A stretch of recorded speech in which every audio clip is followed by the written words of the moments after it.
Morning to all of you. On behalf of the Department of Food and Public Distribution, it is our pleasure to welcome you to this workshop as part of 64th ISO Council Meeting 2024. Today, we extend a gracious welcome to Shri Prahlad Venkatesh Joshi, Honorable Minister of Consumer Affairs, Food and Public Distribution and New and Renewable Energy, Government of India. We welcome Mr. Sanjeev Chopra, Secretary, Department of Food and Public Distribution and Chairman, International Sugar Organization. We welcome Mr. Jose Orive, Executive Director, International Organization for Standardization, and also Mr. Ashwini Srivastav, Joint Secretary, Sugar, Department of Food and Public Distribution. We welcome all of you today. Amidst the traditional echoes of our culture, ladies and gentlemen, we cordially invite the Honorable Minister, Shri Prahlad Venkatesh Joshi ji, and the other dignitaries seated on the dais to commence the event with the auspicious lighting of the lamp, as it signifies the pursuit of knowledge and dispelling of darkness.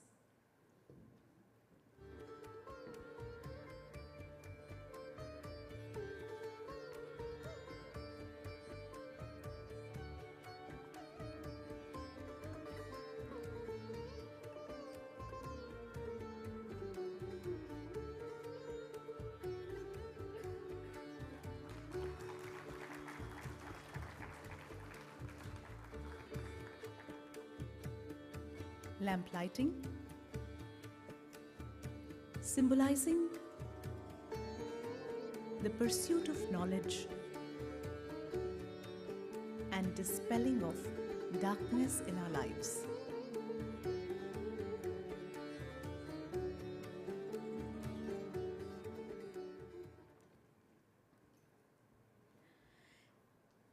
As we embark on this journey, may I please invite Shri Sanjeev Chopra, Secretary, Department of Food and Public Distribution, to extend a heartfelt welcome to our Honorable Minister of Consumer Affairs, Food and Public Distribution, Shri Prahlad Venkatesh Joshi ji, by presenting him with a token of respect and gratitude for his presence here today.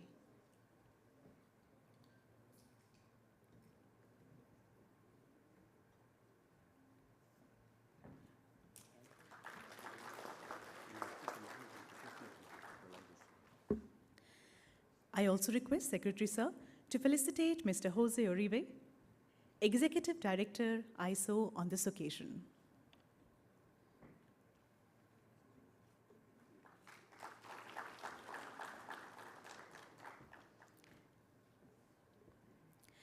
Ladies and gentlemen, today we have gathered here for ISO Mid-Year Council meeting. This week-long event transcends boundaries and embodies the spirit of innovation, sustainability, and collaborative growth in the sugar industry. As the curtains rise on this significant gathering, please join me in extending a warm welcome to Mr. Jose Orive, Executive Director of the International Sugar Organization, who will share his insights with us now. Sir.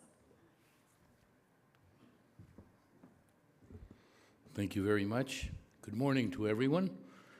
Minister Joshi, Secretary Chopra, Joint Secretary Shrestava, distinguished ambassadors, delegates, friends. Any words fall short to express the feeling of looking around the room and seeing so many friends, feeling at home here in India, and seeing so many people committed to a better sucro-energetic world. It's something special. We always try to preach at ISO that sugar is about people.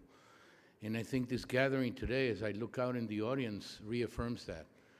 It is about you. It is about working together. It is about being constructive. It is about being receptive to the differences we have and how we can achieve consensus and be twin sons of a different mother. India is a leader in today's sucro-energetic world. It occupies a unique position in ISO, but also in the world of sugar and biofuels. Prime Minister Modi's vision in establishing the Global Biofuels Alliance marks the pace and incorporates the experience of many others that, like Brazil, had already been at it for a long time. I think that we have the obligation to inherit a cleaner world to future generations, and that the process of decarbonization is enriched by our hard work in producing biofuels. And with India's commitment, it's a huge contribution for the world to move forward and for the rest of us to join that initiative and kick the ball forward. ISO is particularly honored to be here because India always sings off the same hymn sheet. Be it that I talk to the government or to my friends from ISMA, you always have a very solid, well-documented, professional, and constructive position. I can count in one hand and have 5 fingers left over the times that I have heard criticism or blindness or negative comments from anyone in India. It's something to be treasured when you are in the world of politics like I am at ISO. Always hearing people put their best foot forward is something you treasure, something you feel blessed by. I think that we have put together a very solid program. We have focused with our friends. I want to acknowledge the work of Sanjeev Singla and his team. They have put up with us for so many months, with me and my team insisting that things need to be done. Please give them a warm, well-deserved applause. It's the carpentry that makes the building look good, and they have certainly put in a lot of effort into making this the best meeting possible. We have worked together in putting a program that emphasizes relevance, that emphasizes content, delivered by first-class speakers. We believe that the talk is only worth as much as what you take from it, and what you benefit from it, and what you learn from it. So that has been the thrust of putting together this international workshop. The MICAS program tomorrow, which we have opened up to everyone here in India that our counterparts wish to enjoy.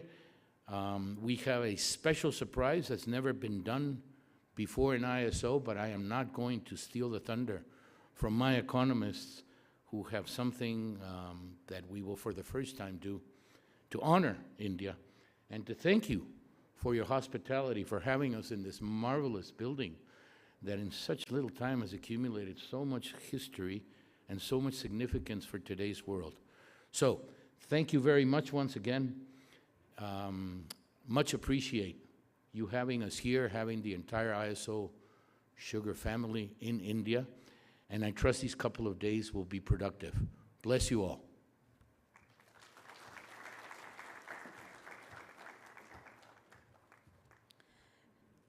Thank you very much for sharing your thoughts with us today. And as you rightly said, let us all benefit as much as possible from this workshop that brings us all together in the spirit of innovation and sustainability.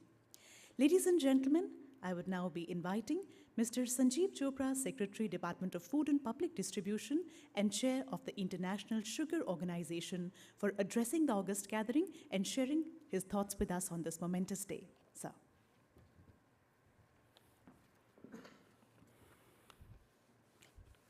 Chief guest of the inaugural function and Honorable Minister, Department of Consumer Affairs, Food and Public Distribution, New and Renewable Energy, Government of India, Mr. Prahlad Joshi ji, Executive Director, International Sugar Organization, Mr. Jose Uribe, eminent delegates from India and abroad, excellencies, ambassadors, and my colleagues from the central and state governments. A very warm welcome to this conference, which is being organized in India after 12 years. And welcome to the venue of this conference, the Bharat Mandapam, which is spanking new, as you can see, and a vision of the Honorable Prime Minister, and the venue of the heads of state meeting in the G20 in September last year. So it's a venue that we are proud of, and we welcome you to India and to this conference. As a leader in today's sucro-energetic world, India is honored to host the 2024 ISO mid-year meeting and present today's international workshop. We are particularly honored to have the presence of the Honorable Minister. In the previous government, Honorable Minister was holding charge of the ministries of coal and mines and making policies for the fossil fuel sector. In the new government, he is Minister for New and Renewable Energy, besides looking after Food and Public Distribution Department, which is the parent department of the sugar sector. So he has the experience and the nuanced understanding to formulate policies that should govern the sector, sugar sector, and the biofuel sector. We are indeed fortunate to have him at the helm of affairs. Thank you, sir, for taking out the time, particularly when the Parliament is in session and he has a busy schedule in the Parliament. Let me begin with a small trivia. ISO is the world's largest intergovernmental commodity body with almost about 85 countries and several soon to exceed. In this context, I welcome Ambassador Nonda from Angola, who is soon to formalize its accession as an ISO member. While India is privileged to be the chair of ISO this year, I would also like to mention that in September last year, India, based on the vision of the Honorable Prime Minister, Shri Narendra Modi, spearheaded the Global Biofuels Alliance to maximize efforts towards decarbonization, enhance the use of ethanol, thereby bequeathing a cleaner world to our future generations. My country will continue to invest its best efforts to meet the objectives set out and progressively advance towards a cleaner environment. We are all aware that the world is witnessing the deleterious impacts of global warming in form of severe heat waves and record temperatures on Earth. In fact, we were a little worried when we were told to organize the mid-year session in June this year. We resisted initially because June is a month which has record temperatures, and this year has been unusual in Delhi because we had a sustained heat wave and temperatures went up to almost 47, 48 degrees. And we were worried that when we are going to organize this conference and the delegates are going to come from all parts of the world, why could we not give them a more salubrious weather? So probably weather gods have been kind and the weather has cooled down, maybe in anticipation of the mid-year conference of ISO. So I think in that regard, we have to thank the ISO for choosing June because just before the conference, the weather has become much better. Any case, the climate change puts a huge responsibility on all the ISO member countries as well as the sugar and ethanol industry to contribute to take the world towards net zero. The time has come when sustainability has to move beyond mere lip service to become an intrinsic part of our operations, getting embedded in its DNA. For this to happen, sugar and ethanol sector needs to primarily focus on a three-pronged strategy, namely, drought-resistant varieties of sugarcane or varieties with low water consumption. Secondly, water conservation in sugar production. And thirdly, taking the world towards biofuels from fossil fuels. From this viewpoint, a lot of responsibility is cast on both India and Brazil, and we are privileged to have the ambassador from Brazil with us here today. The top two producers of sugar with total contribution of about 50% of global sugar. Incidentally, both are impacted by the phenomenon of El Nino and La Nina. So the global sugar supply cycle is either affected by lower production of sugar in Brazil due to La Nina or in India due to El Nino. Therefore, to ensure stability in global sugar supplies, it is critical for the sugar producers to collaborate in research and development in sugarcane so that better varieties, water efficient, and suitable for local conditions with higher yield and sucrose content may be developed. R&D is one area which needs concerted and synchronized efforts of major sugar producers in the world. Similar requirement is for biofuels, especially ethanol and sustainable aviation fuel. This would benefit the sector by increasing contribution to a greener planet, as well as commercially control the excess supplies of sugar to world market, making the sugar prices stable and reasonable for all stakeholders. In India, the National Sugar Institute at Kanpur, as well as the Indian Institute of Technology at Kanpur, are collaborating to set up a Center of Excellence for Biofuels, which will undertake research projects on biofuels.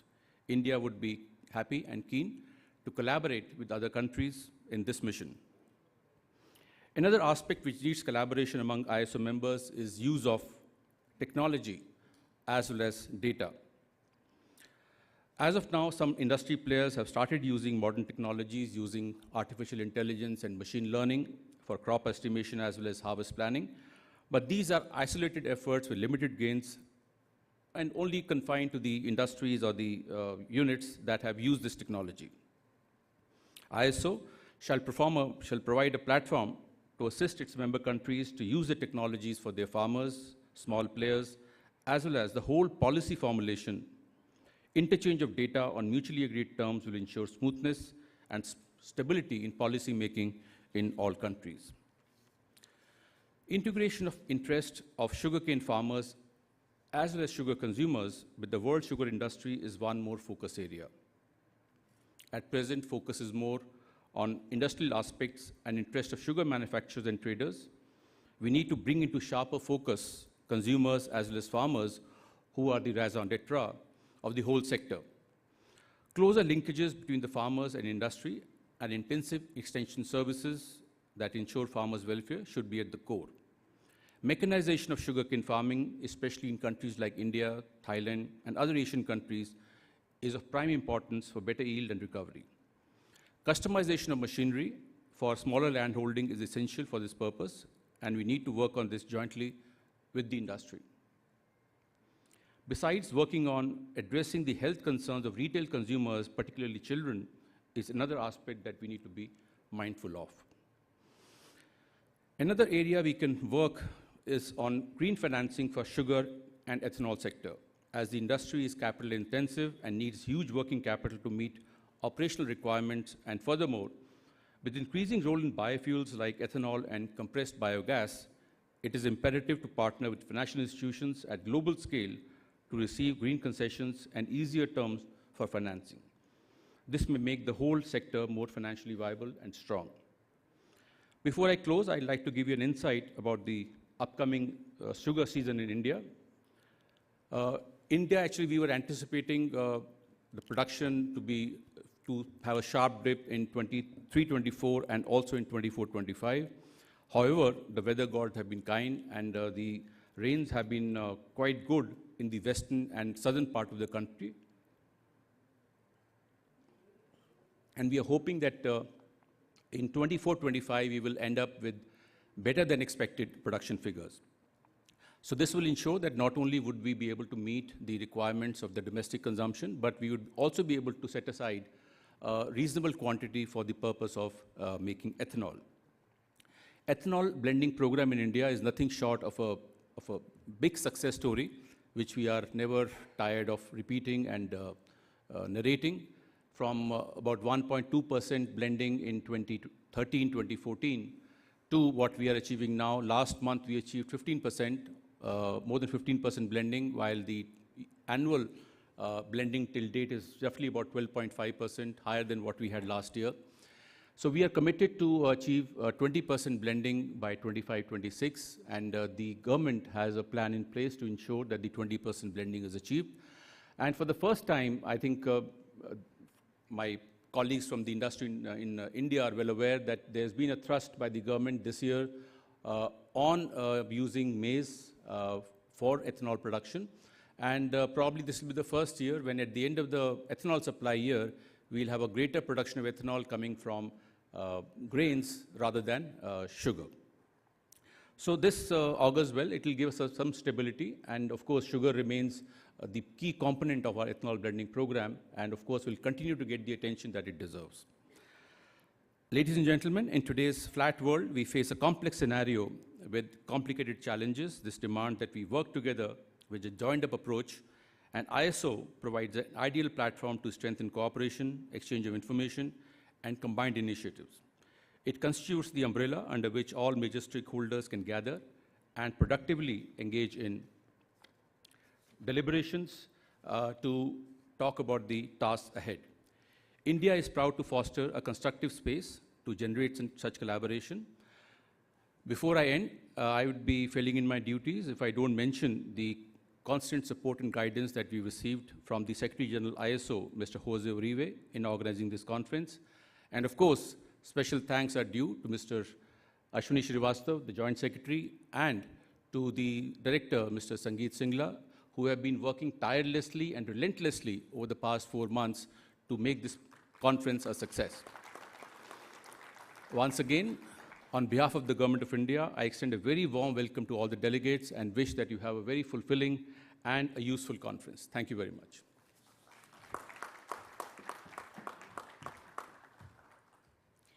Thank you for that enlightening address, sir. And as you rightly said, combined efforts, cooperation in order to navigate the road of sugar and ethanol. Thank you very much. Ladies and gentlemen, it is our distinct honor and privilege now to welcome Shri Prahlad Joshi, the Honorable Minister of Consumer Affairs, Food and Public Distribution, and New and Renewable Energy. We eagerly await his valuable insights and perspectives, which will undoubtedly enrich our understanding and inspire us all as we navigate the future of sugar and ethanol. Sir.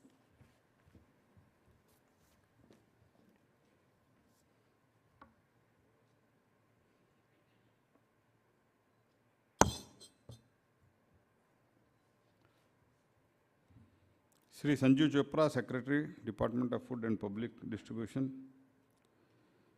Mr. Hosi Oriu, EDISO, Shri Srivatsa, distinguished guests, esteemed member of International Sugar Organization, officers of the various central and state government departments, international delegates, representatives from the Indian sugar and ethanol industry and other attendees, namaskar.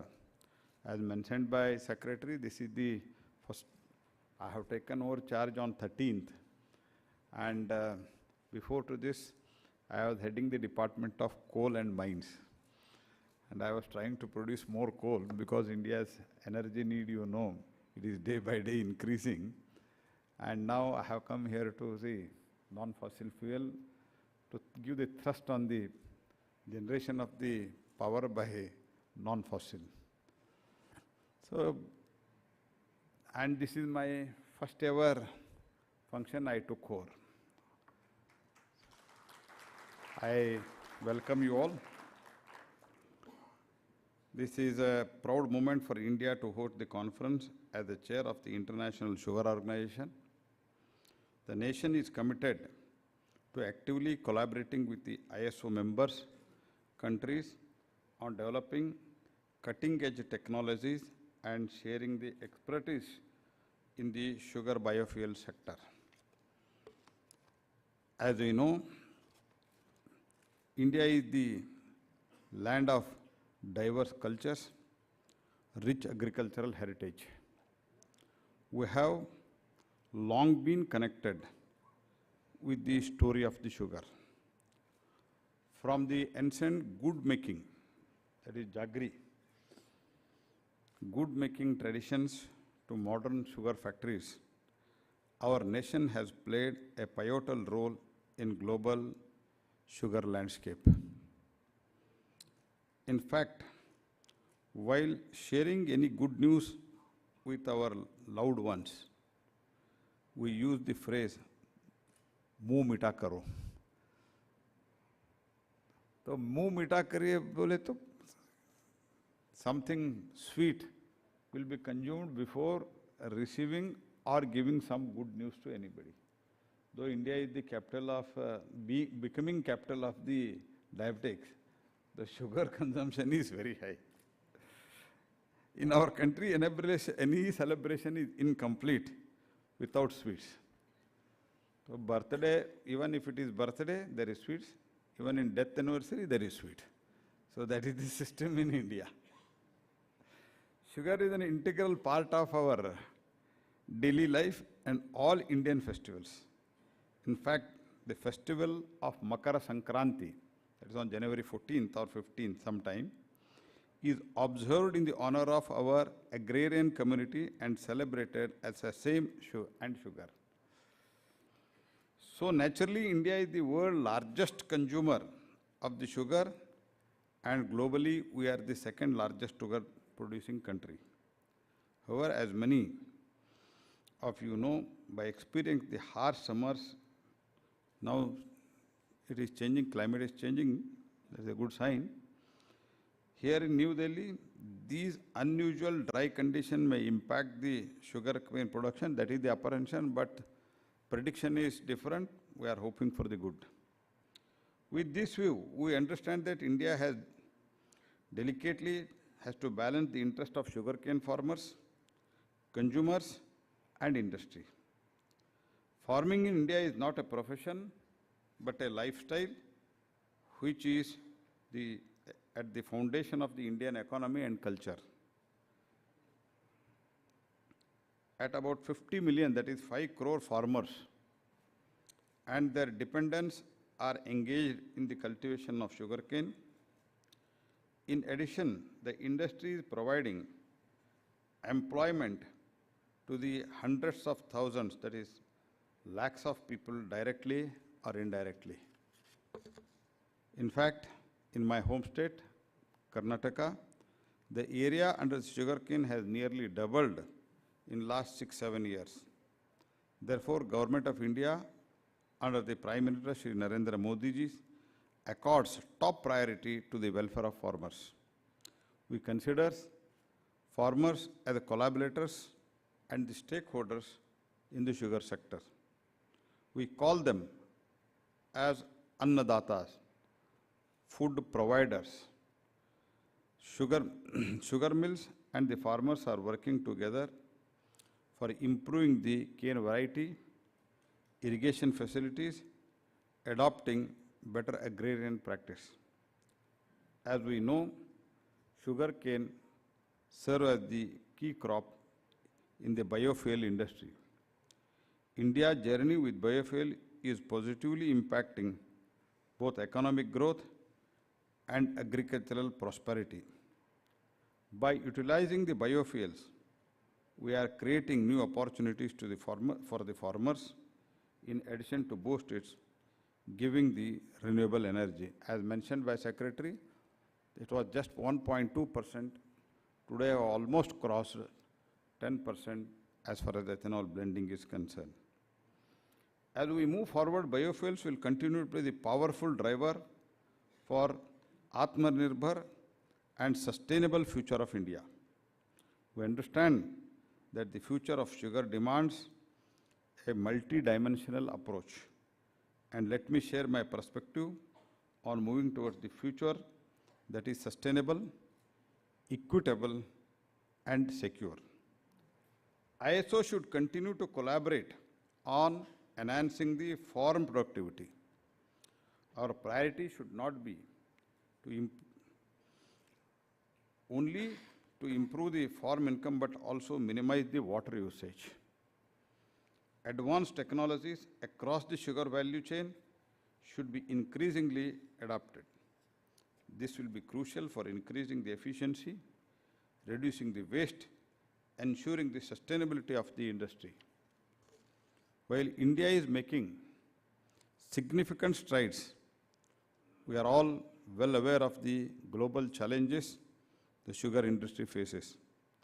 The International Sugar Organization should continue to play a crucial role in facilitating dialogue and promoting the market stability. Sharing the best practices and fostering the research collaborations across the nation is vital. Let us work together to develop high-yielding, disease-resistant sugarcane varieties, explore innovative uses to sugarcane, and promote the sustainable practice throughout the value chain. India is committed to playing a leading role in shaping a sustainable future for sugar. We believe that by working collaboratively, sharing the knowledge, and embracing the innovation, we can ensure a thriving sugar sector that benefits the farmers, consumers, and the environment. Let us leverage this platform to foster the meaningful dialogue and build a roadmap for the future where the sugar remains a source of sweetness, not just in our food, but in the lives of millions across the globe. I extend my compliments to all of you and wish the conference all success. And I am open for any new suggestion, new ideas, and I am most accessible that I can tell you, and you are always welcome for the new suggestions, new ideas, innovative ideas. Thank you. Once again, I wish you all the success.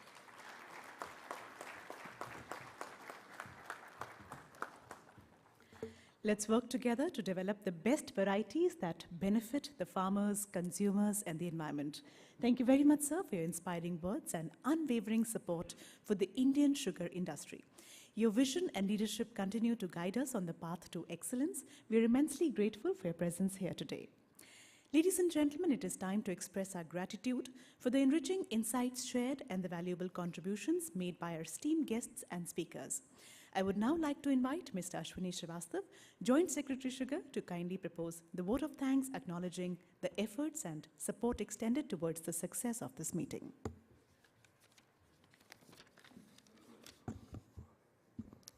Namaskar.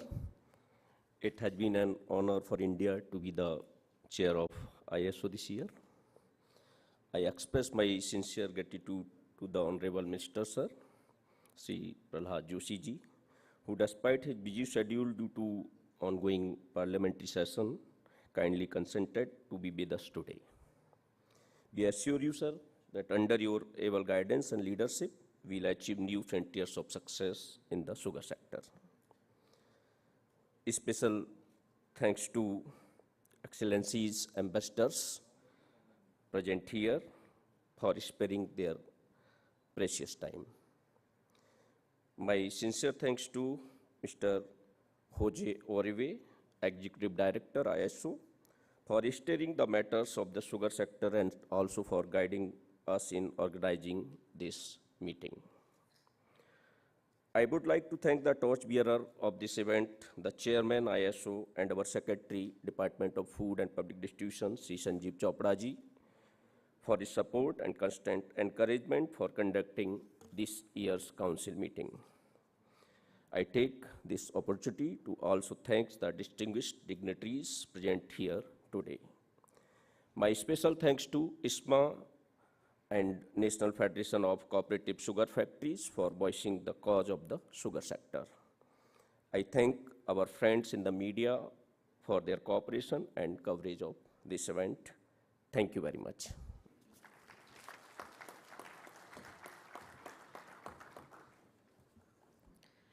Thank you very much.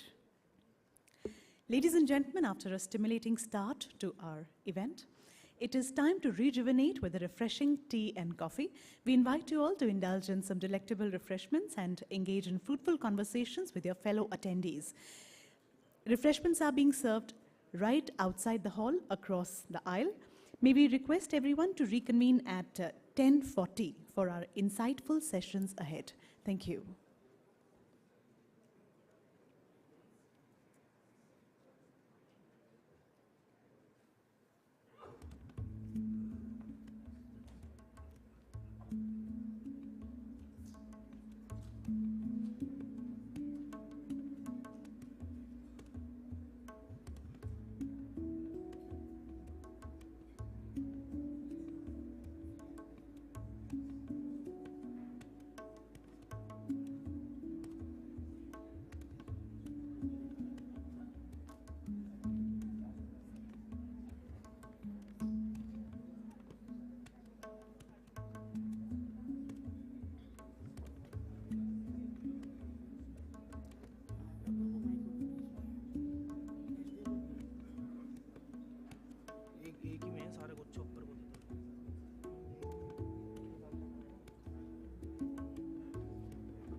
Bar bar portal मत हिलाओ दोस्तों, पूरी तार उठती है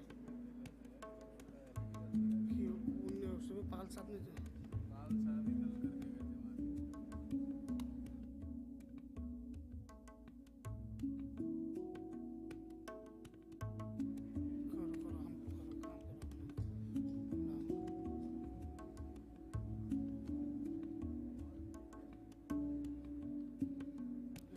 पूछ लेते तो सुबह क्यों नहीं आए दोस्त?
Check. Hello. Hello.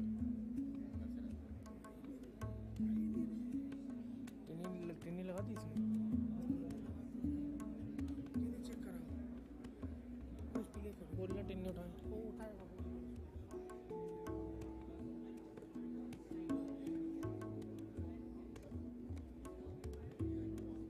बोलना एक बार उठा देगा।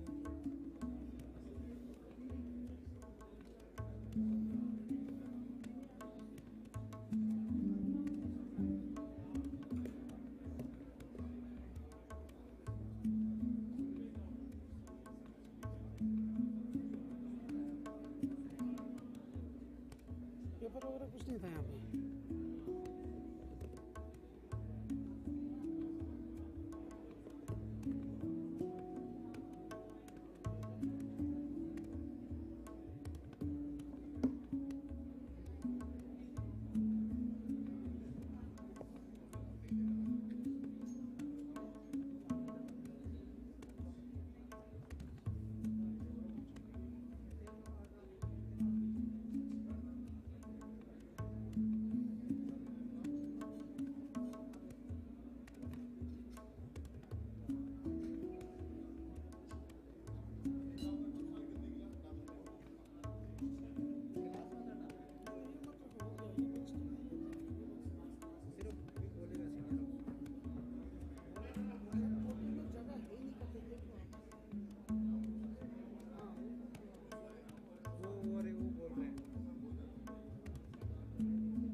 लगवा दिए ना,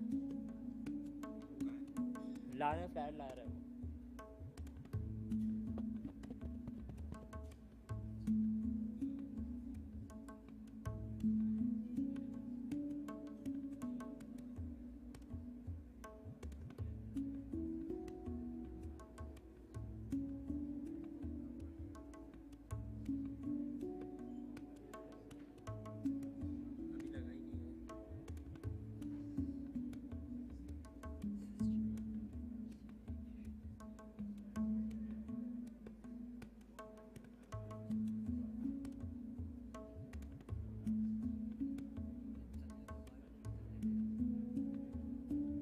बात कर रहे थे।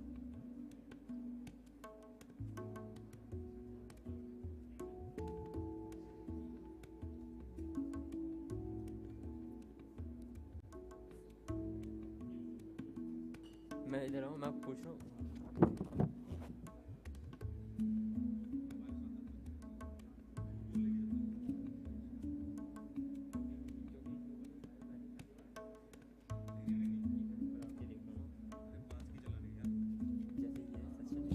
पाँच की करनी है ना, पाँच की चलानी है, पहले पाँच की, दो पाँच बस।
1.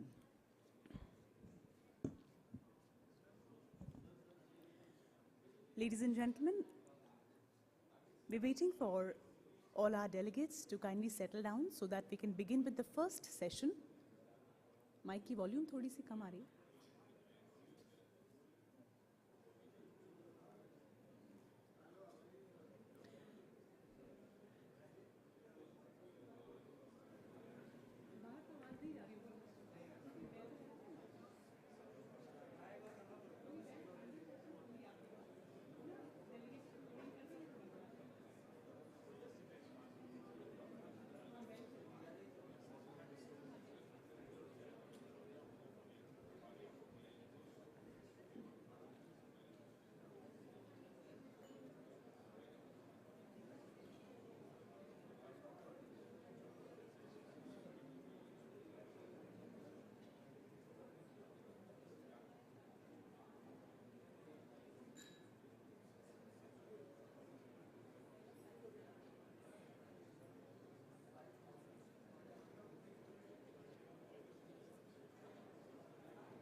We should be beginning shortly, requesting everyone to kindly be seated.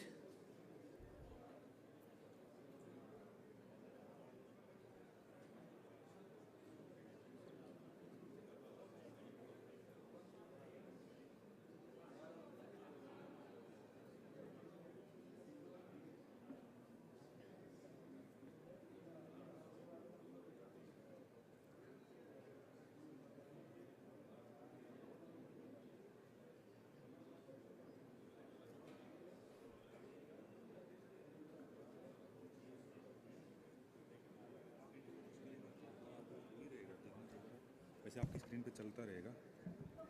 जैसे सबसे पहले नरेंद्र मोहन है.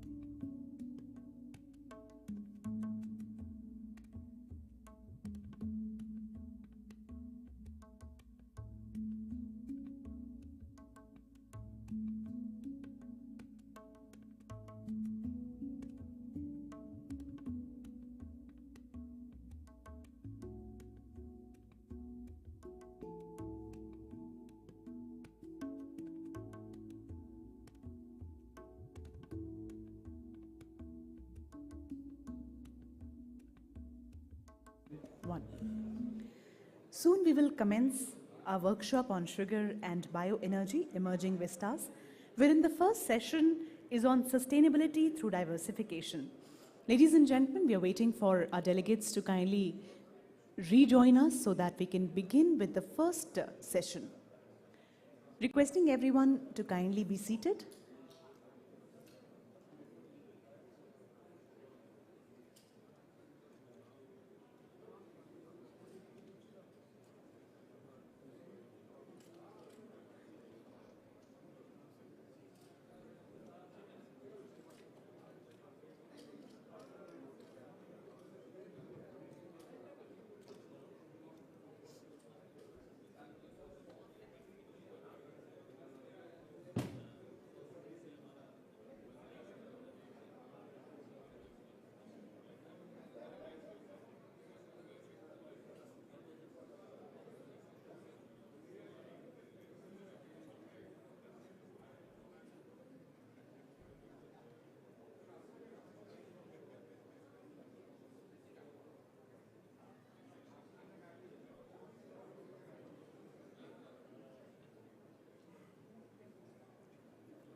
Requesting everyone to kindly be seated, please.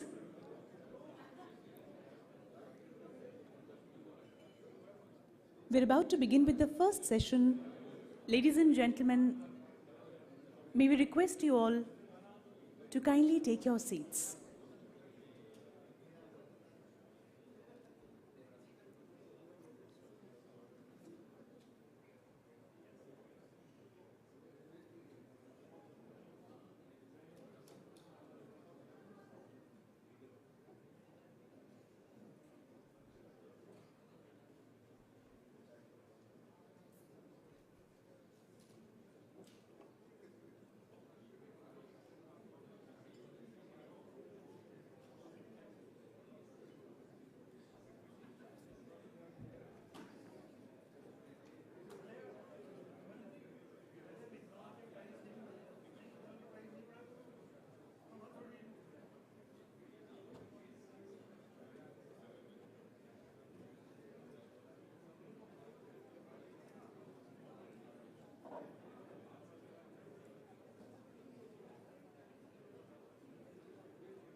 Ladies and gentlemen, we're about to begin.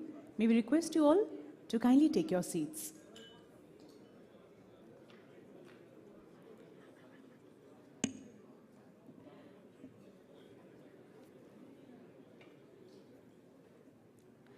Welcome back everyone after the refreshing break. Hope you enjoyed the refreshments and had engaging conversations during this break. As we resume our conference, we dive into the next set of sessions filled with insightful discussions and presentations on various aspects of sugar industry. We will now commence our workshop wherein the first session is on sustainability through diversification. Please join me in welcoming our esteemed speakers who will shed light on this subject. The moderator for this session is Mr. Narendra Mohan, former Director, National Sugar Institute, NSI. Ladies and gentlemen, please join hands for Mr. Narendra Mohan. Mr. Narendra Mohan has an illustrious career in the sugar industry spanning 4 decades, including a distinguished tenure as Director of the National Sugar Institute in Kanpur. With a postgraduate background in sugar technology from the same institute and a fellowship later conferred upon him, he has authored 7 books, published over 200 papers in renowned journals, and holds numerous patents. He has been globally recognized with prestigious awards for his significant contributions to enhancing sugar industry productivity. We welcome you, sir. Ladies and gentlemen, now join me in inviting the speaker for this session, Mr. Sameer Somaiya, CMD, Godavari Biorefineries Limited. Please put your hands together as we welcome Mr. Sameer Somaiya.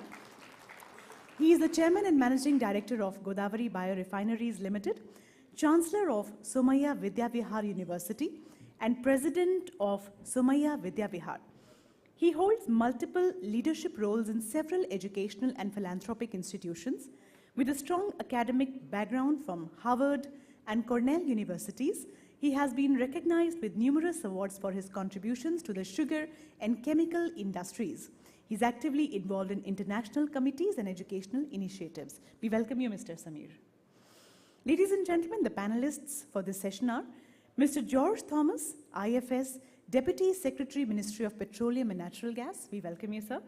Mr. George Thomas is an officer of the Indian Foreign Service of the 2015 batch and is on deputation with Petroleum Ministry since 2022 and has been instrumental behind Global Biofuel Alliance. We welcome you, Mr. George.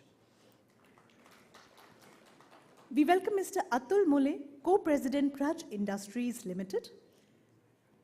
Mr. Atul Mule is the President and Global Strategic Business Unit Head for Bioenergy Division at Praj Industries Limited, Pune. He directs global operations and serves as Director of Praj Engineering and Infra Limited, as well as a trustee of the Praj Foundation. Mr. Mule is recognized by the Indian Institute of Chemical Engineers and advises government ministries and academic institutions on biofuel policies. We welcome Mr. Atul Mule on the dais. Now we welcome Ms. Avantika Saraogi, Director, Balrampur Chini Mills Limited. Ladies and gentlemen, let's welcome Ms. Avantika Saraogi. She's a trailblazer in sugarcane and bioplastics, graduating with distinction from Scripps College before joining Balrampur Chini Mills Limited. Avantika oversees diverse roles including cane operations, sustainability initiatives, and PLA development.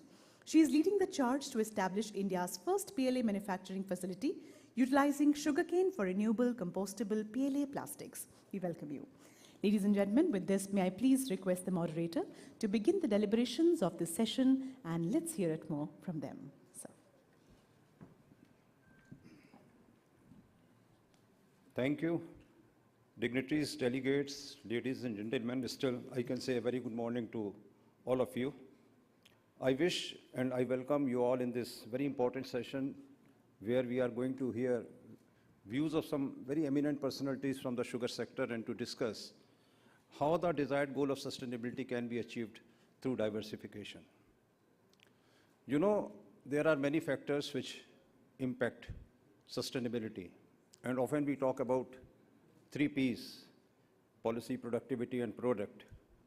Each one has got its own importance, and to me all are important, but in this session we are going to stress and focus more on 1 P, which is product, trying to discuss and to take forward how we can have enrichment of our product portfolio and how we can have more revenue streams so as to attain the desired goal of sustainability.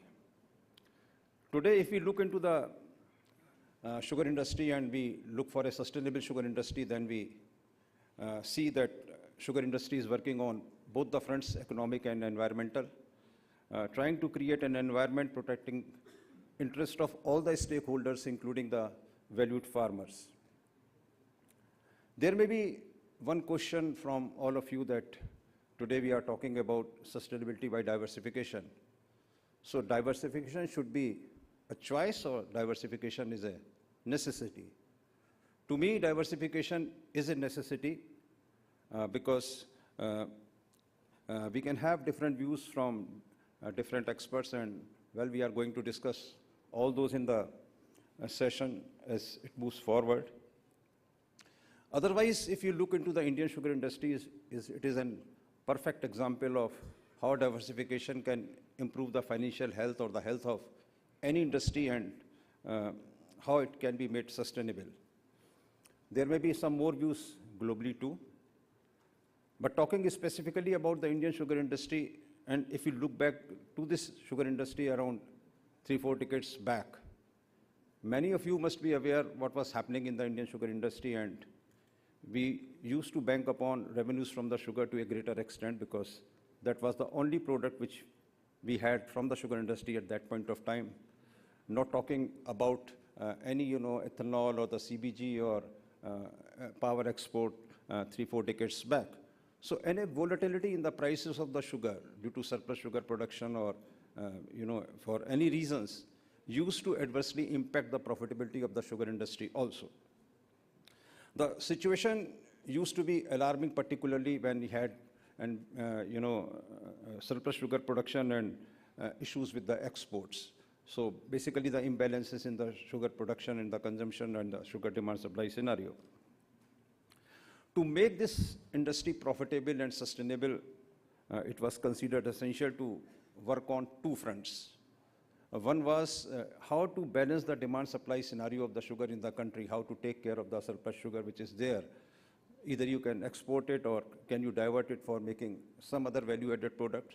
So that was the strategy on which the industry worked. And number 2 was how we can have more streams, diversified revenue streams by exploiting the potential of the byproducts. Can we have more value-added products from the byproducts of the sugar industry so as to have more revenues? So that was the thought process, and ably supported by the policy framework, we moved ahead. So if I talk about journey of the Indian sugar industry over the last 3-4 decades, it is a journey of transformation by diversification. It is a journey of sustainability by diversification. I remember, we used to make only sugar, then we switched to sugar plus power, then sugar plus power plus ethanol. And today, We are talking about Indian sugar industry as a hub for green energy, sugar plus ethanol plus power plus CBG, and keeping our eyes on advanced biofuels, sustainable aviation fuels, or the green hydrogen. And besides this, we are talking about so many other, value-added products from this sugar industry to make it more competitive, viable, and sustainable. On the sugar front also, we have seen diversification, and now Indian sugar industry is producing sugar of different qualities, suiting to different sectors, not confined to plantation white sugar, which we used to have by double sulfitation process. We are into plantation white sugar, raw sugar, refined sugar, specialty sugars, and serving the requirement of various sectors, maybe the beverage industry, confectionery, bakery, common consumer, everywhere. So with this, theme we are working, and sugar industry is also getting additional revenue by making these specialty sugars. We are looking for, more such specialty sugars in times to come, particularly the fortified sugars and healthier and nutritive sugars from the sugar industry. But for being sustainable and to continue the journey, it is important that we have to develop an out-of-box thinking. And we have to look for how we can harness the potential of the entire sugarcane value chain, including the sugarcane plant residues or any residues. To me, if I look into the future of the sugar industry, it is like converting the sugar factories into biorefineries, where we are having the biofood, biochemicals, bioenergy, and even the biowater. The business models or the strategies can be different in different countries, suiting to their own requirements and local conditions. Another area where we are required to work, and already Indian sugar industry is working, is about utilization of the waste or minimization of the waste, or converting waste to resource, or converting waste to wealth.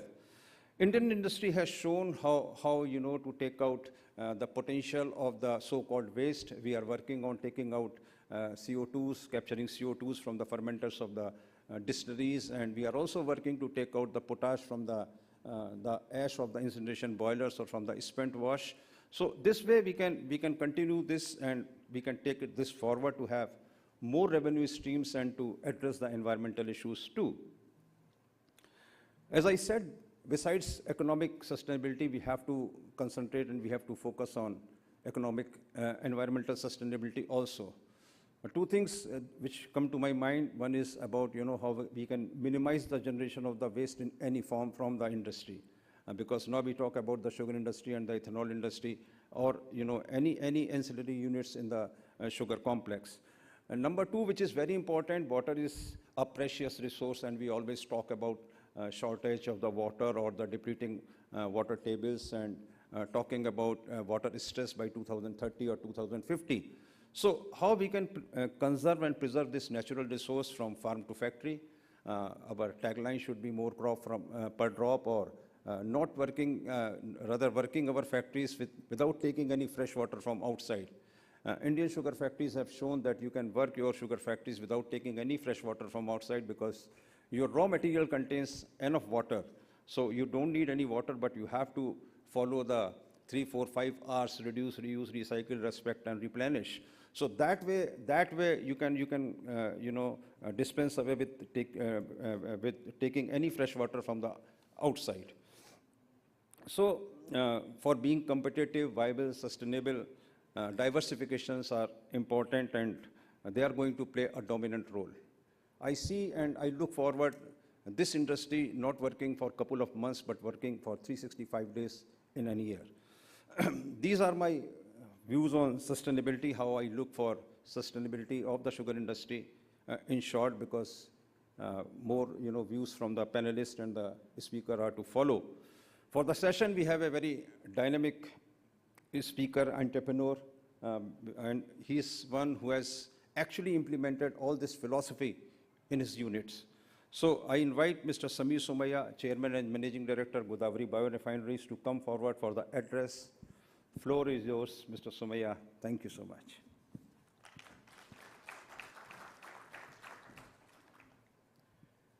Namaskar to all of you. I want to thank the Government of India and ISO for giving me this opportunity to speak in this session on sustainability through diversification. I'm going to talk about what we already know, that we are very dependent on the fossil economy, and we also know that we need to reverse climate change. In India, this is, or in any country for that matter, energy security is important for all of us. The last few years have shown that geopolitics can accentuate the need for energy security. And probably we see this every few decades. So everybody has to look at that. And for countries which are rich in soil and sun, we can actually make a meaningful difference towards a green transition. And a third reality for India is that we have small farmers.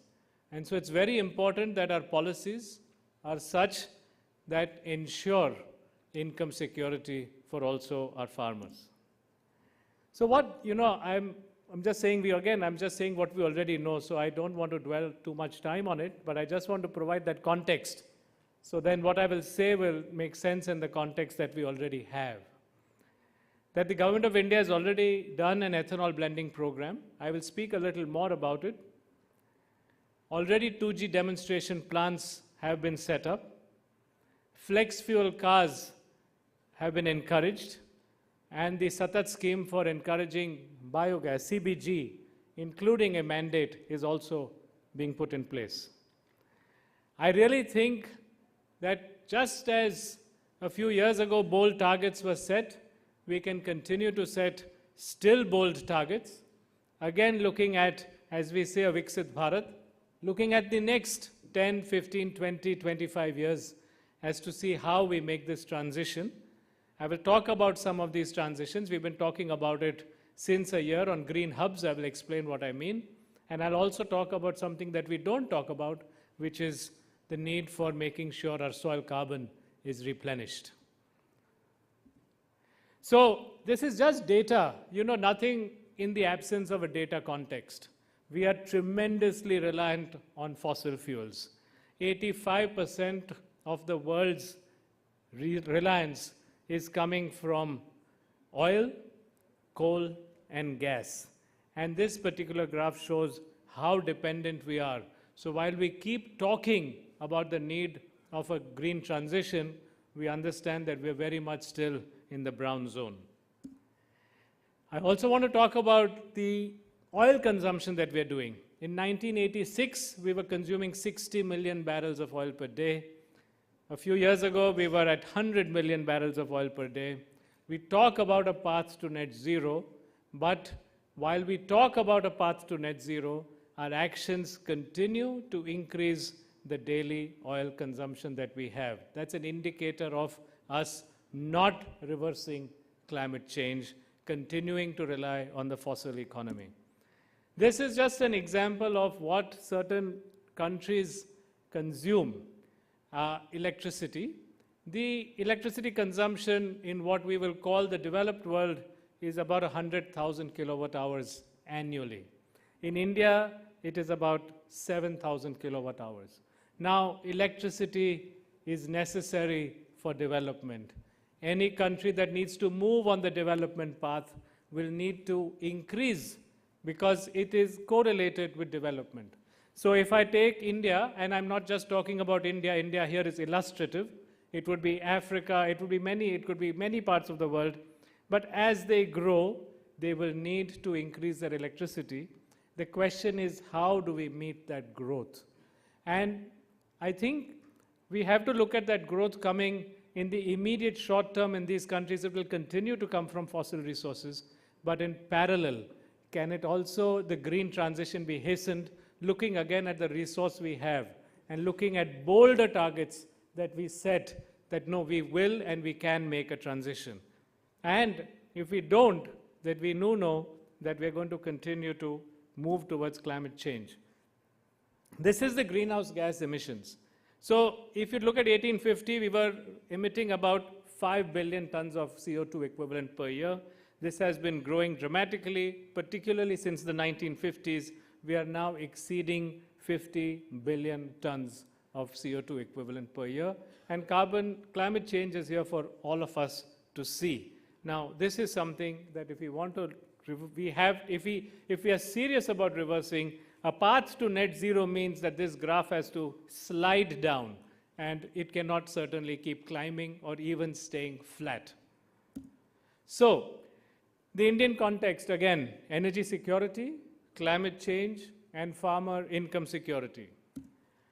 And there is diversification on the farm, there is diversification in the mill, diversification in markets, and what I said, further policy directions.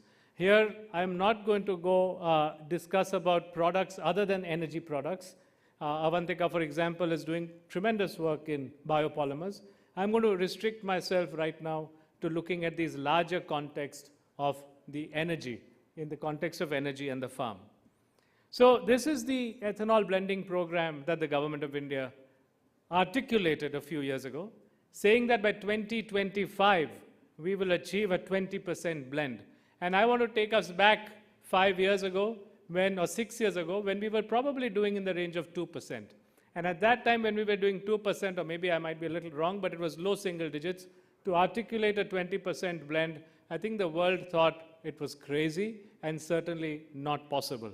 I think if it was stated that and it was reported 15%, that was a blend done a month ago, I think the whole world is surprised, and we are delighted to be part of this journey.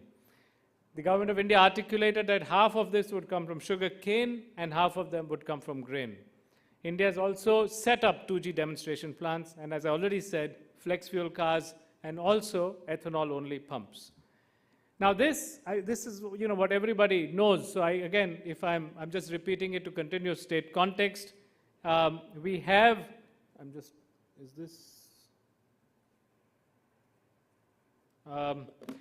we have diversification on the farm.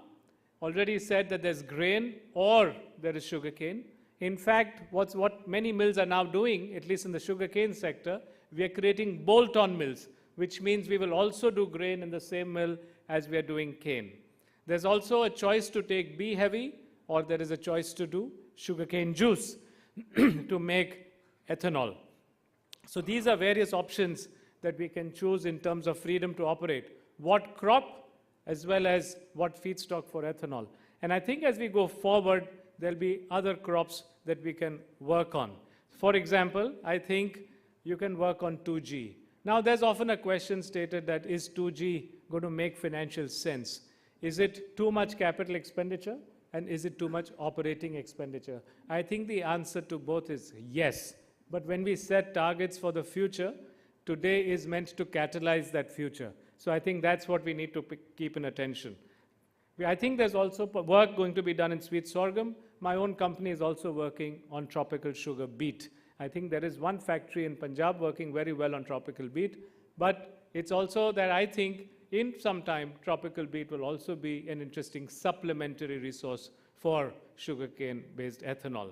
Already pressed mud to compress biogas, and that was meant to be CO2, not carbon monoxide. So CO2 will also become an interesting feedstock going in the So I'm just trying to think about, when I talk about bold targets for the future, and I'm going to make a bold target.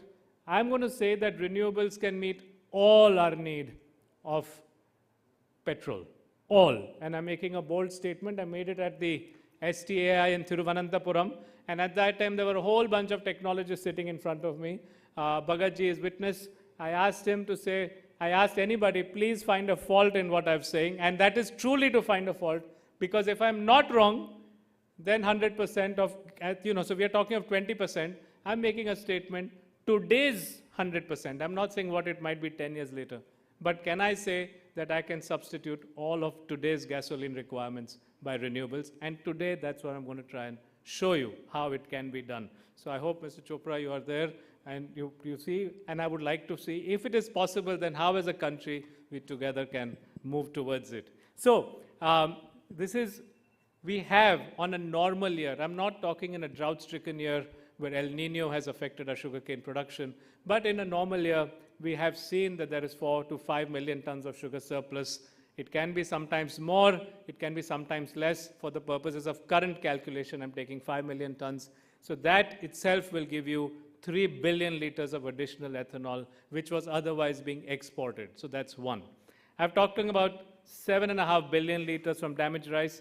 Compared to 2 years ago, I'm not talking about how much ethanol came from grain last year, but I say, and I'll show you this calculation, 6 billion liters extra from the current levels. 2G cellulose, we crushed 350 million tons of cane. I have taken bagasse saving at 9%. If that's 30 million tons of bagasse, you can take an average yield of 10% on that. 30 million tons of wet bagasse, you'll get another 3 billion liters. And the last one, India burns 92 million tons of crop residue. Again, if this were converted to 2G, that would be another 9 billion liters of alcohol. I'm just going to come back to this. So just to put all of this together, you have, did I skip one sec? Sorry. If I put this together, if you did 5.5 billion liters of ethanol, you add the 3 billion liters which would otherwise be exported, you add 6 billion liters to come to 7.5 billion from maize damaged rice, and 2G, you add 12 billion. That's the 3 billion from bagasse and 9 billion from crops residue. So please remember, I'm looking at a longer term view. I'm looking at what would happen 10 years down the line, 12 years down the line. I'm not looking, just like we set a bold target, 6 years ago to say, we will do 20% blending. I'm asking whether we can say, we will do 100% blending as of today's numbers.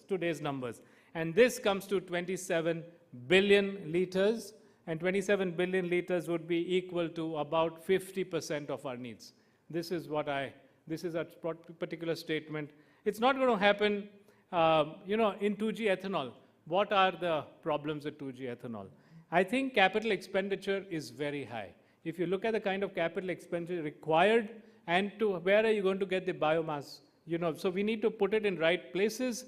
And I think in sugar cane factories at least, just like grain with sugar cane is becoming common sense as a bolt-on facility, I think given the 9% bagasse surplus that we have, this will also become common sense 5 years down the line. It will become, because then you are going to use the bagasse in the off-season when you don't have the sugarcane juice or the bee molasses in the off-season. But OPEX is a problem. Today, enzyme costs are very expensive. We have to work. If there's NSI here, there are other academic institutions. We need to catalyze research in how we can do very low-cost conversion of 2G into the sugars that can be fermented. Because today, otherwise, almost 10 rupees a liter is the cost that comes for enzyme conversion. So I think this is there. But, in the meantime, you can create a nice policy in which you give a higher price for 2G ethanol until we do this. Because all of this will have to happen in parallel. We'll have to create environment to do this. This is for electricity. I'm not talking only as ethanol. We are always talking also about an EV future. So I think EV and ethanol, EV with flex fuel cars is also a great future as we go forward. Now, I'm taking a number of 95 kilowatt hours exported per ton crushed. So if we crush 350 million tons, that's 33 billion units of power. Can we all try and target 95 units per ton? That's one thing. I think it's certainly possible. We can drive towards it. If I take this calculation, again, I put the number out there, I am saying that you can, with electricity generated in a sugar factory, you can do 33 billion liters of petrol equivalent. So there's 50% coming from 2G and from grain and from sugarcane. You've got another 50% coming here. So combined, I'm saying, so these are the bold targets I'm trying to put towards the whole people, that if you think of an economy, and a lot of our economies are rich in the soil, rich in the sun, and with judicious use of water, we can be smart about it. We can meet all our current gasoline needs from this. So this is there. I've got a couple of slides on the CBG. India imports close to 50% of its gas requirement, and we are talking about a 5% mandate for gas, and India wants to become a gas-based energy economy. So if we do from sugarcane factories, press mud is 4% of cane, and CBG is 5% of press mud. We have, I think, factories over here. I know Mr. Nirani over there has done a great job in conversions. You can meet 5% of Indian imports through this. So this is the other bold target, and I'm just picking on some people. Everybody's doing a great job, so I'm not, just picking on a few factories, but I'm just saying that, I think even Ugar is doing a super job in grain and bolt-on. It's, everybody's doing a great job. But here's my other thing, that can we create a petrol pump which is not a petrol pump? Can we create a green pump? Can we imagine, in addition to ethanol blending, which works with the oil ministries, can we talk about a pump which is completely green, to send a message to the world that a green economy, a green transmission is possible? It will have electricity coming from a sugar company. It will have CBG coming from a sugar company. You can have tractors converting to CBG. So instead of diesel, they use CBG. EVs coming in, we'll worry about how do we do a wheeling system for that. Flex fuels coming from there. And if we do that, then you have, and the way we thought about it, and Aditya knows because Aditya was president of ISMA when we kind of articulated this, a company like Isaac can create an umbrella brand, and all the sugar factories can franchise. And then overnight, if 600 companies are there, you can have three green pumps each. You can have 2,000 pumps in the country, all being green, and all of them demonstrating. And they could also sell potash in the future. It completely gives a different message, a different signal, a different vision of the economy that we want to transition to. So this is, I think, if you make bold targets, we set distribution, this is something that we can do. So that's what I said. It would be, and in the future, you would have also green hydrogen, and you could have other very interesting things coming from there. So now I'm also talking about diversification on the farm. Feedstocks, I've already talked about. I said you can work on various feedstocks. It could be sugarcane, of course. There could be grain, damaged rice. There could also be sugar beet. There could be sweet sorghum. I'm going to talk about farm inputs as well. So this is something that we don't look at, which is soil carbon. We look at gas reserves. We look at oil reserves. We look at coal, and we look at vanishing forests. In fact, when you don't get water, we look at dam levels of water. But nobody's looking at the hidden soil levels. And as we do this transition, the soil is going to be critical for us. Not only it's critical for our food, we are all hydrocarbons, and it's going to be critical for the energy transition. Soil levels are dangerously low in soil carbon across the country. And we will have to work on try to increasing that soil carbon. Otherwise, the future we talk about, whether it's fossil or whether it's in our soil, it's not going to be there. So I think it's very important to look at low carbon farming. So that you have, non-fossil carbon, intercropping, drip for water, remote sensing, agroecology, and regenerative agriculture. This is a picture of a farmer from our farm. He's using stuff like Panchagavya, Jivamrut. These are all agroecological practices practiced for centuries. How do you combine those with modern technologies, with modern science? How do you do it together? This is experiments done on our farm, trying to work on seeing how do you actually improve soil carbon, how do you minimize inputs, and if you do intercrops, you're also going to reduce chemical urea addition. These are various interesting intercrops that we did. We did with beet. Now we're doing a lot of it with legumes, just to try and show. So farmer gets double income. You will have less chemical inputs on the soil, and you'll start getting multiple products, and how you also improve soil carbon as you go along. So I also think, looking at this, and Avantika and I were speaking about this, in the world that we go forward, there's a lot of work being done on what soil carbon footprints are. I'm not sure as a country we are ready to understand what our soil footprints are. I go back to 1999 when I was in Seattle at the WTO negotiations. India was represented by a few people, whereas many parts of other countries had big delegations in preparation. Today, I think it's important for all of us in all countries to really understand what goes into the calculation of our soil carbon footprint. What is that footprint we have? If we are actually having sugarcane, what is the amount of carbon dioxide that this is actually using? How much is being sequestered into the soil? If I'm going to put particular chemical urea, or if I'm going to put Panchagavya, is the cow which is going to give me a resource, is it going to be methane increasing, or is it instead going to be, if it's a circular economy, it's going to give you milk, it's going to give you dung, it's going to give you gas, and it's going to help you reduce your chemical input. I think we need to understand our own realities for our own countries, for our own economies, and for our own climates. And this is very important for us to understand, because like we had negotiations, I think it's very important to understand, again, for this industry, this is the renewable sugar cane based industry, we need to really understand that we are making a positive contribution in mitigating climate change. And in fact, if we do a great job of increasing soil carbon in all the farms that give us cane, you're going to have tremendous drop in actually carbon abatement, or increase in carbon abatement for that. So we need to learn LCA, we need to have carbon footprint, and this will actually drive our movement to net zero. Just a last slide about one, I took Sangeet ji's permission just to add. We are in sugar, foods, fuels.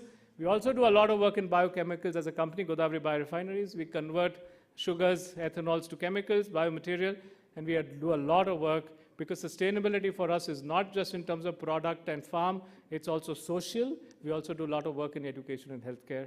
Once again, I thank you for the time you have given for this opportunity to talk to you about diversification sustainability. Namaskar.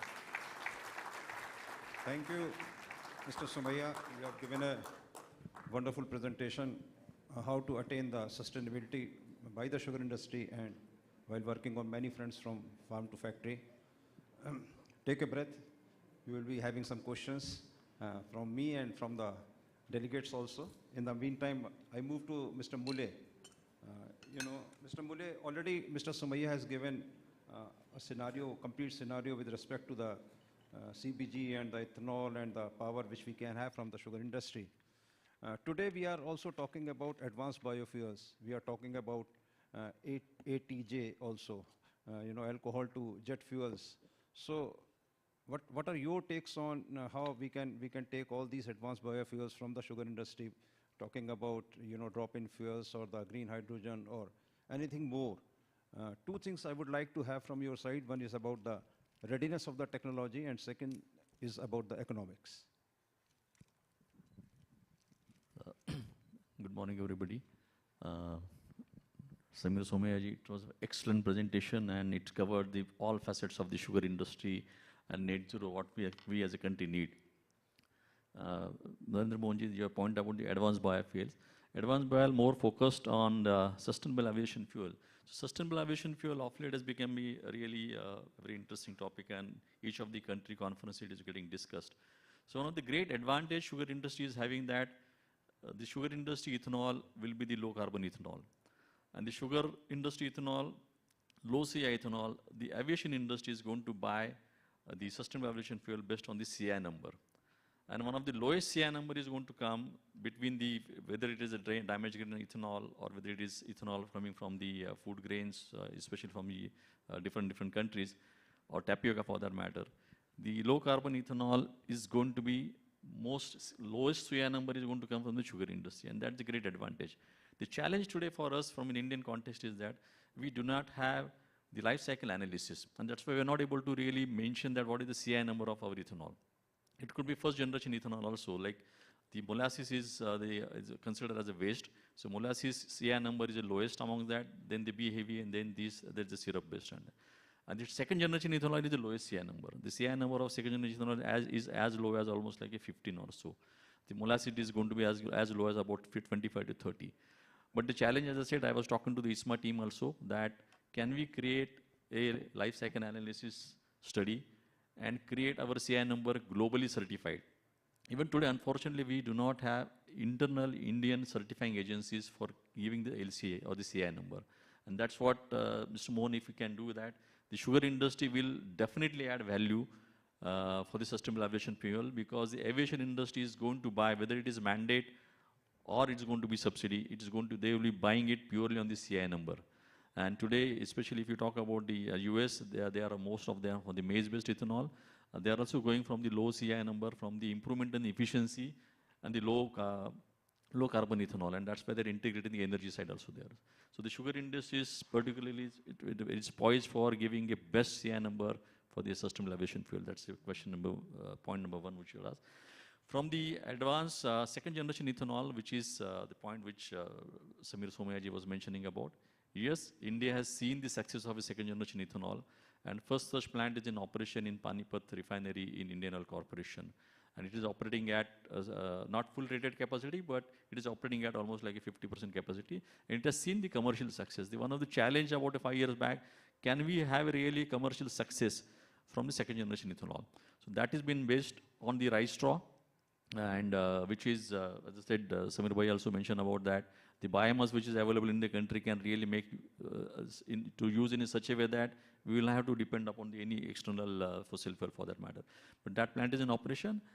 One of the great advantage from the sugar industry perspective that, as he mentioned, that bolt-on models. So we have most of the sugar industry having the first generation ethanol plant. If you can create a bolt-on model for the first generation ethanol plant, just adding a pre-treatment section, the remaining section from the fermentation section remains onwards, remains same. If you add those bolt-on models, and there is an encouragement which will also come from the government various agency, the pricing, as you mentioned about this, the pricing has to actually to start with has to come from the CI number.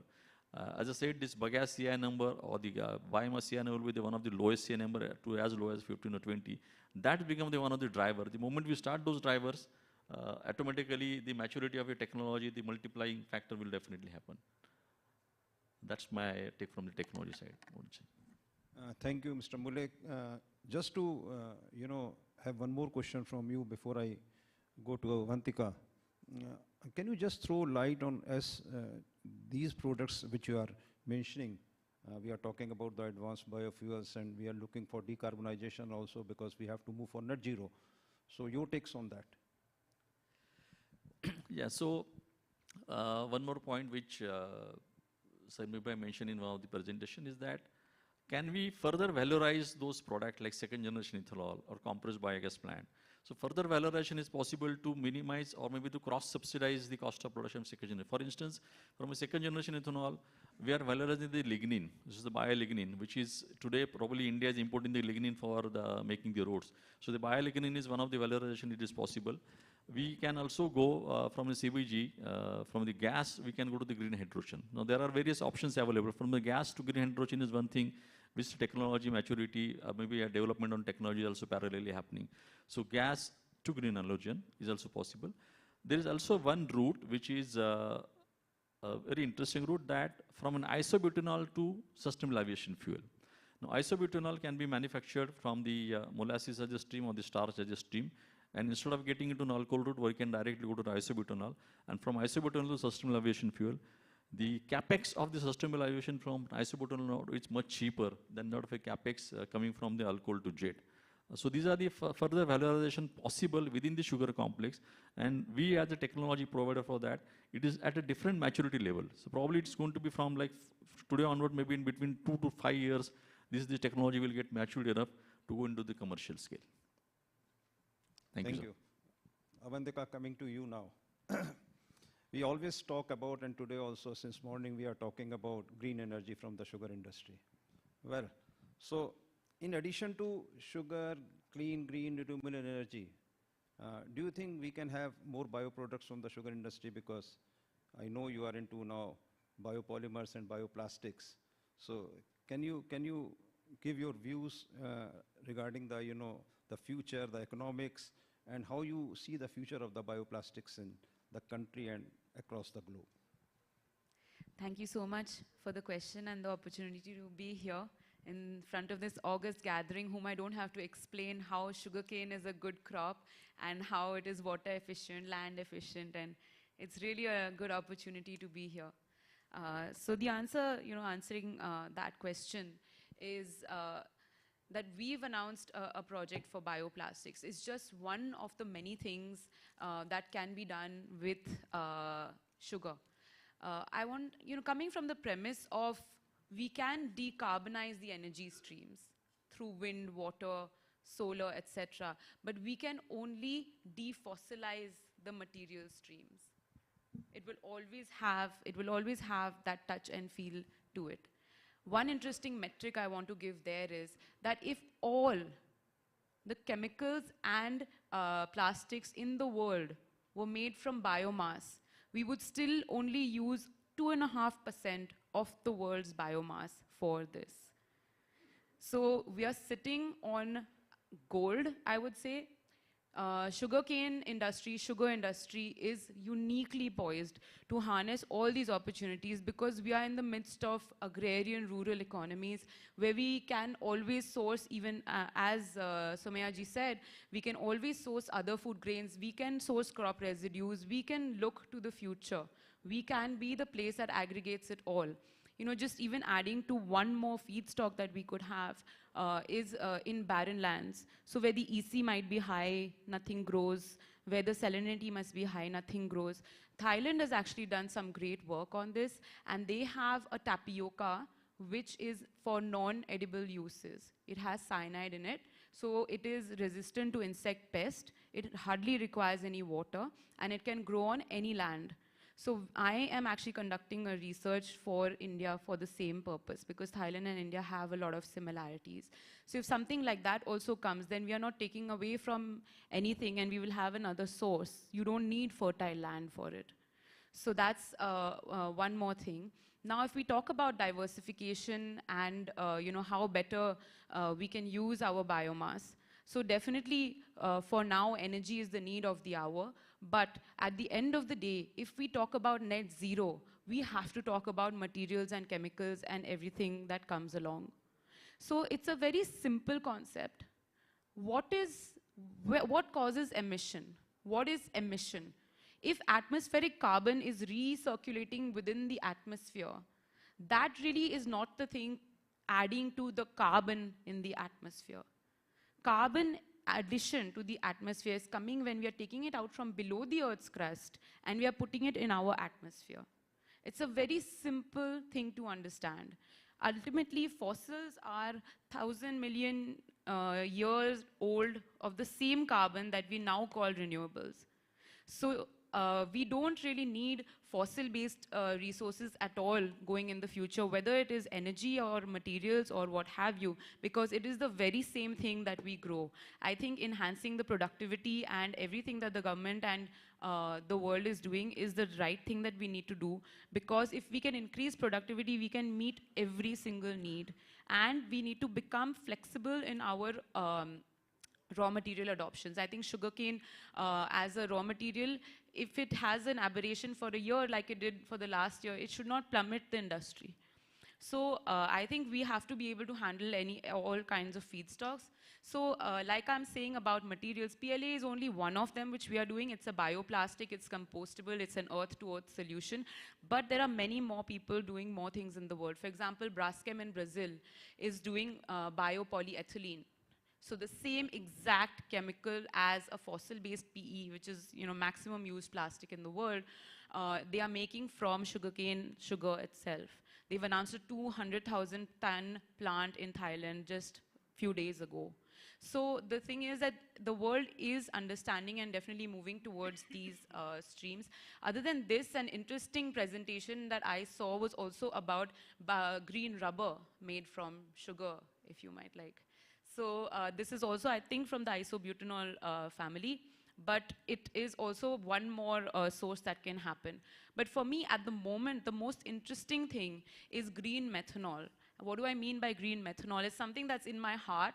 I would like for it to become a reality. Hopefully, I make it a reality in the future. But capturing the CO2 from our waste, like from our boilers or from our fermenters. We are already capturing CO2 from fermenters, but it is not, it's just CO2 in liquid or solid form being sold beverage or cooling industry, right? But CO2 from bagasse boilers and every other place in the sugar mill complex, and then using the treated water which we have to do electrolysis to take out the hydrogen from it and combine the two for methanol. So it would be a complete next waste to wealth solution, which I think could be easily a bolt-on and a profitable solution for the industry. It could be applied to every single one. And it's already being used today, methanol, by companies like Maersk in shipping, and it's a big target for them as well. So I think bio-based economy, bio-circular economy is the way to go. We need to have a plan for net zero. And for net zero, it has to be bio. Fantastic. Very rightly you said, we need more such products for sustainability and to achieve the targets of the net zero. How you see, the sugar industry moving in times to come, where we look forward for sustainability not as an option, but for survival?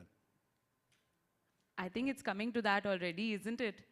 Everybody is realizing and moving towards it. Oh, I want to touch upon one point. So LCAs are being mentioned, and here I want to say that our company has already is concluding the LCA analysis for sugar and ethanol in our 10 mil complexes, and we are also doing an emission a complete emission study of each and every factory separately, scope 1, 2, and scope 3. I think we must be the first company in the country, and I don't know how many are there in the world, but we are just about concluding this study, and we will supply this data, and India will no longer have to say it has no Indian data. Great. So big hand for Avantika. You were speaking from your heart, I believe. So before going to the the delegates, the audience, and asking for any questions, I move to Thomas because you are in a sector where you are fueling the country and the world. So now we do have a biofuel alliance. We are bullish on biofuels from the sugar industry and elsewhere, and we are talking about the net zero also. My question is very specific because I am a person from the sugar industry. So how this global biofuel alliance is going to subscribe to the views of the sugar industry, how it is going to be beneficial to the sugar industry, and how it is going to address the issues of sustainability too? No, thanks for the question, and thanks for the opportunity to address you all. I think the heart of the two points which come out of this presentation and this discussion has been sustainability and diversity, and diversification. I'm really happy to see that across the presentations we hear today, it's not to diversify from oil to bio, but from bio to oil maybe. Because we're hearing cases where we're looking at green pumps where you won't have any oil and gas. Luckily, I have to answer it only from the Global Biofuels Alliance and not from the Ministry of Petroleum and Natural Gas. Otherwise, that would have been a different answer. to supplement. Right, okay, so we do have, just to address that point, we do have integrated, we're bringing about integrated petrol pumps where we have CNG delivered, where energy, that's electricity, is coming from solar panels on the top of the roofs, where at a later point of time, even hydrogen will be dispensed. We anyhow have a biofuels when the mandate is, and you're right, we're happy to share with you that in May we've hit 15%, and that's a great target. Let's also remember that the Indian target was first 20% in ethanol supply at 2030.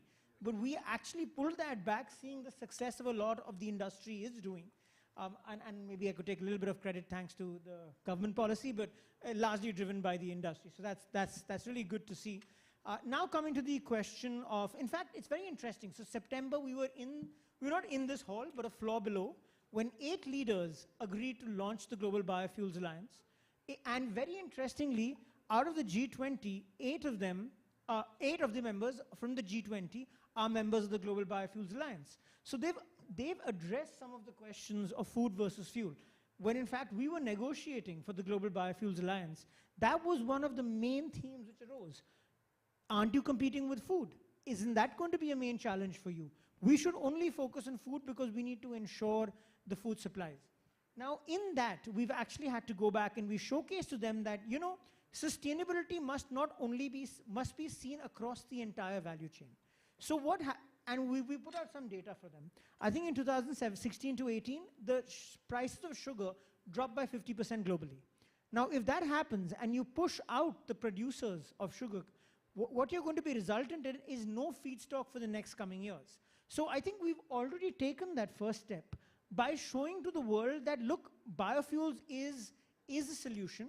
It's a solution which is immediate. You don't need any change in infrastructure. I think that's the main key thrust what we're pushing the biofuels. And it's a technology which a lot of the value chains have already matured.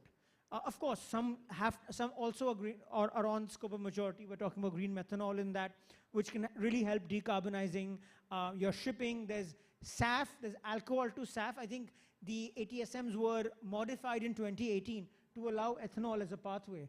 And And now in the US, we've seen ethanol to jet come up. We know Praj is working on ethanol to jet. So we've actually achieved the first step, which is bringing the world together. Now we have 24 members and 12 international organizations, including ADB, World Bank. So we've got the world together to begin talking about it.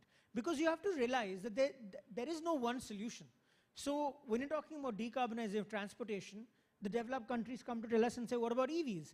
We say, look, EVs have their own challenges. Not that in India, by the way, you mention any technology, we have it. We have already a green hydrogen plant. We already have done LCAs, as we've heard. We're already working on solar. We're doing rooftop solar. We're looking at biofuels. We're looking at green methanol. So India is literally, if you want to do a test run for anything, India is your case study. But coming back to this, so we said we are working on these streams, particularly for the sugar. And let's not look at sugar only as sugarcane. So in India, we use molasses B, molasses C. We've driven that idea. I said molasses C, otherwise is a waste product. We are taking bagasse. We have a system of cogeneration in coal plants. So an obligation towards that is coming up. So you have that utilization there. We're saying press mud. Let's utilize it for CBG. Anyhow, natural gas globally is a lower form. So don't look at sugarcane as only sugarcane juice. Look at the entire, it's a wealth of opportunity. Look at whatever it can provide to you. I was just at the G20 and I was speaking prolifically on press mud. I said that could be your solution. I even told Japan, you're a developed country, you're having to import natural gas. You can import CBG instead, much greener, much better. The molecules are very similar. You don't need to change any of the infrastructure. So our push has been that let's not preclude any source.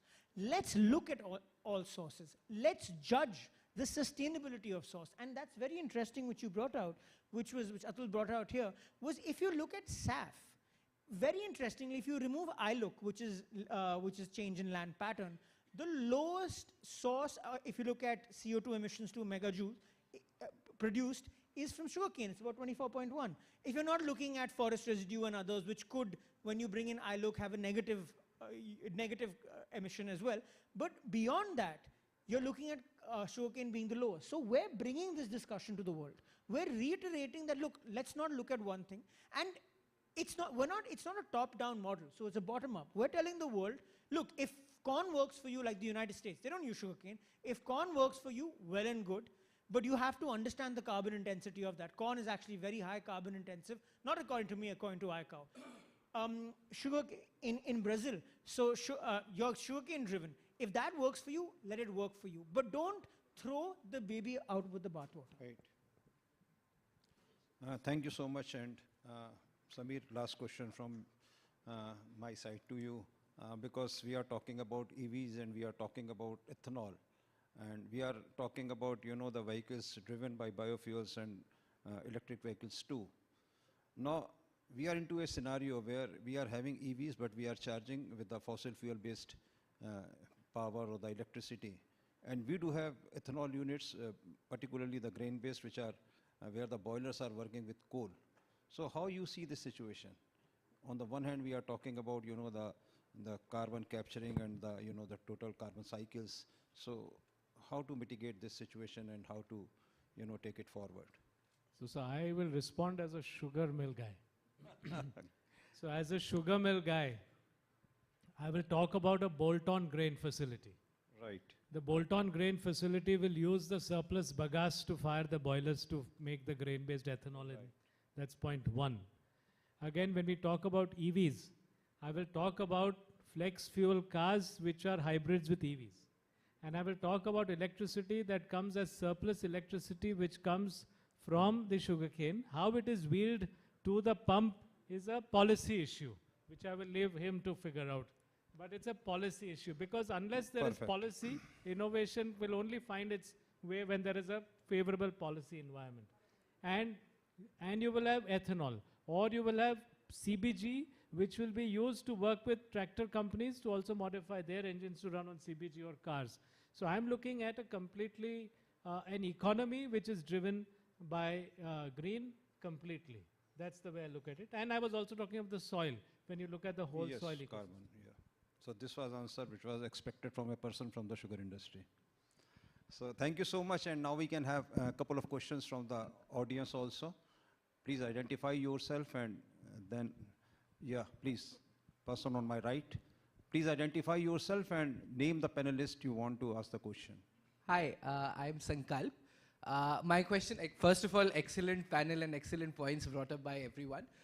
My question is to Mr. Thomas that, we've been seeing through Global Biofuels Alliance, India demonstrating its leadership around the world.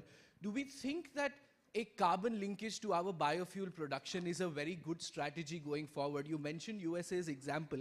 They are also importing Brazil's ethanol today to make SAF because they have only brought in Inflation Reduction Act in 2022 linking their ethanol production to carbon. Brazil, on the other hand, has had Renova Bio from 2017, I think, linking the ethanol production to carbon. This becomes especially important in context of other competitions that we see for biofuels. For example, in EVs, where we see the CAFE norms, for example, not recognizing the carbon neutrality of biofuels that are coming up, and similarly in the tax differentiation, etc. So this carbon linkage, is this an important policy consideration for the government going forward, given that India will meet the global demand for biofuels very drastically? Thomas. No, thanks for the question. I think I would say it's at the heart of the debate. Because when you're looking at the bioeconomy, the biofuels, biomass, one of your main idea is, look, it's less carbon intensive than oil and gas.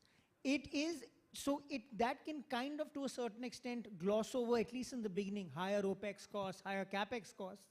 But when we're looking at a larger, when we say sustainability, I would define it in three terms: pro-planet, pro-growth, and pro-environment, and so pro-people. So when we can showcase that, look, and we're working on that. So one of the main themes of the Global Biofuels Alliance was to help develop standards, because the standards which we saw were too diversified across the world. So if tomorrow India wants to showcase its credentials, and this will become very important as we move forward and a more robust carbon credit market arises, when you need to drive down your costs, when you have to showcase your credentials. And so I believe that ensuring a linkaging and showcasing your credentials of lower carbon, carbon neutral is very important. Towards that, I'm happy to see that the life cycle assessments are being undertaken. Yes, we do know there's some challenges, particularly with respect to SAF, that Indian laboratories or Indian certification institutions are not recognized globally. So we're trying to resolve that situation at a policy level, and we're hoping that enough amount of literature, enough amount of peer-reviewed such assessments come out, so where we can take it to the globe and say, look, India's story from 1.2 in 2014 to now 12.6 this year is not only built on reducing our forex, not only built on reducing our import dependency, but also not only built on ensuring farmers get paid on time, but built on lower carbon through actual proof. Thanks. Any more? Yeah, on my left. Yeah, my name is Kamar Bakrin. I head the Nigerian Sugar Development Agency.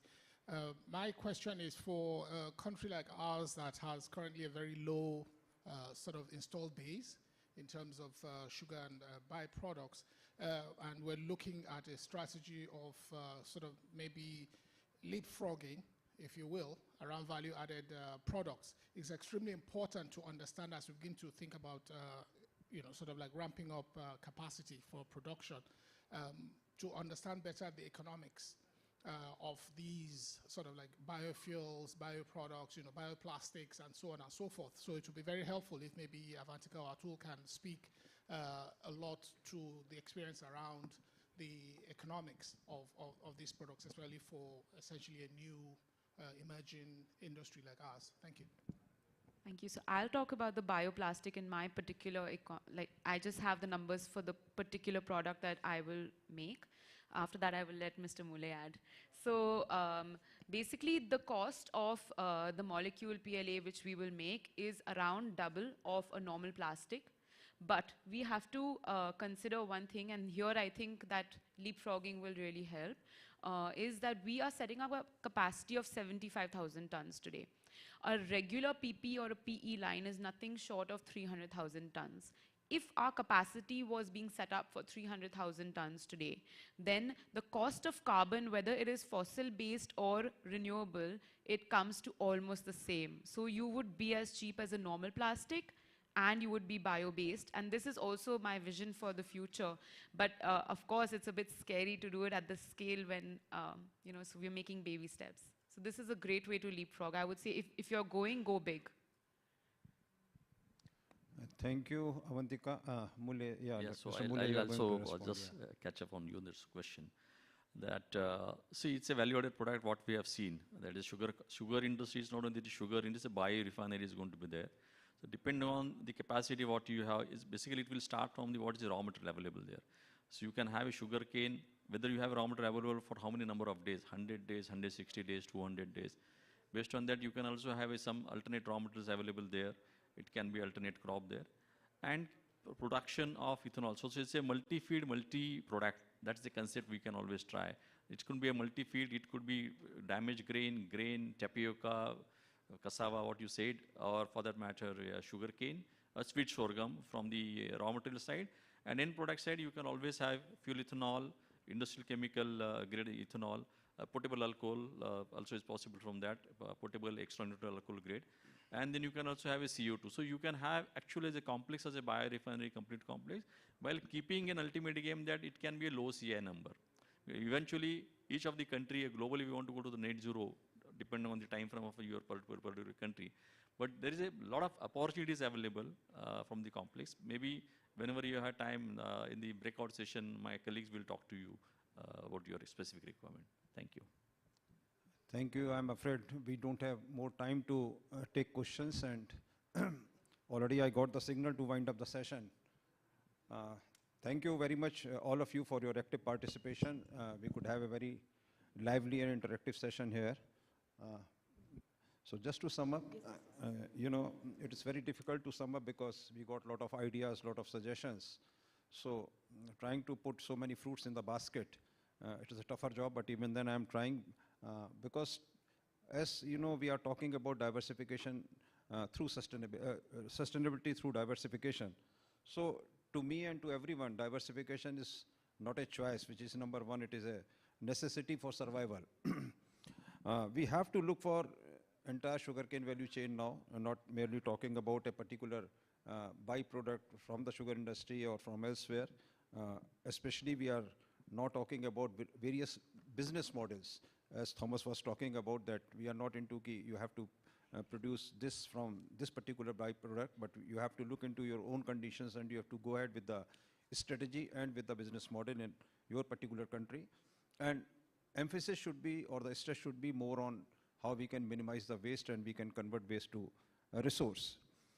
Sugar-based sugar industry can be a potential source of green energy in various forms, as Mr. Somaiya was talking about. Already into production of the bioelectricity, bioethanol, CBG. We have to look forward how we can have more advanced biofuels from the sugar industry so as to have more revenue streams and to make it sustainable. While producing all this green energy, we have to look for more biochemicals, and as Avantika was talking about, bioplastics, which can help in decarbonization also and in meeting the targets of net zero. So I think these were the few takeaways for me and to you as well. And I extend my thanks to particularly to Mr. Somaiya, Madam Saraugi, Mr. Mule and Mr. Thomas for giving their views and enriching the knowledge of all of us. I hope the ideas discussed in the session will be of great help to all of us who are working in different countries in different sugar industries to attain the goal of sustainability and to make it viable, competitive and profitable all the time. Thank you so much.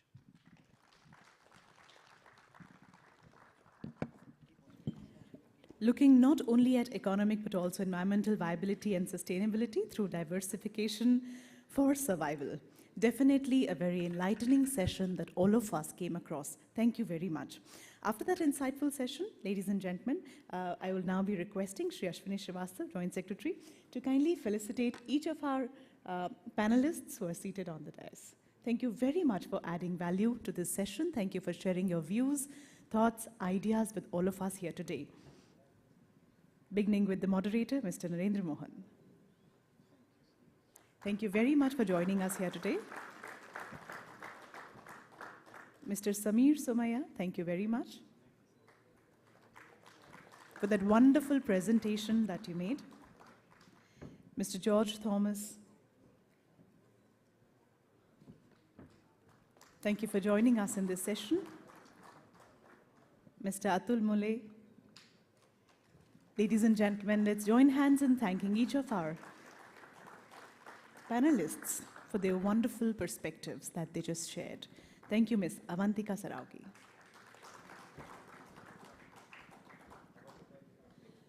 So we'll now have a group picture, and post that we'll conclude.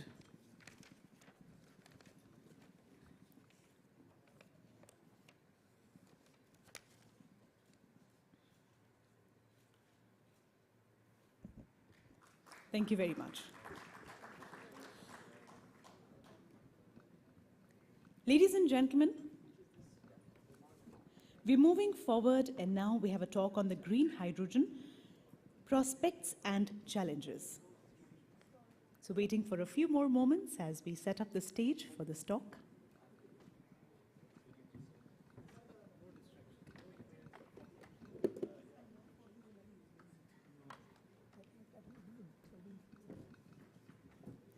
Thank you very much once again. Ladies and gentlemen, it's an honor to introduce our next speaker, Ms. Lindsay Jolly, Senior Consultant ISO, in order to delve into the crucial topic of green hydrogen prospects and challenges. Ms. Lindsay Jolly is a distinguished commodity analyst specializing in global sugar markets, serving as a consultant to the International Sugar Organization. With over 20 years of experience at ISO in London, and previous roles at Australian Bureau of Agricultural and Resource Economics in Canberra and Food and Agriculture Organization of the United Nations in Rome, he focuses on economic research in primary commodity markets. Ms. Lindsay advocates for diversification and renewable bioenergy pathways within the sugar industry, contributing through publications and speaking engagements worldwide. Let's welcome Mr. Lindsay Jolly on the dais.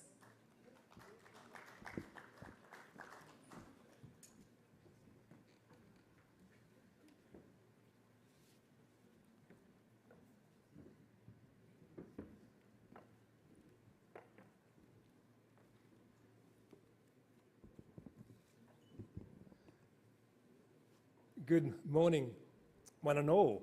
It's an absolute pleasure to be here in India and at this very important meeting. I thought the panel was excellent, very excellent, and I think it sets up nicely my little talk about green hydrogen, which is a little further in the distance, but it's a real opportunity for the sugar industry, and it's a real necessity for the global economy to move down that decarbonisation path. Today I'm going to be talking about green hydrogen. It's the holy grail of all hydrogens when it comes to climate activists and the energy sector and governments. It's the only hydrogen that does not emit carbon dioxide when you use it.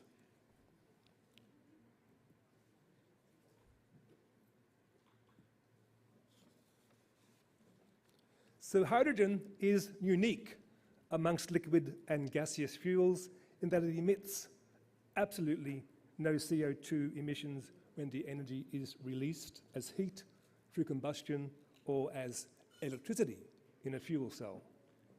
In both cases, the only other input needed is oxygen, and the only byproduct is water. But most hydrogen today is produced using natural gas or methane, and that emits significant greenhouse gases as a result. So while hydrogen is very much seen as the Swiss army knife of the energy world, it potentially can be used absolutely everywhere. It only becomes a game changer in the globe's transition to a low carbon economy if it can be produced with low or no CO2 emissions. And that is where green hydrogen fits in. There is no generation of CO2 when it is produced. hydrogen may be a small molecule, but it's hugely important when it comes to decarbonizing transport and industry. Hydrogen is a Swiss Army knife because it is so versatile and can be used across a vast range of applications. It can be used in transport, in buildings, in power generation, in industrial processes, and more. But today I haven't really got time to go through all of those precise uses. I want to focus initially on how is hydrogen made. This is the hydrogen color spectrum. There is an expanding range of techniques to produce hydrogen, each referred to by a different color. It makes life simple to have a different color for those hydrogens that use different feedstocks and each with a higher or lower CO2 emission.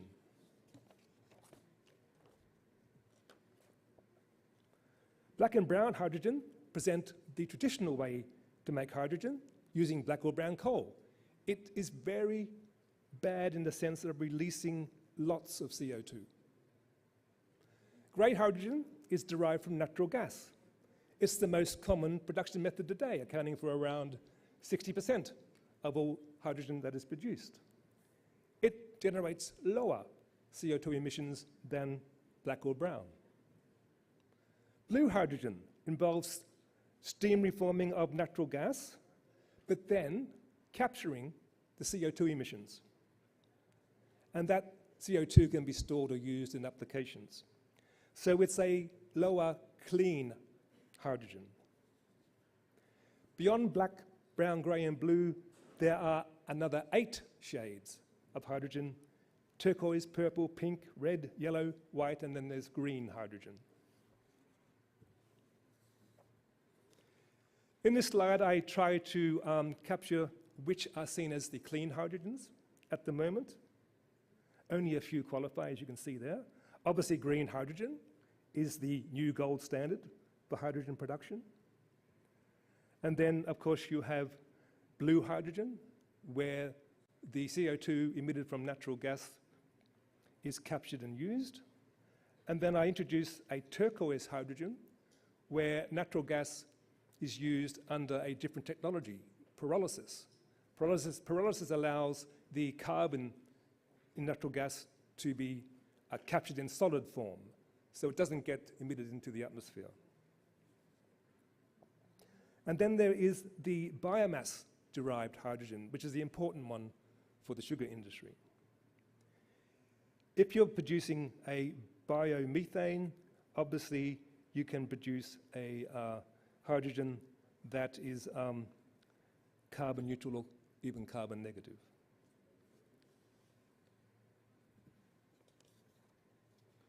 Green hydrogen is produced with no CO2 emissions from renewable sources of electricity, such as wind, hydro, and solar, and then an electrolyzer is used to break water into hydrogen and oxygen in a process called electrolysis. That's the most basic and only way to make green ethanol. There are different types of electrolyzers. The alkaline one is the most common, but maybe for green ethanol with a more variable renewable power supply, it's better suited for that circumstance, the PEM electrolyzer. Sorry, there's the screen there, sorry. There's the 3 types of electrolyzers. Saudi Arabia is currently building the world's largest green hydrogen project. It's a joint venture. It is going to need about 4 gigawatts of solar and wind energy to produce 600 tons of hydrogen every day, of green hydrogen. That development is costing around $8.5 billion US. It's a big investment. Once produced, that green hydrogen will be made into green ammonia because it's going to be far easier to handle. And I'll come back to how you can convert hydrogen into a different substance for distribution and storage.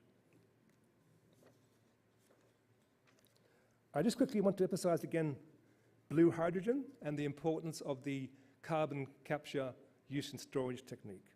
Because blue hydrogen is about the only hydrogen that can be scalable and easily meet a clean hydrogen mandate. So it's important to know that as green hydrogen capacity is developed, you really are going to be developing alongside the blue hydrogen production from natural gas.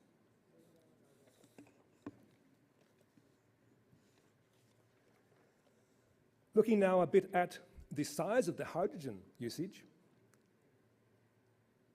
according to the International Energy Agency, the world used about 95 million tons of hydrogen in 2022.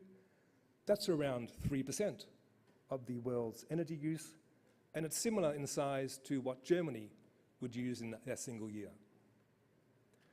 Of that H2 use, only 0.1% was green hydrogen. You'll also see here that there's a scenario for 2030 under the IEA's net zero emissions scenario. And it shows that by 2030, the world should be using around 150 million tons of hydrogen. And you can see that there are some new uses for hydrogen by 2030. Presently, you see use in refining and in industry, but in 2030, you see use in transport, synthetic fuels, and the power sector.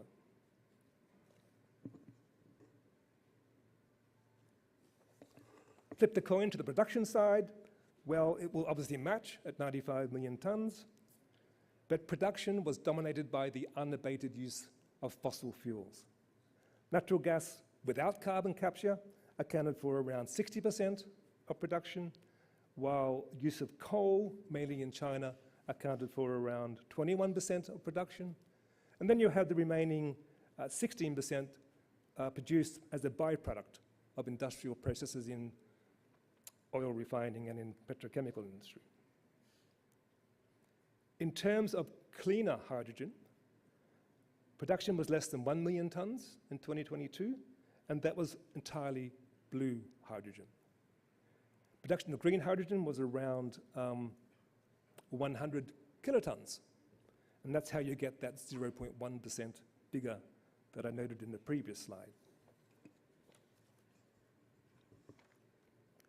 Looking forwards, to align with the IEA's net zero emissions scenario, green hydrogen capacity must grow by more than 100 times by 2030. So within their 8 years, we need to see production expand by 100 times.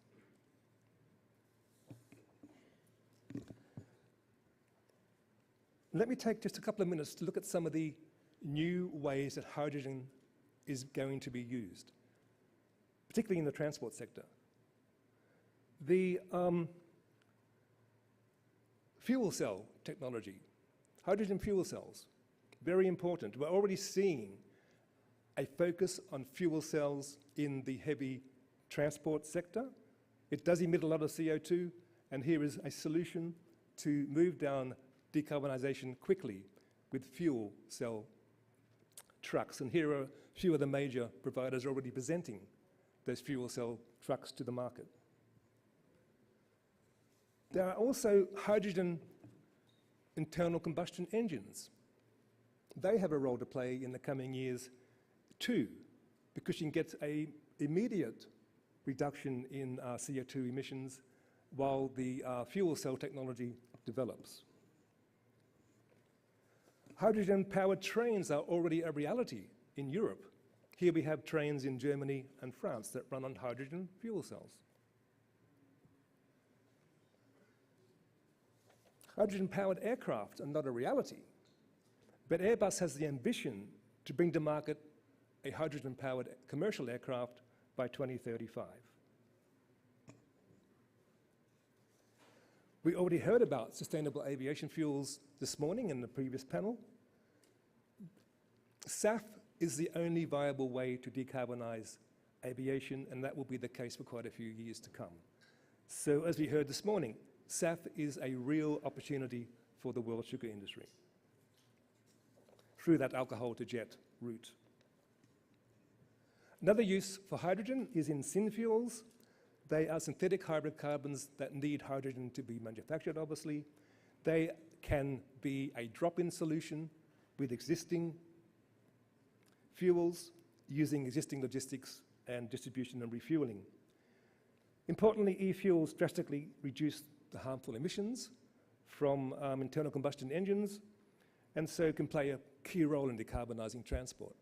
But really, synfuels, e-fuels, compete directly with biofuels in the transport sector.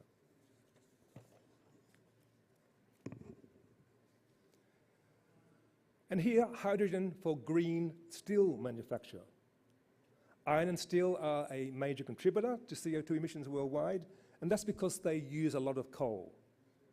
But green steel making is becoming a reality. Sweden's largest electrolyzer project has been inaugurated to produce green hydrogen for green steel manufacture. And the magic of hydrogen is that it makes the entire process carbon-free. By reacting hydrogen directly with iron ore, iron and water are produced instead of iron and CO2 when you use coal. But it's not all a fairy tale. There are some real challenges to pursuing hydrogen and green hydrogen in particular. I've listed a few on this slide, but in the time I have available, let's just quickly look at the cost of green hydrogen. That is the economics, and also a few comments about storage, distribution, and handling. Economics. Clean green hydrogen has always been far more expensive than its dirty counterparts. But that's about to change.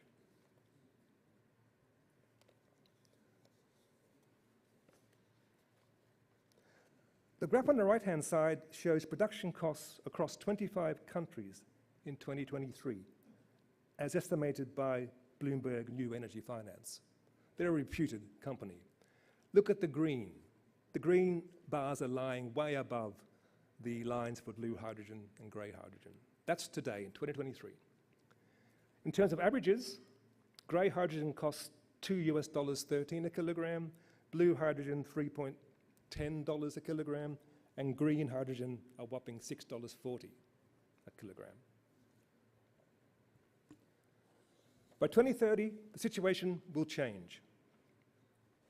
Green hydrogen has a good outlook in terms of economics.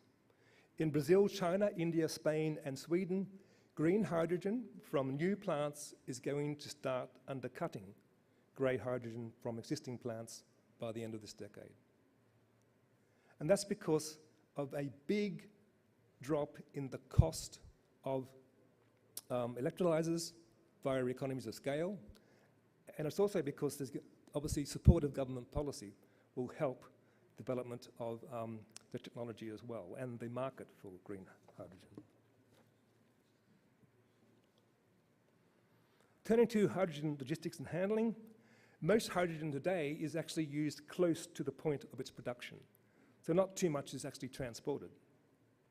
But looking forward, in a world where you need a lot more hydrogen, then you will need to develop a hydrogen storage, transport, and distribution network. And that will have to be on an international scale. So the low density of hydrogen by volume means it is difficult to transport and is generally converted into a different state to be moved around. The most widely used hydrogen storage forms are compressed hydrogen gas and liquid hydrogen, and they're usually transported by high-pressure vessels and cryogenic tanks. But chemical carriers allow hydrogen to be transported at high density and much more easily. I've already mentioned ammonia. Ammonia combines hydrogen gas with nitrogen gas, and it is a much safer and easier form of hydrogen to store and transport. Then there are liquid organic hydrogen carriers, LOHCs, and they are organic compounds that absorb and release hydrogen through chemical reactions. So LOHCs can be used as a storage medium for hydrogen and moved around easily. Importantly, ethanol. Ethanol is an effective LOHC. And I will come back to that in the later part of my presentation when I look at pathways for the sugar industry to get onto the hydrogen. There's also a technology using metal hydrides, which I don't really have time to get into today, but it's another way to move and store hydrogen. So let's come to sugar, the pointy end of my presentation. How can the world sugar industry take advantage and find a pathway to green H2? And when they do, will it be actually economic to do so? Now, this hydrogen opportunity, as we heard this morning, is in the context of an already abundant, significant number of ways that the sugar industry can produce green energy.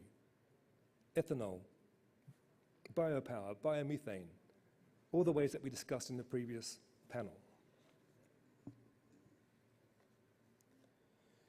India's sugar industry is at the forefront of this desire to move into green hydrogen. They have already developed a technology model that they say can produce 1 million tons of green hydrogen by 2030. It's no wonder that India's sugar industry has its sights firmly on hydrogen when the government is so proactive in developing a hydrogen economy. The National Green Hydrogen Mission was approved by the Union Cabinet back early last year, and the mission outcomes by 2030 include development of a green hydrogen production capacity of at least 5 million tons a year. That's laudable and commendable. And to help achieve that, it's about investing in renewable energy capacity as well.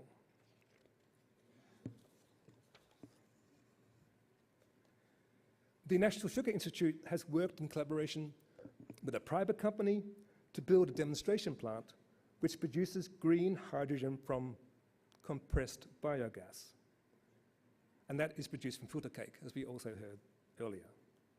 You then convert biomethane into green hydrogen and a solid carbon black, using pyrolysis technology.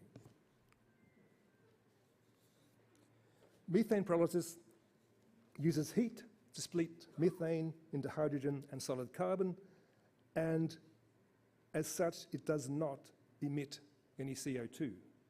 And that solid carbon can be used in other applications. But there are challenges to pyrolysis becoming fully commercialized, and I'll just mention them briefly. There's an issue with a high level of energy input required, issues with heat management. There's a real challenge in scaling up this into commercial scale. And then, of course, there's the whole question of economics. The cost of producing green hydrogen through methane pyrolysis, it has to be competitive with other hydrogen production methods. And you will get those economics if you can reduce the operational and capital costs of the pyrolysis technology. The world's other massive sugar industry, Brazil, like India, produces biogas using biodigesters. They use filter cake and they use bagasse from the ethanol process. And much of that biogas is presently used to boost biopower production from sugarcane bagasse. According to some people, it is possible to increase biopower generation by up to half if you use biogas from your filter mud and your bagasse.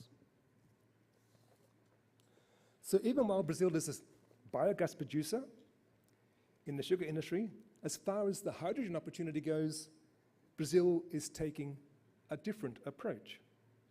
And they're focusing on ethanol as an effective hydrogen carrier. And that makes a lot of sense because you then have the existing ethanol distribution, transport, and filling station network already in place. You don't need to develop a new distribution network.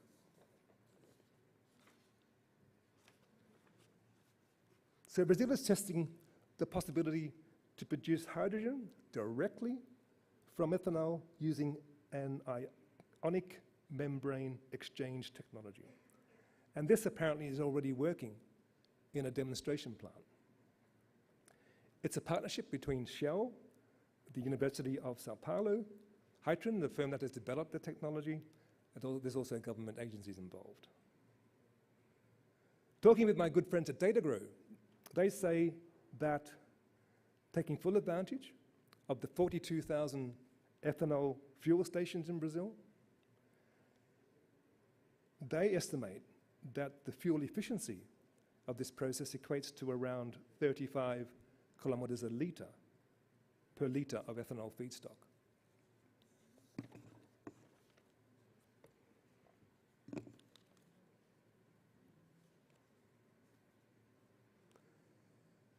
The hydrogen produced under this project is going to be used in 3 fuel cell buses running around the campus of the University of Sao Paulo. And it's also going to be used by Toyota's first production car powered by a hydrogen fuel cell stack. So it's a really interesting approach to how to enter the hydrogen sector. The other obvious route for the sugar industry, particularly in the cane sugar industry, to produce hydrogen is to use your renewable but gas-generated electricity to power electrolyzers for the electrolysis of water. But for many industries, solar and wind could be the most cost-effective source of renewable energy. So you may not be competitive using this approach with your gas-generated electricity. Then there is hydrogen from cane bagasse through gasification or anaerobic digestion. But I hear this morning the big interest here in India is to use bagasse for second-gen ethanol. So this is not an obvious route. And as far as I'm aware, I don't think there's one industry in the world that currently produces biogas from bagasse. In Europe, which is the real leader in hydrogen, the beet sector is looking at biogas from beet pulp, but not to make hydrogen. Their incentive is to make biogas to put into their combined heat and power plants to decarbonize their factories. So I've been asked to finish up, and here I am finishing up. The global shift towards decarbonization is accelerating, with clean hydrogen playing a pivotal role, green hydrogen in particular. Many challenges, but the benefits of a carbon-free economy are obviously clear, and it's a necessity to move towards decarbonization. As I just said, India and Brazil are taking different approaches. India's approach with pyrolysis, the real challenge there is commercialization and scaling up. In Brazil, with ethanol reform, the challenge is to move beyond the demonstration phase and prove that you can do this in a large scale using the existing ethanol distribution network. Using your renewable energy to produce hydrogen via electrolysis, the economics may not work. And for the beet sector, the incentive is to produce power for your beet factory rather than to produce hydrogen.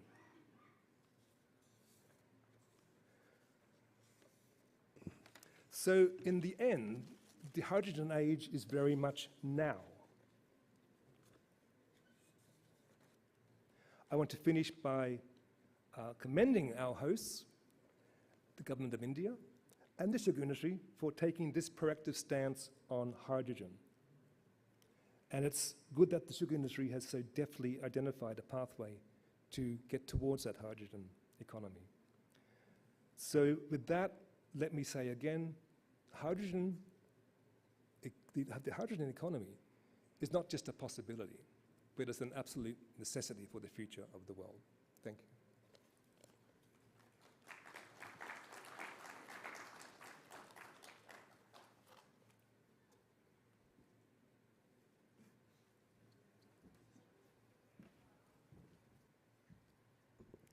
Thank you for that insightful presentation. Your comprehensive view has shed light on green hydrogen's transformative potential and the hurdles we must all navigate. We thank you for that wonderful presentation. Shri Ashwini Srivastav, Joint Secretary Sugar, is felicitating. Ms. Lindsay Jolly, thank you very much. It was truly enlightening and inspiring for all of us. Thank you. Ladies and gentlemen, quickly moving on to the next session on ease of doing cane farming, mechanization and modernization. We'll take a few moments to set up the stage, and in the meanwhile, I'll be introducing the panel.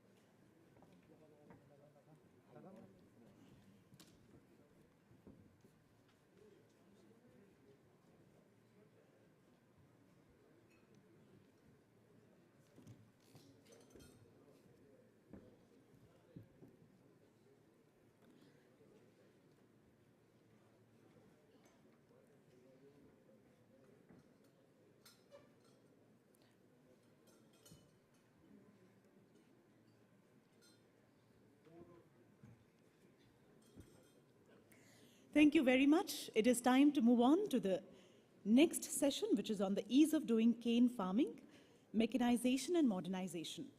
Ladies and gentlemen, I take this opportunity and privilege of introducing the moderator, Mr. M. Prabhakar Rao, President, Indian Sugar Mills Association. Let's welcome him on the dais. Dr. Prabhakar Rao is an alumnus of the School of Agricultural Science, Banaras Hindu University. He is the chairman of NSL Group of Companies, which includes Nuzividu Seeds Limited, one of the largest seed companies in India. He is the president of Indian Sugar and Bioenergy Manufacturers Association. He believes in arriving at comprehensive solutions to the farmers' and consumers' distress through modernization and mechanization of farming sector, as well as digitalization for information flow and policy making. We welcome you, sir. Ladies and gentlemen, we will be welcoming the speaker for this session now, Mr. Roshan Lal Tamak, CEO, DCM Shriram Limited.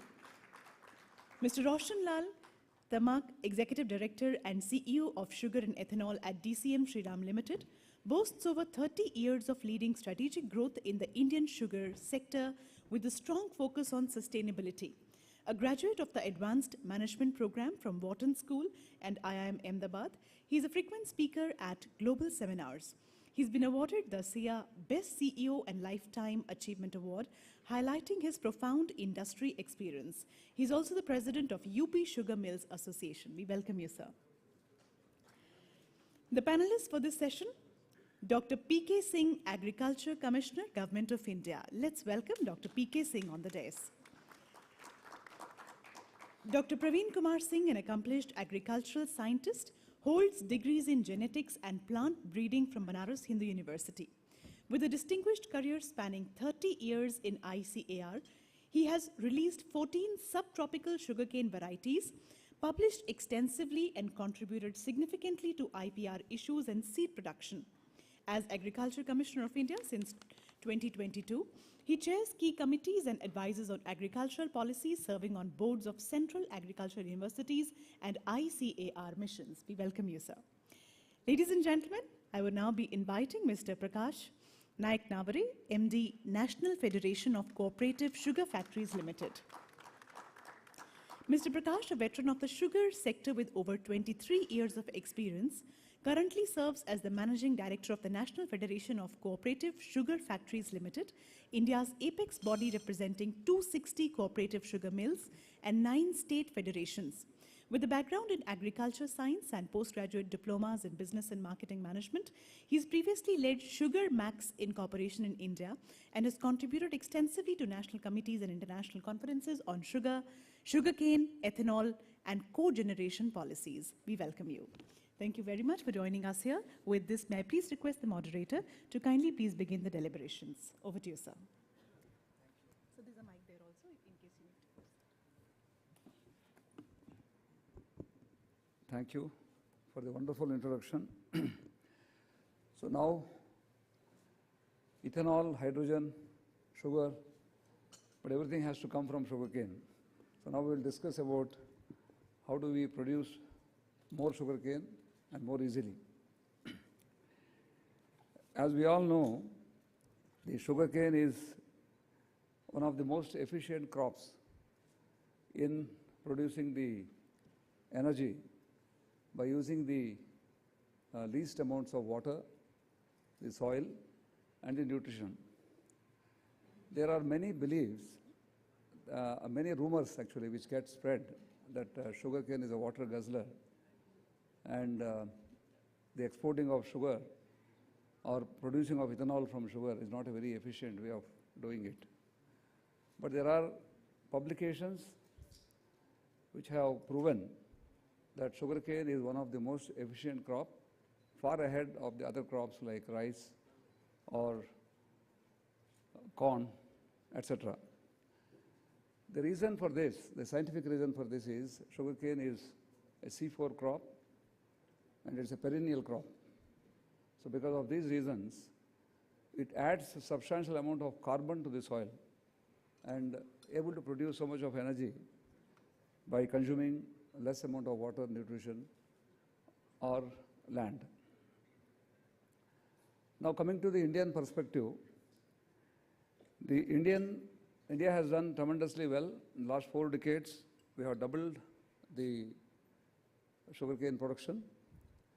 We have become the largest sugarcane producer for a short period. Of course, again, we lost it to Brazil, but I am confident that in future, we'll get back to the top slot with the sustained, with the national mission for sugarcane that is going to be launched by the Government of India.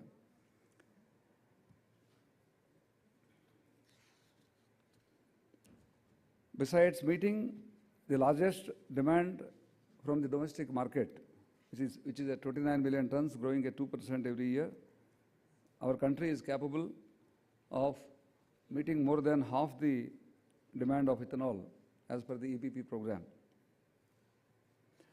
The success of the sugarcane production in our country can be attributed to the better cane varieties that have come from the ICR system, the mechanization, and the modern agriculture methods followed by the farmers for improving the water use efficiency, and also the increasing use of biologicals to make the sugarcane more sustainable and the agriculture more regenerative.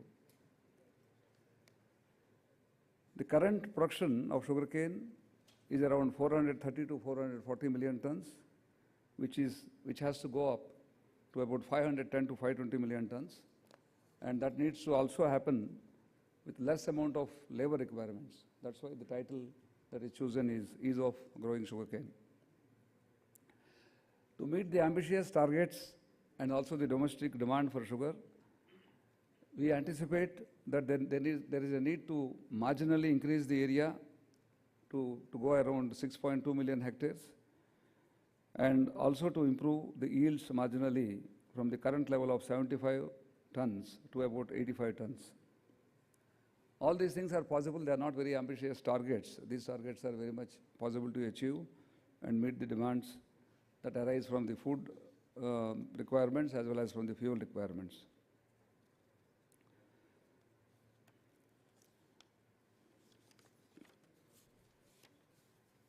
By 2030, the water consumption in sugarcane is expected to come down by 30 to 40% by usage of drip irrigation systems.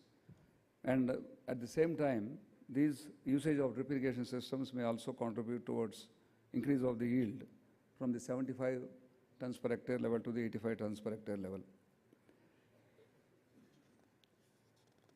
We have a very eminent panelist sitting here, and the first panelist, Dr. Tamak, will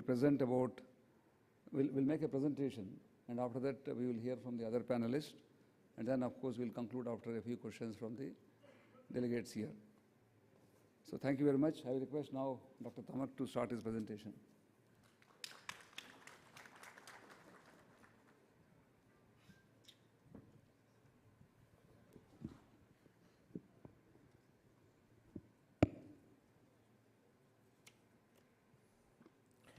Good afternoon. First of all, I should like to extend my sincere thanks to ISO for giving me this opportunity to share my thoughts. Since morning, we heard Honorable Minister, Secretary, and other panelists and everybody was harping on how can we increase productivity of sugar cane, and rightly so, because sugar cane is the heart of sugar sector, and sugar cane growers are the backbone of the sector. So with these two premises, we can improve the viability and sustainability of the sugarcane sector. So my focus will be on ease of doing sugarcane cultivation by mechanization and modernization. And during my presentation, I should like to touch upon few case studies as well, that how can we execute it? Because execution, in the success of idea lies in execution. So coming to my presentation, as we all know that Indian sugar sector is very vast. Just to share a few numbers, in India, the total sugarcane crop is being cultivated in 5 million hectares. The number of smallholders are 55 million. And if you consider an average family size of 4 to 5 persons per family, it is equal to Brazil population. Just see the magnitude. Therefore, the socio-economic and cultural and agricultural context has to be kept into mind while formulating the policies, just for the information of our international friends. As far as relationship with millers are concerned, of farmers, it is seamless. 365 days engagement, consistent engagement, and the farmers are being helped by sugar mills in many ways, like propagation of different varieties, improving the productivity, and supporting them in sugarcane supply as well. And one thing more to note, because this is very important, direct money to the farmer's account is being transferred in India since last more than 20 years to their bank accounts. This is also an interesting fact to note. But what is the requirement of mechanization and what are the benefits of mechanization? So obviously, it improves the productivity and it reduces the cost of cultivation. But the bigger challenge is, how can we attract youths in agriculture? This is a real challenge, and it is a global challenge. Therefore, we have to work upon this. We have to make agriculture easy, and therefore mechanization and modernization is absolutely necessary. Migration of labor, urbanization are the global phenomena. Therefore, scarcity of labor is there. Timely availability of labor is a big issue, and particularly with the rising temperature in scorching heat, how it is possible, human drudgery is there, how it is possible to do agriculture operations. Therefore, all these three factors, ease of doing operations, improving economics, and conserving ecology, all three, if you want to achieve all three, mechanization and modernization is the answer. There are wide range of mechanization in sugarcane cultivation. If you see this graph in the entire life cycle, right from field preparation to mechanical harvesting, mechanization options are available. And in India, there are a lot of technology providers who are providing this wide range of implements and equipments. Of late, there are quite a few which have been added, like solar pumps have been added, and drip irrigation, of course, was added much earlier, and drone is the latest addition. So these have been added now, but the message here is that there is wide range of equipments and implements in India, and there are a number of technology providers who are providing these solutions. I should like to emphasize on these benefits of different machines, because since morning, today, everybody has harped on sustainability, and rightly so. But how mechanization can achieve the objectives of sustainability? Just for example, subsoiler, it improves the productivity by 5%. Deep plowing also improves the productivity. Laser leveling and micro irrigation and trash mulching, these three can contribute effectively in water conservation. And water is the most scarce resource, and particularly for a country like India, where 17% of the global population reside and only 4% water is there. And in agriculture, about 75% water is being consumed. Therefore, it is absolutely necessary to adopt water conservation measures. Similarly, for improving the fertilizer use efficiency, foliar spray, and that too with drone, is a very effective solution. It not only it improves the fertilizer use efficiency, but also it conserves water, and also the time taken to spray a particular area is also very less. So all these solutions serve the purpose of sustainability. Given the focus and thrust should be given by government, and our central government as well as provincial governments have framed various policies. This supportive policy framework is absolutely required to implement all these initiatives on scale. Therefore, an umbrella scheme, this Rashtriya Krishi Vikas Yojana, which covers all aspects of agriculture, and Dr. P.K. Singh will be dwelling on this particular scheme, because this is a flagship program of Government of India. So this takes care of all the aspects of agriculture, and other countries can also lead from this very successful scheme. Similarly, for mechanization, there are two schemes. One is National Mission on Mechanization, and second is National Food Security Mission. These are focused on mechanization. I shall be giving some details of these schemes subsequently. What are these schemes? For water conservation, there are two flagship schemes of Government of India. One is PM Kusum Yojana for solarization of irrigation. This is one scheme. And second is per drop, more crop, as our Honorable Prime Minister also speak a number of times on this particular scheme. So for water conservation, and third one is National Water Mission campaign, Catch the Rain. How can we harvest the rainy water? Because unless we harvest rainy water, we cannot conserve it.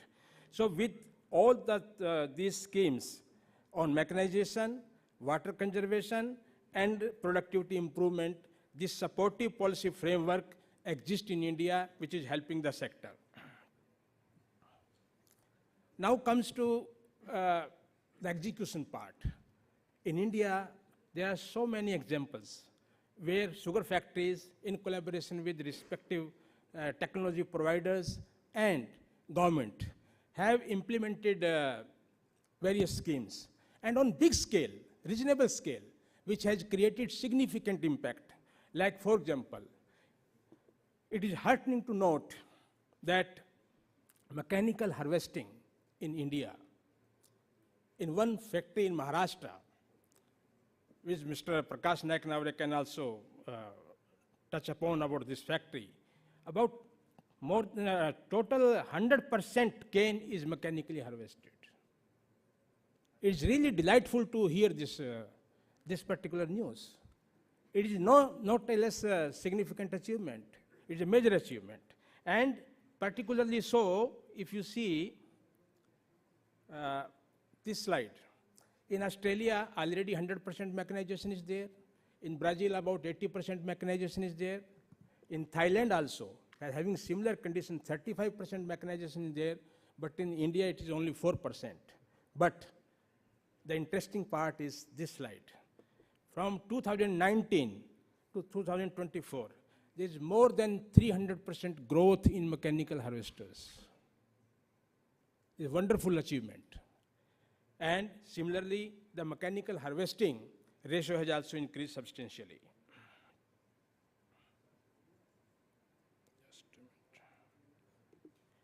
Now comes the water, the most scarce natural resource. In drip irrigation, again, lot of focus. And here I have picked up very few examples. Please forgive me for that, because it was impossible to cover everyone. So in natural sugar, about 45% area is covered under micro-irrigation in Maharashtra. And this factory is located in the drought-prone area of Maharashtra. In Maharashtra state itself, 20% of the total area is covered under drip irrigation. Here also, progress is significant and it is accelerating at a very good pace. Trench planting. For the information of everyone, trench planting is wide row spacing. And why we adopt wide row spacing? Because we want to reduce the competition for air, for fertilizer, and for sunlight. That's why wide row spacing is supposed to be better and it is yielding good result. So in a state like Uttar Pradesh, more than 50% area is covered under trench planting with the collaborative efforts of government and of course factories. Foliar spray, many factories are using drone like Rajaram Bapu, DCM Shriram. Multiple factories are using drone and adopting this foliar spray on a bigger, very big scale. Custom hiring model, we heard in the morning also. Companies like DCM Shriram and EID Perry, they have developed micro entrepreneurs to propagate this custom hiring model, that how the farmers who are not having equipments, they can get the equipments on higher basis, so that everybody need not to commit capex. And this is working very nicely. And the last one, call center, because this is the age of digitalization. How can we improve? How can we use telephone to impart, to transmit knowledge and information? So at DCM Shriram Limited, we have set up a call center. It has 98 lines call center. There are 12 number staff deputed over there who are equipped and qualified to answer any queries related to sugarcane cultivation and sugarcane supply. And we are getting very good response.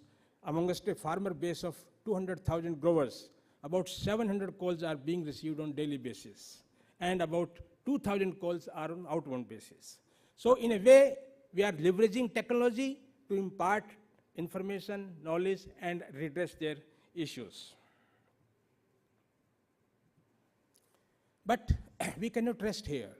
These are time-tested technologies, and we have to be future-ready also. So what are we doing for that? So therefore, there are various technologies which have been introduced. Of course, some of them are niche, but today, if we don't see the seed, how can we grow the tree? So therefore, precision farming tools based on artificial intelligence, machine learning, and satellite imagery. There are many technologies. And just for the information of the audience over here, there are 2,800 startups in agtech space in India who are active. This space is promising, and this space is a sunrise sector. Autonomous irrigation. Various irrigation companies are promoting this thing. Micro weather stations. Many companies, many sugar factories have also installed automatic weather stations for transmitting the very precise information, precise weather advisory in the catchment area of about 8 kilometers, so that farmers are alerted if there are any weather events. Same way, to support startups, Smart Farm Grant Challenge has also been initiated by Ministry of Information and Technology. There 12 startups have been chosen and in collaboration with DCM Shriram, and these startups have been entrusted to find solutions in 3 areas. How can we assess sugarcane yield? How can we assess the optimum maturity period? And third, how can we monitor the crop condition? And for policymakers, these are the real challenges, and to formulate real policies. Very good solutions have come up, and very soon these will be published in the public domain as well. Next is digital platform. Today, the country is riding on the wave of digitalization. And how can we capture digitalization? For aggregation of agricultural machinery. And there are a number of platforms which have come up in the space, and I'm quite hopeful that this space will also pick up in due course of time. But any issue is not without challenge. So what are the challenges we are facing? Challenges, of course, first and foremost is the small land holding. We cannot do away anything about this thing. But what is the mitigant then? Mitigant is that miniaturization of agricultural machinery has to be done, and our technology providers are working on that. Second is costly machinery. The answer to costly machinery is custom hiring model, which the government is also promoting, which the industry is also promoting. Micro entrepreneurs have to be developed so that they can rent equipments on hire. Third, of course, technical knowledge, gap in technical knowledge. We can leverage technology, and capacity building is an ongoing exercise. This is very much required. And last one is repairing facilities, sales and service center. So of course, this needs to be scaled up. Right now, technology providers are setting up, particularly in rural areas, but it has to be scaled up. In the last, I have three things to offer. One, as you know, India is a country of smallholders. And we have certain experiences, and similarly, other countries, whether it is Brazil or Thailand or Australia, they are also having experiences. So how can we tap collective wisdom? And how can we channelize and exchange knowledge, information, and share practices? So what can be done? Collaboration is the key. Collaboration increases strength. But for that, there should be some institutional mechanism. So I think our dear friend Jose Raiv is very active. So the time is ripe, time has come. Because improving sugarcane productivity, ensuring sustainable sugarcane production is the key. Therefore, we must put in place a mechanism to share practices, policies, and case studies, and also learn from each other in an effective manner. So for that purpose, we can have a cross-country collaboration in terms of some alliance or coordination committee or task force, whatsoever you call it, but it is the need of the hour. And to me, sustainable sugarcane production is the main problem, and in which, in this case, mechanization can play a pivotal role. Second, the whole space of agri-tech, mechanization, aggregation,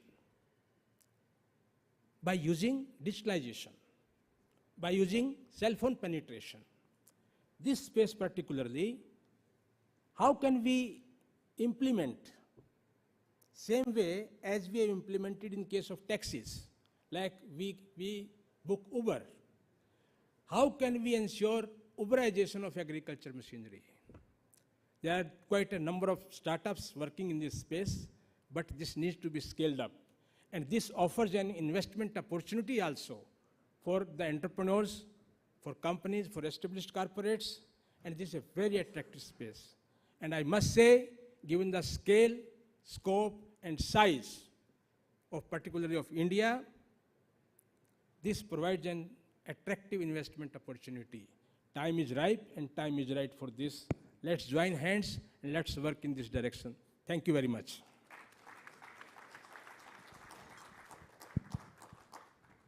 Thank you, Dr.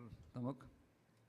So very enlightening presentation on improving the ease of cane cultivation. Now we'll move on to Dr. P.K. Singh.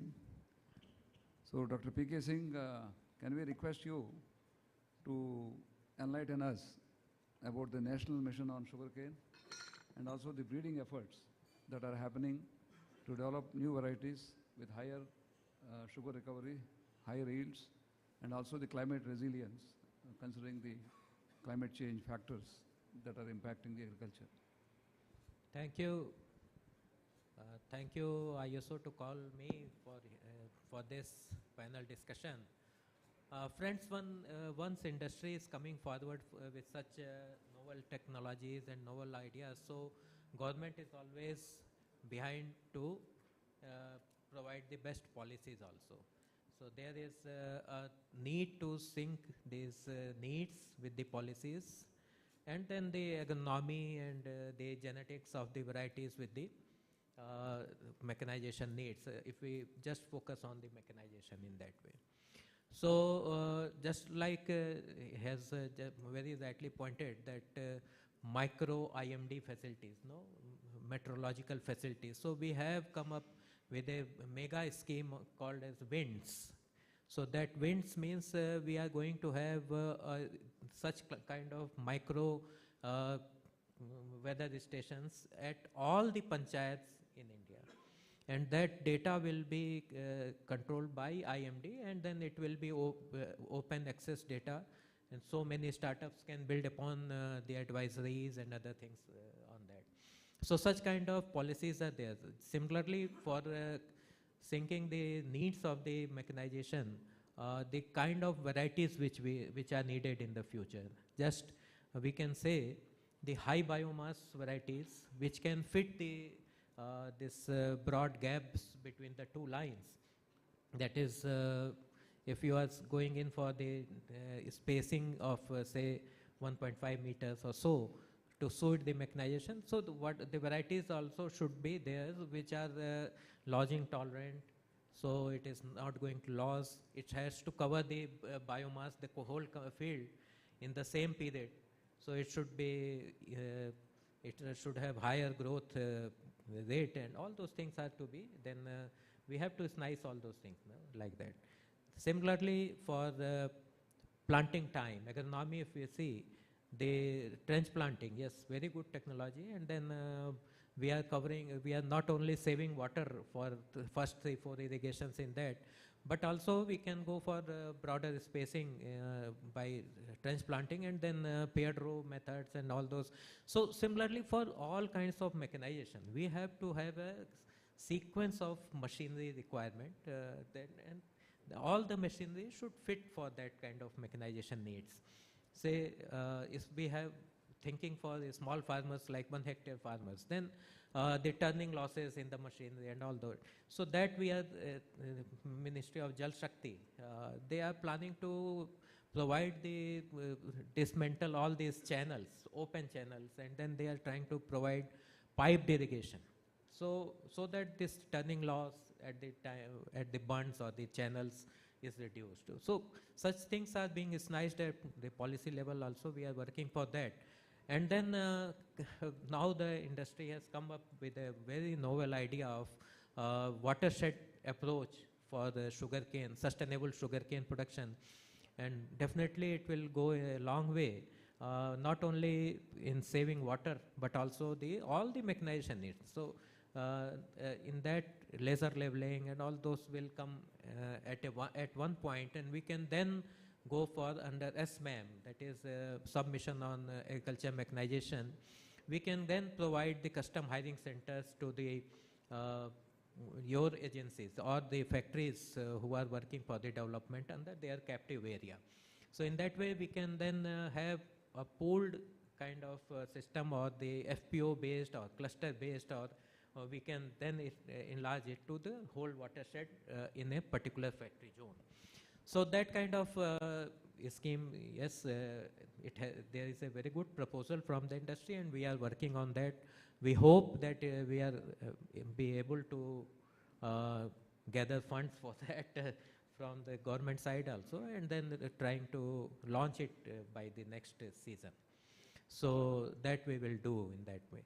Similarly, regarding any machinery which is required for mechanization of sugarcane, yes, we can go for subsidies, we can go for custom hiring centers, and different rates of subsidies we can provide to different conditions. So like FPOs, we are giving some different kind of subsidy, custom hiring centers, different subsidies, and then individual farmers, they are getting different subsidies. But in that, it is very important to efficiently utilize those machines.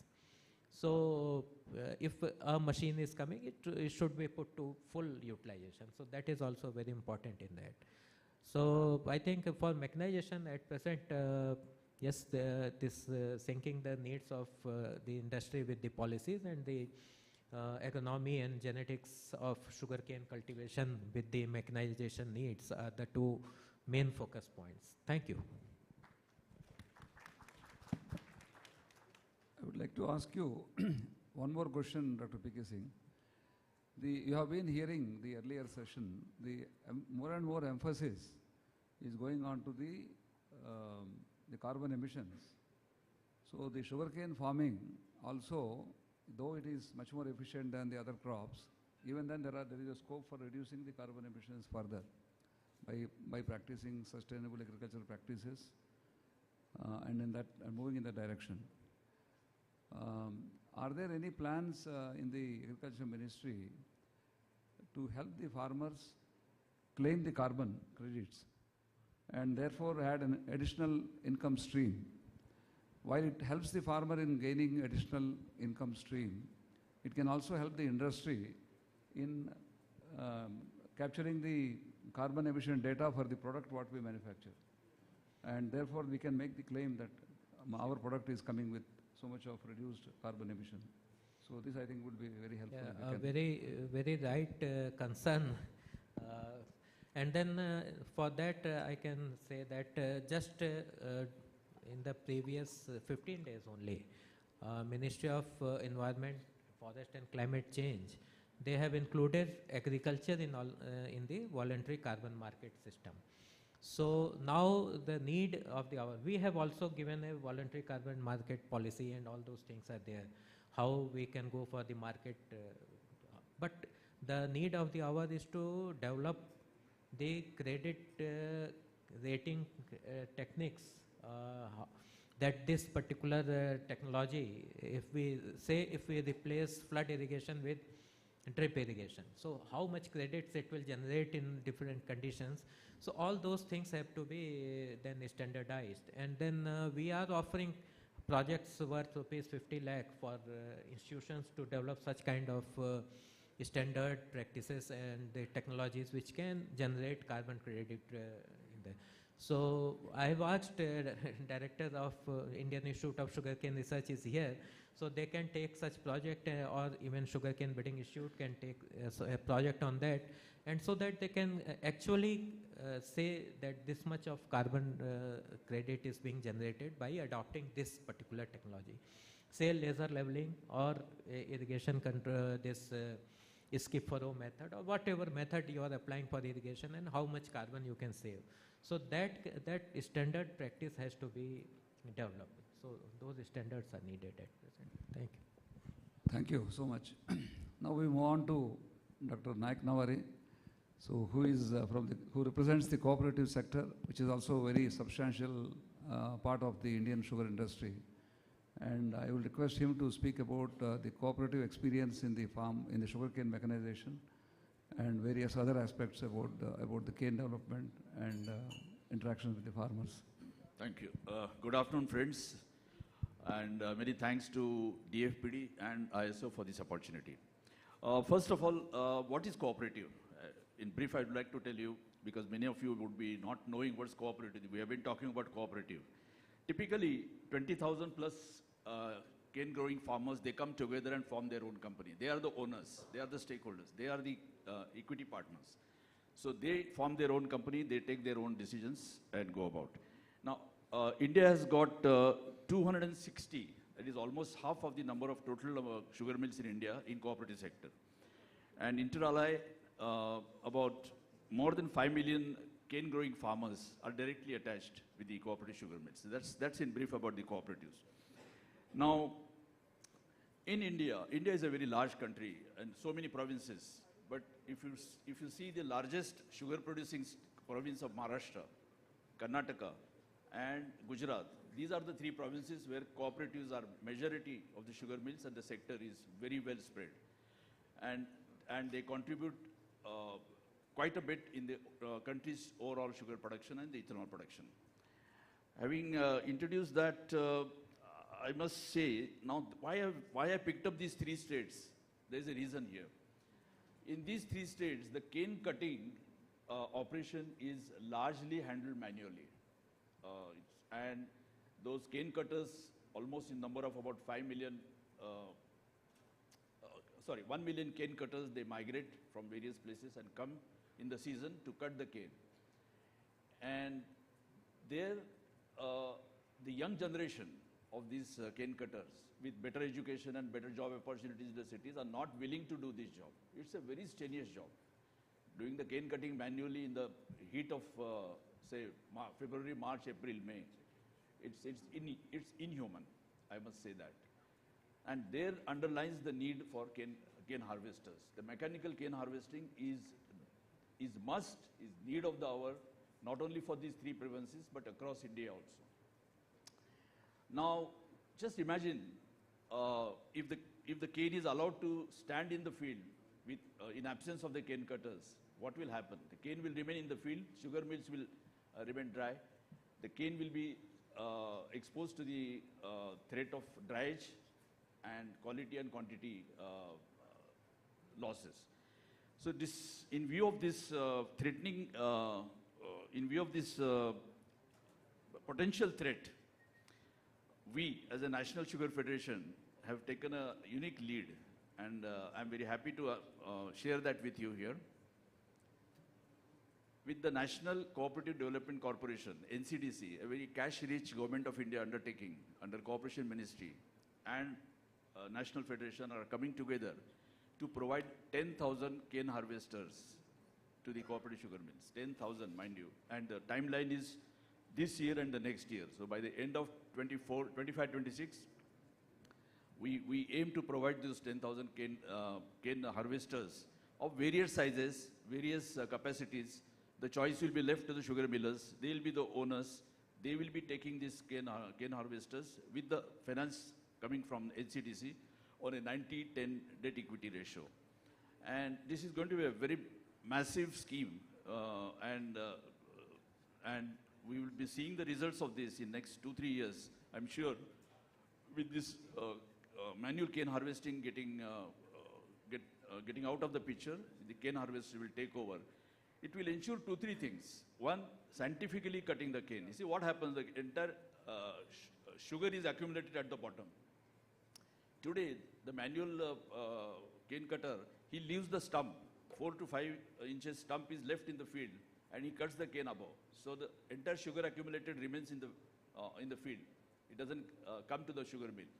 So scientifically cutting the cane right at the bottom and quickly transferring to the sugar mill. So you get cut to crush time reduced quite a bit. Today it is on an average 30 hours. It might be reduced to 20 hours, which will improve the efficiency, get the more sugar recovery. And all in all, I think this is going to change the entire scenario of the cooperative sugar sector. Thank you, Chairman. Thank you so much, Prakashji. I think we can wrap up this session. So excellent points that came. Just to sum up the whole discussion, India is moving nicely forward in sugarcane cultivation. The yield is gradually going up, and with the measures that the government is thinking about, which the industry is going to implement in collaboration with the farmers, we are confident that the further improvement of the productivity will happen over the next 5 years. The yields will be more stable. The sugarcane production also becomes more stable while the yield goes up. The stability factor also will get achieved by using of more of micro irrigation methods, the watershed management, and also the move towards sustainable cane cultivation by using the various practices like the trash mulching, incorporating of the mulch into the soil to enhance the soil carbon. They enhance the microbial activity and supplement the microbial activity by using biologicals.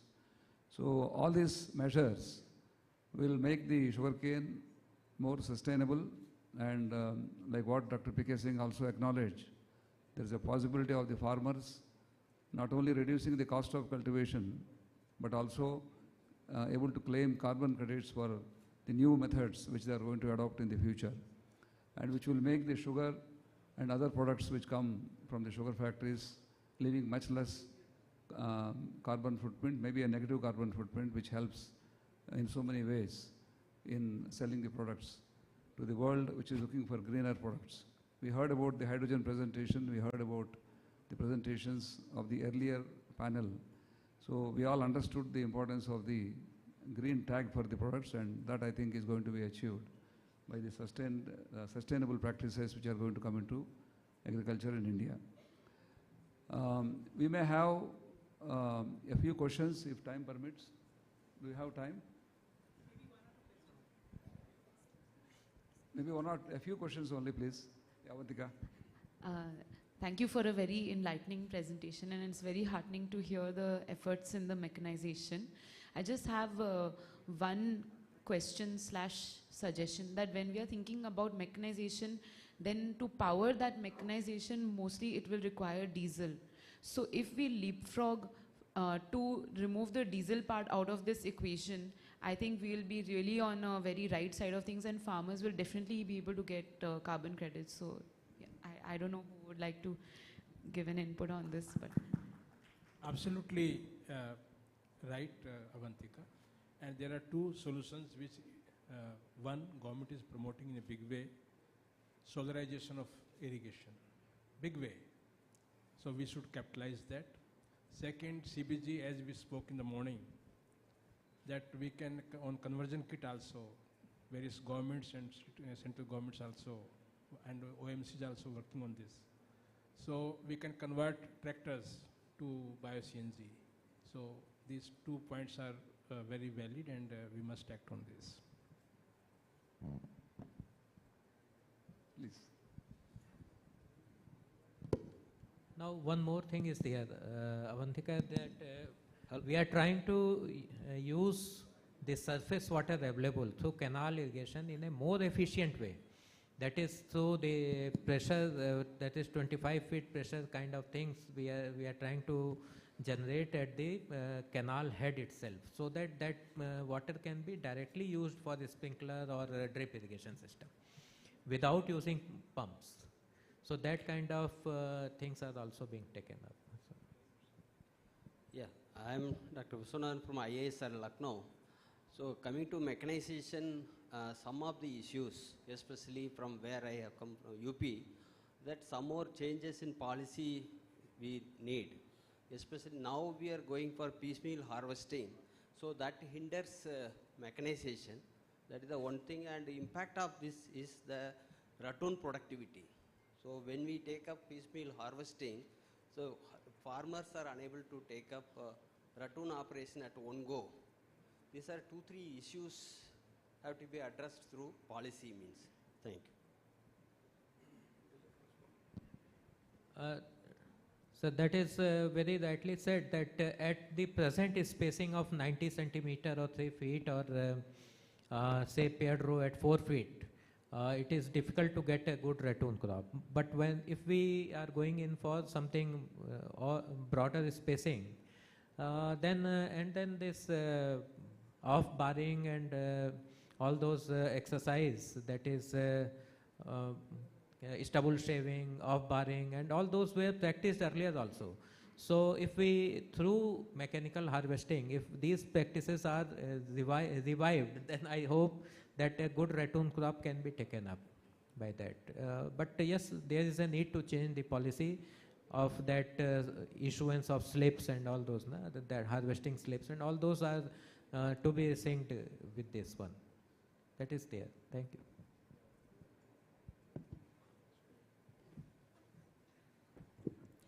Thank you very much for that informative session that all of us just heard.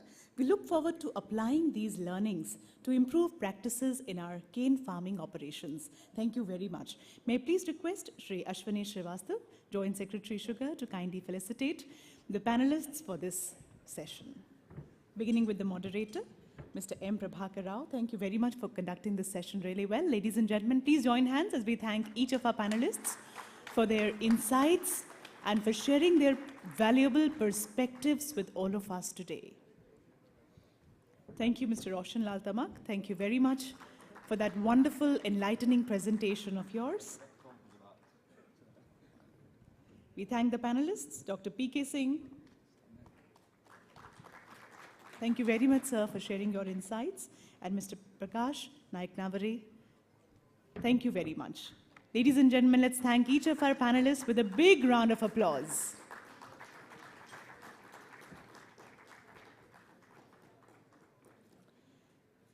So after the group picture, ladies and gentlemen, we now break for lunch. We invite all attendees to enjoy a sumptuous spread and engage in informal discussions and networking. We'll reconvene at 2:30, please. May we request everyone to kindly please be in time. And for lunch, all of us will gather at the lower floor, which is the L1. So we are at L2 right now. All of us will move to L1 for lunch. Thank you. We reconvene at 2:30, just to reiterate. Thank you very much.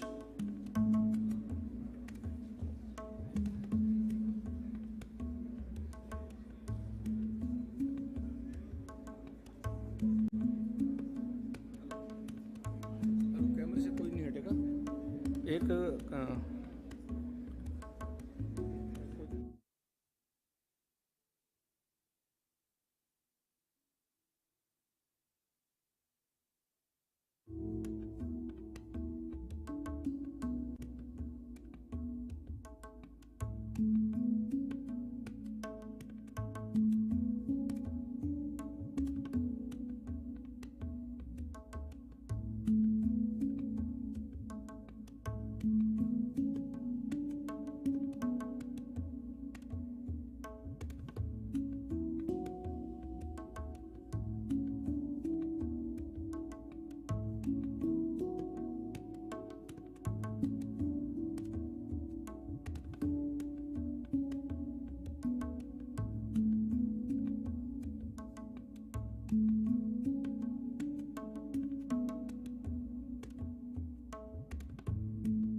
One.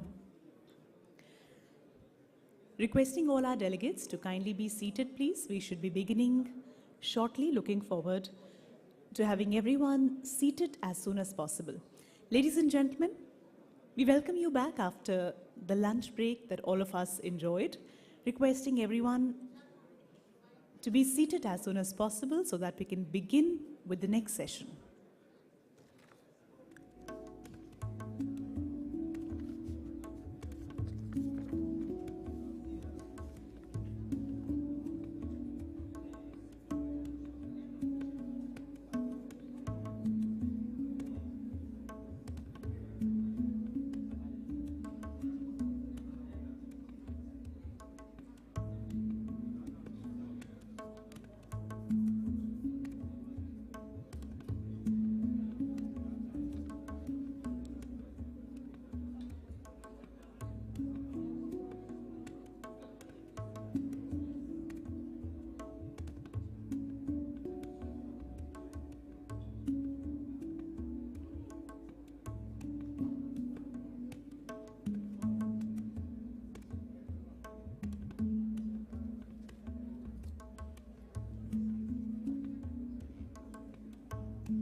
Before we begin with the next session, just checking on the presence of our panelists. Mr. Suresh Srinivasan, are you around? If you could please raise your hand. Right, sir. Do we have Ms. Ruchika Gupta around? All right, all right. Mr. Prateep Basu, are you here, sir? Right. Dr. Anusha? All right. And Mr. Deepak Balani? Mr. Deepak Balani. Right, sir. Okay. So I'll just begin in a short while, requesting everyone to be seated.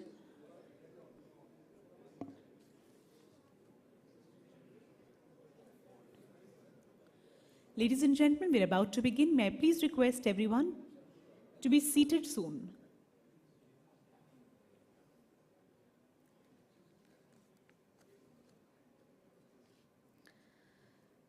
Ladies and gentlemen, welcome back after the lunch break. We hope that you relished the delightful cuisines that were served today.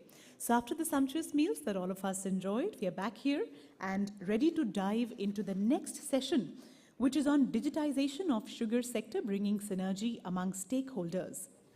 The moderator for this session is Mr. Suresh Srinivasan, MD, EID Parry Limited. Please join hands in welcoming Mr. Suresh Srinivasan on the dais. Mr. Suresh is the Managing Director of EID Parry India Limited, part of Murugappa Group, with over 30 years of experience in manufacturing, supply chain, sales, marketing, and business turnarounds. He joined the group in 2014. Mr. Suresh previously led the dairy business at Kevin Care and worked with Britannia Industries.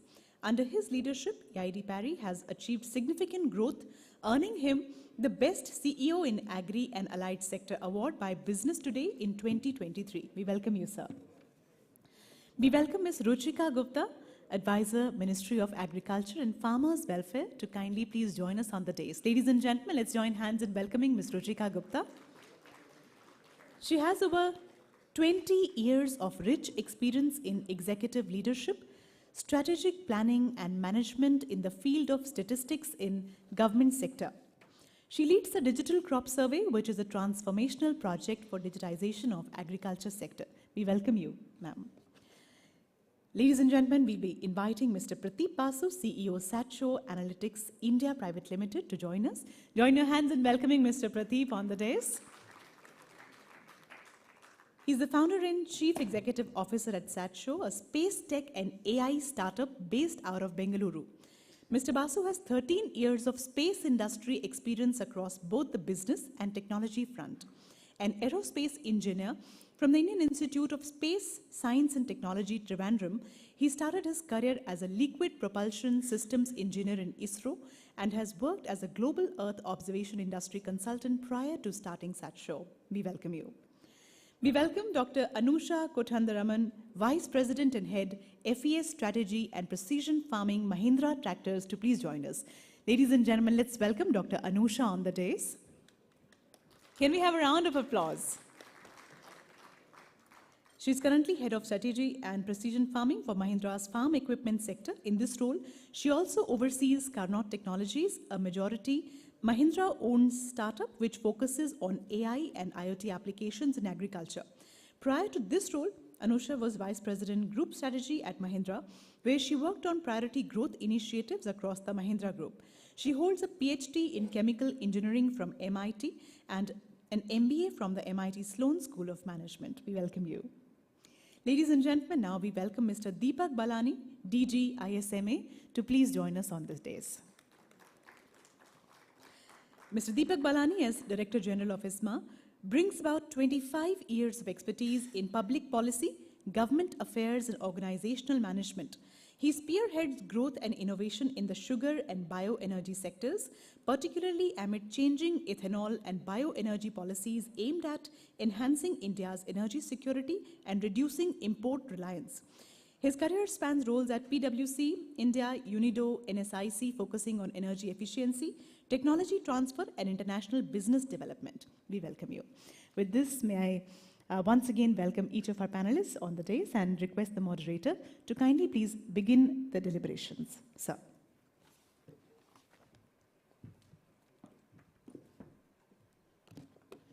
So, good afternoon, everyone. I would like to set a preamble for this session. As you all know, India is undergoing a major digital transformation. Various digital innovation and techniques are increasingly shaping the life of people on a daily basis for the betterment. In May 2024 alone, we could see more than 452 million UPI transactions, averaging almost $8 billion per day. That is the extent of digital transactions on UPI alone. Low data charges across various service providers have enabled mobile phone usage by more than 860 million people, including farmers both in as well as in urban areas. Heart of all this is the JAM Trinity, which is the Jan Dhan Aadhaar and mobile interconnection, a digital infrastructure that has set global benchmarks. The digital public infrastructure that manages the payment data is accessible across sectors, promoting innovation and also broad-based inclusive growth. Digitization, in my view, is bringing about a tectonic shift in agri and farming sectors. As you all know, by integrating digital technology and allied innovations, there is going to be all-round improvement in productivity and efficiency, and agriculture is going to be no exception. Government of India, under the able leadership of our Honorable Prime Minister, is undertaking multiple steps in this regard. In this afternoon, let's hear from our experts how digitization can enable synergy across various stakeholders. First, let me invite Ms. Ruchika Gupta, Advisor, Ministry of Agriculture and Farmer Welfare, to enlighten us on how the government is building an enabling digital ecosystem. Welcome, ma'am.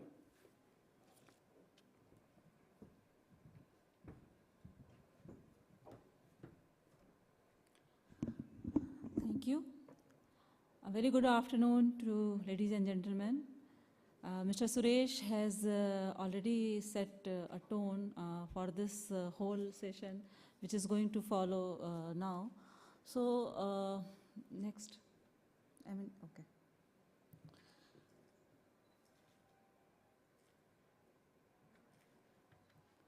So, this is basically Ministry of Agriculture right now is taking many of the initiatives to build the digital public infrastructure in agriculture. And one of that major initiative is the AgriStack, which we started on pilot basis last year, and now we are in a way to roll it out across the country. And the major thing which the AgriStack will do is, one of the thing is that farmer registry. Farmer registry means main three components of the AgriStack is the farmer registry, digital crop zone registry, as well as the georeferencing of village map. These three are the pillars of that whole AgriStack, along with many other things. So like we can see that farmer registry is the main thing. What we are doing in this particular farmer registry, we are creating an identity for each and every farmer. I mean, behind there is the Aadhaar, but front for the transaction, for giving the benefits to the scheme, for sharing the data, for everything, we are creating a farmer ID for each and every farmer in the country. And what we are doing with that farmer ID, we are linking the land record of the farmer. I mean, there is a record of right in the country for in the each state, and state is maintaining that. So that every farmer's name owning the land is there in the record of right. So what we are doing, that we are connecting the land record of the farmer with their farmer ID. So when we have the farmer ID, we know what are the lands that farmer owns, maybe in that state or in any other state also, because with that farmer ID we can connect to all his land holding. Thirdly, that crop. So what crop farmer grows in each and every season? Mainly there are three seasons in the country, like that we call it Kharif, Rabi and summer or Jaid. So what crop is grown on that particular parcel of land which the farmer owns? That also we are connecting in this farmer ID. So with this one farmer ID, we do have three information. Who is the farmer? Where is his or her land? And what crop is grown on that particular parcel of land which he or she is owning. So these three basic information is opening a plethora of initiatives or plethora of solution which can be developed, the schemes benefit which can be given to the farmer. All those can be, because these things are the basic thing for the agriculture sector, and if we can have the digitalization of these three things, we can open up lots of avenues for the benefit of the farmers through various solutions by the private sector, by the government sector. Everyone can use this and use this data. So other than that, for productivity, I mean, this, since we do have the crop sown area through the digital crop survey, so this will somehow will give another advantage that area will be known. Suppose for each crop, let's say how much area paddy is grown, in how much area that sugar cane is sown, all those area would be known. So secondly, what we are doing to link it with, suppose we want to have that total production of the country. So other than the area, we do require the yield also, that what is the productivity per hectare. If that information is also available, then we will have a good estimate of the crop production in the country. Let's take the example of sugarcane itself. So if we have the area from this AgriStack project, then we also require that yield to have the robust forecast of that sugarcane production in the country. So for that, what we have done, we have taken another new initiatives. That is, if you are aware that crop cutting experiment is being undertaken to assess the yield of the crop. So that's the age-old system. What we have done, we have digitalized that part also. So now the whole process of conducting the crop cutting experiment is also, geolocated, where the crop cutting experiment is undertaken, that is there available on the geolocation, everything. And the system provides the yield on a real-time basis as soon as the crop cutting experiment is conducted. So as many as number of crop cutting experiment is done, so immediately we get the yield. And that ensures the transparency, that whether, and there was a question that whether the crop cutting experiment is at all conducted or not, whether anybody is going in the field or not. So all these questions can be answered if this whole process is digitized and transparent. So even right now we can see wherever the crop cutting experiment has been conducted in the country, wherever it has been planned, where it is going on, what is the yield with, let's say there are 5,000 crop cutting experiment planned, until now 2,000 experiment has been done. So what is the yield on the basis of those 2,000 experiment, on the basis of 3,000? So that information is available on the real-time basis, and anybody can check. With that particular parcel of land, whether sugarcane was there, or let's say paddy was there, or wheat was there. So that kind of information is also connected. So that's another thing which we are doing in the digital, for whole digitalization of the agriculture sector. Thirdly, what we are doing, that soil analysis. Right now also we are doing that soil profiling. What is the type of soil, what is its quality, everything is done in an isolated manner. Something is available at one place, something is available at another place. So 1:20,000 scale it is done. So what we are doing, we are integrating everything, and the whole country's soil profile is being prepared. That is also being done under Krishi Decision Support System.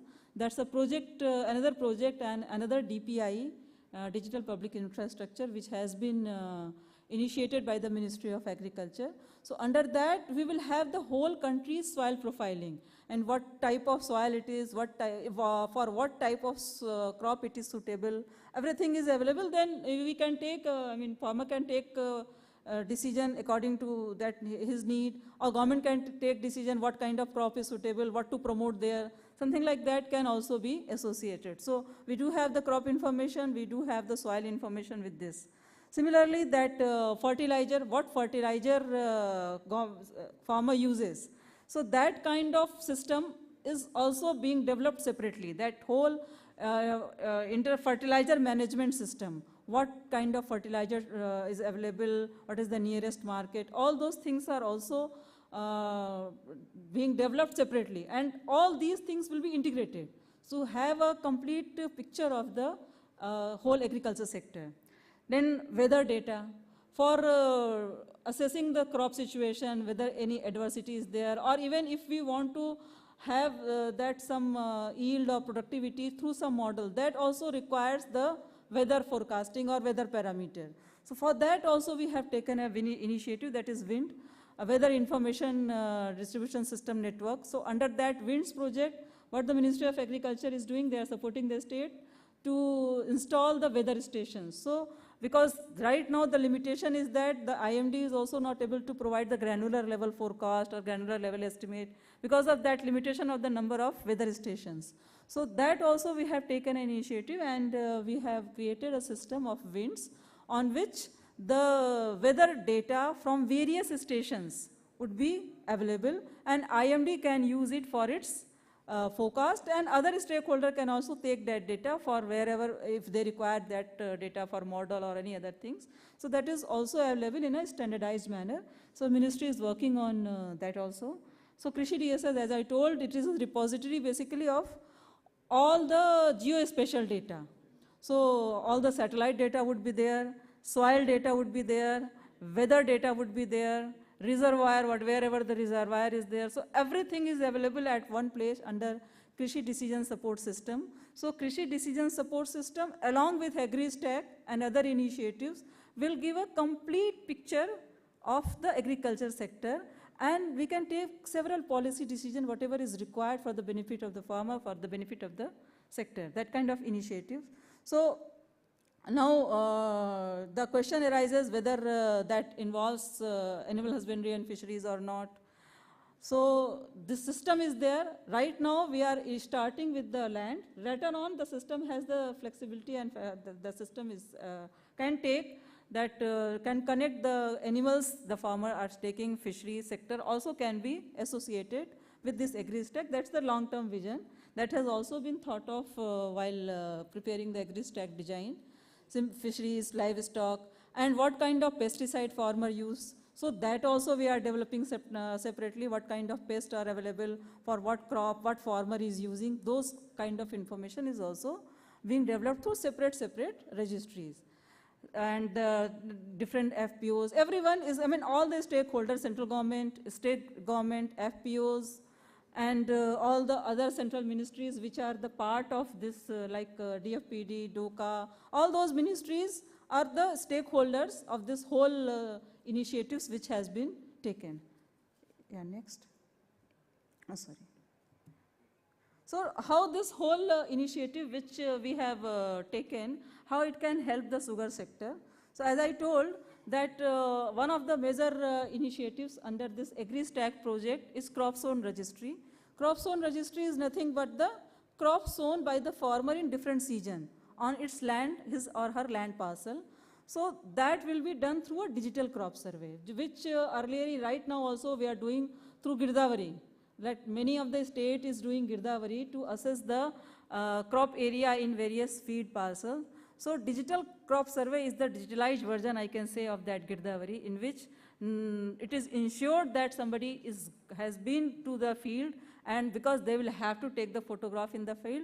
And secondly, the system doesn't work until unless the person goes to that field, because the whole village map is geo-referenced. So for each and every land parcel is geo-referenced, so that's what we can see. So until unless a person goes to that particular field, they cannot take the picture and they cannot collect the information. So that ensures the quality of the data, and after taking the photograph, after taking the data into the system, there is a system of approval, and with the photo, and we can, we are trying to deploy AI over it also, that whether that picture and the crop name is matching with what AI is telling with that picture. So lots of things can be, this is the basic thing, and lots of things can be done over it. So digital crop survey for sugarcane, we can say that the whole area which has been covered through the sugarcane, that can be taken from the digital crop survey. And all the major states has come on board, like sugarcane, like UP is doing it. UP did that whole digital crop survey in the last Rabi, and now they are also continuing from this Kharif. So Maharashtra is also doing it on a full-scale basis. So what we will have that area on a real-time basis. What is the total sugarcane area as of that whole crop survey duration is of 45 days. So after that 45 days, or even within that, with the progress, we do know what is the sowing, what is the sown area of the particular crop in that fashion. And this information is coupled with the photograph, so we know that this particular crop is the sugarcane. So that kind of truthful information is there. So sowing date also is being captured in the digital crop survey. These are the basic information which are being captured in the digital crop survey. What is the sowing date? What is the crop area? And there are two types of sugarcane, as we know, that fresh plantation and the ratoon. So the system has the flexibility to capture both the things, that fresh plantation, and at the time of ratoon, the surveyor can again go and survey the ratoon also. Crop area under each of that fresh plantation at ratoon, so that can also be available. It is linked with the land parcel and at photograph as a proof also. So, and secondly, this will give this whole system will give the area, and as I told, since we have digitalized the whole system of the crop cutting experiment also. So this next is the crop cutting experiment. Through that crop cutting experiment, that we get the yield of that particular plot on a real-time basis. So area coupled with the yield will give us the more robust production estimate, and that too on a means we do not need to wait for a longer time to get the final estimate, because as soon as the crop cutting experiment is conducted, we can have that complete picture. Otherwise, with the area and taking some estimates, we can also come up with a certain estimates of the sugarcane production in the country. Secondly, then if we know wherever that sugarcane is growing, what are the main area, which is the higher area, lower area, so we can plan accordingly for the sugar mills. Then we can identify what are the intervention needed to incentivize the system, incentivize the production or other things at the state level, at the village or district level for that betterment of the sugar industry. And thirdly, since we have everything on geotag, so we can see that whole thing by sitting here only. We can monitor everything, where the crop cutting experiment is undergoing, what is the area, let's say up till now that much area has come up. All these information is available on the real-time basis. So this is basically on the basis of field survey. Next. So secondly, this last part is somebody is going to the field and collecting the data. Center, which is one of the partner attached office of the Ministry of Agriculture. So we have taken lots of steps to improve that. We have engaged with some private companies also to do the remote sensing based crop mapping on our behalf for a selected crop. For sugarcane also, sugarcane is one of the crop which we are doing through the remote sensing also. So, and we have improved that ground truth data which we collect. So we are trying to develop the mechanism so as to collect more and more number of ground truth data, and the digital crop survey data, which actually we have the parcel wise information, that will also be used for ground truthing of this remote sensing capabilities. So over and above, in a few years, let's say in the next 4-5 years, that our remote sensing capabilities will also be improved with the data which we are capturing through the digital crop survey. And our reliance on digital crop survey will be lower day by day. So as soon as the system develops. So we are trying both way, like doing the field survey as well as enhancing the remote sensing capabilities. And for this, that Krishi decision support system which we are developing, on that everything is available, that crop maps of the sugarcane, wherever the pockets, everything we are mapping, and trying to improve the ground truth so that our mapping, crop mapping is accurate as possible.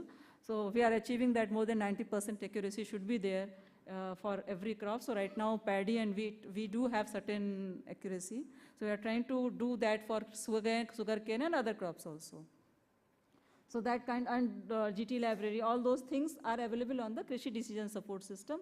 Other than that, we have in the Ministry of Agriculture developed a system of integrated command control center where we can monitor these things on whatever is happening in the ground, so that can be visible. Where is the crop cutting, what is the ground truthing, as of now what is the crop maps, all those things would be available in that integrated command control center. So ultimately, when we do have the better production data, we do know who are the farmers who are actually growing the sugarcane, because AgriStack is giving the whole chain, that who is the farmer, its land, and what is grown on that particular crop. So we do know who is the farmer who has actually grown the sugarcane. So accordingly, we can plan the better procurement system with these three: farmer registry, field data and remote sensing. So we can incentivize the farmer, sugarcane procurement from farmer as per the what they have grown, not only for sugarcane. Suppose it is for some pulses procurement, then also we do know who are the farmers who have actually grown. It's not by per se what they are saying or what the patwari is saying, is actually with the proof that the farmer, that particular farmer has grown this particular thing.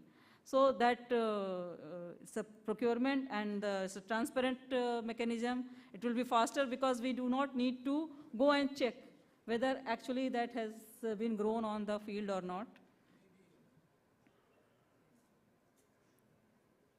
And that's how, I mean, these are the opportunities which is available through the AgriStack, and the sugar sector can converge with the AgriStack and other initiatives which are being undertaken by the Ministry of Agriculture, and we can develop many, many more opportunities for convergence.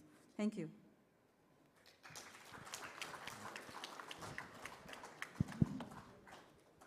Thank you, ma'am, for painting a good canvas on new thinking and possibilities with a definite action plan for the agri sector. It has been extremely well articulated. It is also indeed heartening to see that the ministry is proactively driving various initiatives for the agri sector. One question to you, ma'am, before we go to the panelists, just to understand, when you say the 90% accuracy, how do you validate that? Because normally you do as a remote sensing and then you say go on the field.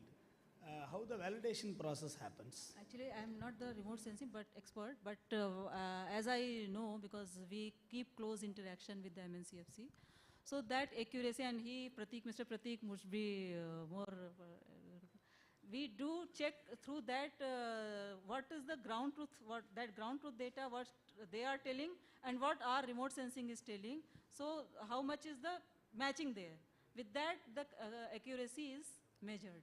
Sure. And over a period, is there a scope to take it up to 99% Yes, levels? right now, I mean, for sugar cane, it is around 90%. 90%. For paddy and wheat, it is 95%.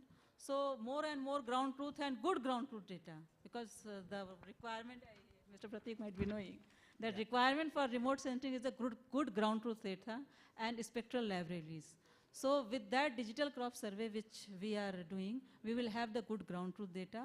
Other than that also separately, we are coming up with the several initiatives to have the good ground truth data. So as soon as our spectral libraries are improved, so that remote sensing capabilities, the identification of crop through remote sensing, that will also increase. Thank you, ma'am, because I thought it will be more pertinent. The reason being these data inputs are going to be the base for so many policy level decisions, hence the question. Thank you. Now I would like to ask two questions to Mr. Deepak ji. Sugarcane, as you know, it is spread across so many million acres, done by so many million farmers. Also being an energy source, and government would like to have a good level of accurate input for the national level decision making, particularly in sugarcane as related to how much to divert to ethanol, how much to import or export depending on the sugar availability. And government has been very adept in terms of taking such crucial decisions in timely manner. How ISMA is facilitating the same by leveraging the digital information? That is question number one. Maybe if I can just put the second question also to you, an allied question. What are the other digital tools which the stakeholders in the sugar industry, whether it is farmers or whether it is the mills or other relevant stakeholders, can embrace for better productivity and efficiency? Over to you, Thank you, Suresh. First of all, my compliments to Madam Ruchika. I think wonderful presentation, and also compliments to Government of India for launching this agri-tech. I think this is going to have a digital revolution in the entire ecosystem of farmers. I think after this is fully operational, this is going to really help all the farmers, the entire stakeholders. This topic itself is a very interesting topic for me, because I started 32 years back as an IT engineer in TCS, which is one of the largest IT companies. And I'm exactly started as developing this app and platforms. So it is heartening to see that we have now come to the level where it is going to the level of farmers. And The second thing, as a child, I basically come from a farmer community. My father was himself a farmer, and ancestors have done the farming. And I know the kind of challenges which we saw when we were children, that lack of information, lack of coordination, and lack of real-time data. I think had these technology been there at that time, maybe 30, 40 years back, today I would have continued to be a farmer and not here. So wonderful to see that. See, ISMA has been conducting various crop estimation using satellite imaging for last so many years. And we have, like the technology, even the digital technology has been evolving. So our technology, our methodology is also evolving. So basically, in fact, last year, whatever the problem we saw, had it been the scientific method of verifying, because the first data which ISMA brought, and that was based on the complete satellite imaging, the image processing, and also the GIS software mapping, our estimate ultimately came to this exactly same what the actual production was. So it is very essential. If we have the digital technology, we also have to trust that kind of a technology. I think that is very essential. We have done, in fact, last year, we also included yield assessment in our method. We have basically built in through our agencies, we have building a yield model, which basically refers to a complete historical 10 to 12 years of data. And that is based on the solid machine learning software. So that also now, in addition to the acreage, in addition to the area, it also gives us the kind of yield which you're going to have, which results in a very proper estimate of production. And that becomes, or that should become, the benchmark for any policy decision, because it is based on the solid fact and the technology, because we are using the cameras on the satellite. We are also using a very high resolution. So our images are taken from 8 to 10 meters of the crop. We all know that the crop identification can be done because every crop has they have a chlorophyll which is emitted in the light is emitted in the infrared, and that is how it is captured. So going forward, we are also planning to introduce more things. For example, artificial intelligence, how we can really integrate assessment or measurement of soil moisture and integrate to our system so that we have even better estimates going forward. So this is how we are doing. I think we will continue to evolve because technology is evolving. We will make it better and better. And going forward, I think we can come out with various other parameters apart from production estimate. Going to your second question, what next? I think we can look at, as I was just mentioning, IoT and sensor technology, where we can have sensors to measure the soil moisture, which can really help both the farmer and also the cane management team in the mills, so that we can reach to the farmer if in case the soil moisture goes down below our threshold value. So that is something which we can look for. The second, we can also go ahead and say the blockchain. Blockchain is not only for basically for transparency or traceability, it will also help us in supply chain management. We have seen the issues in decant, the supply logistic issues. I think if we implement the blockchain technology in the entire ecosystem, the value streams, I think we'll be able to solve major issues in the logistic and supply chain. We have also been advocating for some kind of a national sugar dashboard.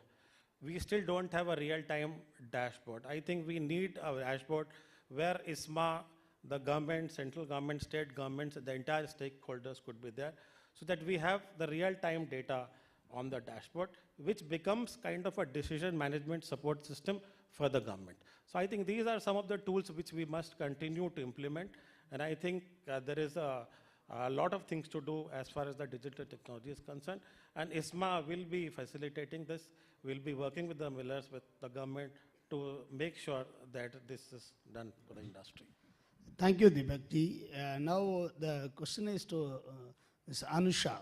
Your organization has been pioneering a lot of digital services. as related to farm sector. Could you please share something related to how it is being done for sugarcane crop monitoring as well as for recovery improvement? Are there any techniques which are being deployed at the field level?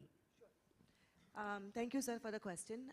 So I think what we have done is, similar to what Ms. Ruchika talked about. It's a very comprehensive program that the government is, I think, pioneering, and great to see that, industry bodies like ISMA are also supporting that. What we are doing is using satellite imagery, weather data, as well as, ground truthing data, like you talked about. We've come up with a suite of solutions for both farmers as well as the mills, right? So on the farmer side, I think it starts with automatic field boundary detection in a very simple way using an app on a mobile phone, right? So that you get very accurate field boundaries, which then form the basis for any intervention that you do. The second product is related to advisory. So getting the farmer to use digital advisory in terms of the inputs that should be applied, the time at which those inputs should be applied, as well as mechanization in order to maximize the productivity or the yield from that field. That's another area of focus for us. The third one is around crop stress. Using satellite data again and machine learning algorithms, we can tell which field in a catchment area is stressed, which either due to pests or lack of water or fertilizer. It allows the farmer and the mill to do targeted intervention, on that field. From a mill perspective, it starts with identifying what is the area under sugarcane cultivation, right? So that it helps them in starting to plan their operation. We can also tell them which crops are, in the other areas, so that in the future, if needed, those can be also cultivated with sugarcane. That's the first one. The second one is as the crop grows, again, the crop stress one that I talked about. The third one is related to yield. Again, I think crushing capacity has increased quite a bit, but acreage under sugarcane has not gone up, right? So mills are always looking at ways to optimize their crushing season. And I think, getting estimates of yield upfront in the season as well during the season will help mills with optimizing their planning. So that's the third product that we look at. The fourth one is very interesting. It is related to recovery improvement. So, a lot of mills will harvest sugarcane based on the planting date. But our algorithm allows them to maximize sugar recovery. So we can give a harvesting program which will tell you which sugarcane plot has reached maturity. And so then when you harvest in that way, it allows you to maximize the sugar recovery. So that is the fourth one, which is related to recovery. Thank you. And a follow-up question on that is, sugar industry as such is capital intensive. I jokingly say it is like selling tea in a railway station. As and when it stops only, you will be able to sell. We are not running for all the 12 months in a year. We have to run for 3 months or 4 months or 5 months depending on this. It is very capital intensive as well. And any technological intervention will require investments. We have technologies going to the farm. It is like taking the horse to the water. How do we make it drink? How do we make the technology to work? And what are the enablers from your experience to make all the stakeholders believe, yes, there is some deliverable out of these technologies? Any thoughts from your side will help. Yes, this is something that we've actually, I think struggled with quite a bit and learned a few lessons. For the Indian farmer, seeing is believing, right? So we have seen that a purely digital model, especially when it comes to advisory and so on, doesn't work. So what we've done is a phygital model, combination of physical and digital. It starts with going to different villages, finding progressive farmers, right, who are willing to adopt some of these advisory techniques that we give them and demonstrating it on the ground, right? So over the last 6 years, multiple seasons, we've done what we call 20,000 technique plots, where we demonstrate the value, of using different types of inputs, mechanization and so on. And we've seen 5,000 to 15,000 rupees per acre improvement in income for the farmer. Once you demonstrate this in the village, you can then around that do a lot of digital plots, because the farmer has seen it on his neighbor's field. So he's then more willing to adopt the digital advisory that you give him, right? So it's a combination of physical and digital. The other thing is for the farmer, the app has to be very, very intuitively designed, right? So very, very simple to use, and it has to be very bite-sized and only targeting those kind of interventions. So we think a phygital model where, you know, they can also see it in action is very critical. And the same goes for the mills as well. Thank you, Anusha ma'am. And now I'll move over to Pradeep ji. Farmers are very adaptive to the various new tools and techniques. For a simple reason, they will be always looking for any yield improvement so that their livelihood improves. So they are very adaptable.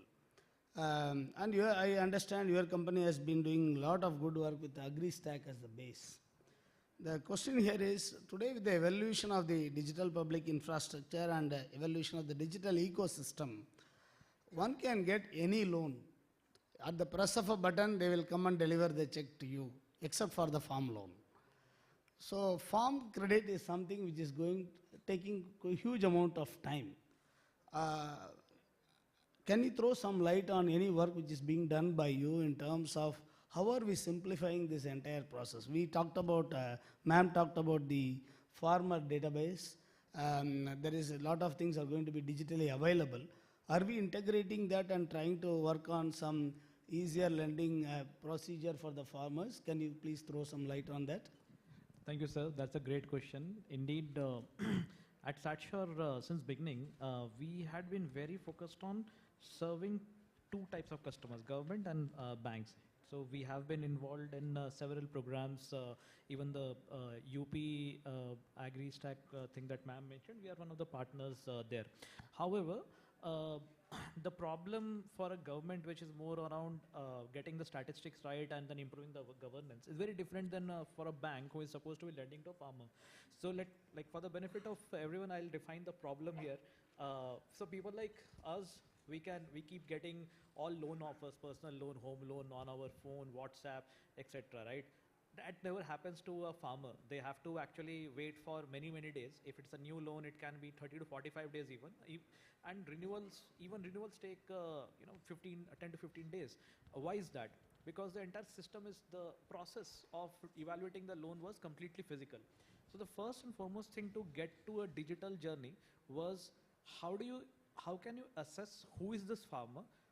Where is their land? Does it belong to him or her, or how is it shared? What crop do they grow? And what are the parameters that are leading to risk? Now, everything that other panelists have spoken, whether it is identifying the crop, identifying irrigation, water availability, we have to do it at a farm level. Now imagine taking images from satellite where you have millions of pixels and then taking 1 hectare farm, which is like the average farm size in India. So it's like a needle in a haystack. So that is the power of what AI you have to develop. But what it did is, that 30 days became 30 minutes. Today, we are at the very early stage of transformation of farm credit, where our company has been working with several banks, including Reserve Bank's Innovation Hub, and until now, since last 2 years, as we piloted and scaled, about 2 million farm loans have been provided on this digital journey. However, this digital journey is not yet fully available because we do not have this integrated land records and farm ID, and I think this is where the big push of AgriStack will come. We have to appreciate that India is a big country, so a lot of initiatives keep going, but there is a convergence happening, and I see that it will impact everyone. Indeed, out of this 2.5 million loans that we have enabled in the last couple of years, about 337,000 were sugarcane farmers. Yeah. Thank you. Maybe a follow-up question on that will be, are there any other digital tools and interventions which can add further value and help to the sugar industry as such? Absolutely, sir. I think we need to look at what are the problems that we are solving for the sugar industry. From our experience, we have seen that being simple things, sometimes like just improve the supply chain, optimize it here. How can you do more with the same number of people? AI and all digital tools should be seen as assistants to human, not replacement. So identifying low yielding versus high yielding sugar farms on a season to season basis, and focusing your advisory support to the farmers in season directed towards the low yielding farmers so that you can support them and improve their yield, improve their income here. Along with also targeting the increase of sugarcane area in the command areas by identifying the right kind of let's say soil moisture, farm behavior, etc. Are other places where we see a lot of intervention potential that can improve the sugar industry. Obviously, there is a lot more. For example, sugar is one of those zero waste crops, right? So you are able to predict harvest. You are able to connect the farmer to even more end users of the different intermediary products, especially for biogas, etc. Those are also certain benefits where definitely digital technologies like this comes into place. Thank you, Pradeep ji. Before I go to my conclusion remarks, are there any questions from the audience?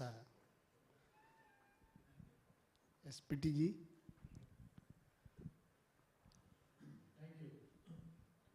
My question is to Madam Ruchika. Basically, I mean, when I'm now confining my question only to sugarcane. So in sugarcane, there are basically three aspects for the estimation. One is the acreage, then is the production, that is the yield, and then third, finally, is the sugar production, which is likely to come out of that. So, I mean, the most important ultimately is the sugar production for all the policy decisions, as Mr. Srinivas has mentioned. So, you mentioned that there's almost 99% accuracy in the acreage of sugarcane determination, or 90%. 90. Sorry? 90. Yeah, 90. 90%. So, acreage is relatively easy to estimate as compared to yield or then sugar production. So, let's talk of yield. How do you propose to estimate yield and consequently sugarcane production in a more scientific or in a more accurate manner? And then we go on to the sugar production, because that's then a function of recovery, depending on weather conditions, etc.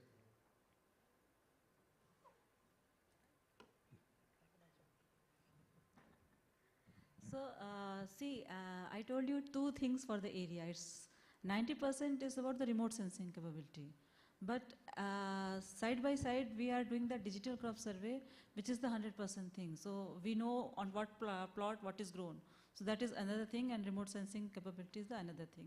So this is for the area. For the yield also, similarly, we do have 2-3 methods. One is that crop cutting experiment, which is scientifically designed, and on that we select a certain number of villages for each crop in the each state, depending upon the area of that state for that particular crop. So villages are selected, and in the villages crop cutting experiments are conducted. On the basis of that crop cutting experiment, district level, we do have the district level yield estimates. So that process we have used some technology to see whether how the crop cutting experiment is conducted. We do have that particular plot where the crop cutting experiment has been conducted, and we can see what is the yield of that plot on which the crop cutting experiment was conducted. This is one way. So that's how we are improving the estimate based on the field data as regard to the yield, one part. Second part, we are simultaneously we are trying to do that through modeling, as our representative from ISMA, he also explained that we simultaneously we are doing this through models. So that also, for that also we have collaborated with that SAC, Space Application Center Ahmedabad, and ICAR also have some models. So we have started investing on those models also, so that we have another source of information regarding yield through models. So we do have two things. The data on the basis of crop cutting experiment, which is basically the field, from the field we are generating the, doing the crop cutting experiment and getting the yield estimate. And secondly, through models. So these 2-3 initiatives will bring us the more accurate yield estimation. So area coupled with yield will give a good production estimation for the sugarcane. And as you rightly mentioned, then sugar comes after that. So on the basis of sugarcane production, you can estimate the sugar production.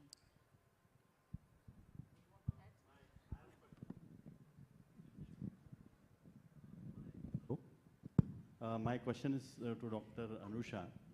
Ma'am, you are digitizing the farm and the yield, everything. But do you have any model wherein the farmer will come to know, like a kind of a passbook, where he comes to know how much is his input cost and how much he has earned? Because if you ask a farmer कि भाई साहब आपने कितना लगाया था और कितना मिला, तो वो बोलता है कि मुझे डर लगता है. He doesn't calculate. So there should be a mechanism wherein the farmer should understand कि suppose he has 2 acres of land. So this is my input cost, this is my labor cost, and this is what I have earned out of it. So do you have a kind of a model for this? Yeah, no, that's a really good question. And actually, as part of our advisory app, we have that as a feature, a passbook, right? So you tell him how much input to apply, the seeds or fertilizer, crop care, and once he does that and he logs it, he also gets an estimate of the amount he has spent, right? Similarly, when he logs the output, based on that, he can see his whole passbook in terms of what are the input costs, what are the mechanization costs, if he's used rental equipment, what is the cost of that, and then what is the output that he has been able to earn, right? So that's how we're able to prove the the improvement in income per acre. So tracking that is a very important part of the whole process, actually. Yeah, I think in the interest of time, we will have to conclude the session. I'll just make my other questions anyway. I think during tea time we can have it with the panelists. There are 2 points I would like to make in my conclusion. One is obviously the digital tools and applications need to be more cost effective. There is no second thought in that. I just want to share one of our experiences over the last 5 years. We talked about, morning Mr. Tamakji was talking about more crop per drop. We did an experiment on autonomous irrigation. The plant decides its own irrigation. Instead of the normal flood irrigation, we have been doing it for the last 4 or 5 years. The water consumption has come down by 65%, and the yield has gone up by 20%. The biggest challenge is the investment cost. For a fragmented landholding like in India, it is extremely difficult to justify to the farmer that you have to invest so many lakhs of rupees to get these benefits. So the important learning is it's not enough to have a very good technology which saves. Ultimately, it should be implementable and affordable to the farmer. That is one conclusion. Second point, I thought since eminent set of panelists and eminent audience is sitting over here, this has always been close to my heart. I thought this is the right forum to place it. The amount of arable land available in India as well as in the world is going to be the same, or it is going to go down with the urbanization and so many other things. That means there is going to be increased pressure on yield improvement and recovery improvement if it is sugarcane, and it is applicable for other crops as well. The important point here to note is what we are going to do. Today we are talking about data assimilation and then trying to use the data for estimating certain things. For example, let us take the yield and recovery. Yield is influenced by at least 3 to 4 parameters. Recovery may be close to 10, 15 parameters. So, in general, we talk that how to improve yield, micronutrient, or you are going to do wider row spacing, or single bud seedling. But what is required is, in my plot, what should I do to improve my yield and recovery? That means what we need to do is the plot-specific prescription. That's what I call it as. For my plot, an app is required because so many data points are going to be available in the next 2 to 3 years. How are we going to establish a correlation and regression through multivariate analysis across variables? So that, as a typical app, today I put my body weight, my height, I get a BMI. What is that I need to put in an app to get to know what are the top two variables I need to work on to improve my yield or to improve my recovery? This has to be plot specific. I think that is the way the real convergence of all these data benefits will come only when we do a application or an algorithm development. I am sure we are not the people who are going to sit and do the algorithms. People like Pradeep ji and the other people who are going to, the startups have to work on, not necessarily for sugarcane. The farmer should know what are the top 2 levers he should control to improve his yield or to improve his recovery. That's the only way, is my thought process. Plot-specific prescription should be the future. All this convergence should lead us to plot-specific prescription. With that thought, I would like to thank the ISO as well as our JS and the Government of India for giving us an opportunity to be here and sharing our thoughts along with all of you. Thank you so much. Thank you very much for that insightful session. What lies ahead? Taking on these learnings forward and building on the work that has already been done. Thank you very much. Your expertise and perspectives have shed light on crucial advancements and challenges in this sector. Thank you very much. Ladies and gentlemen, we'll now be requesting Joint Secretary Sugar, Shri Ashwini Srivastav, to kindly present tokens of appreciation and gratitude to each of our panelists here today, beginning with the moderator. Mr. Suresh, thank you very much for adding value and insights, sharing your insights with us today. Thank you, Mr. Pradeep Basu. Thank you, Ms. Ruchika Gupta. Can we have a louder applause? Ladies and gentlemen, we need some energy.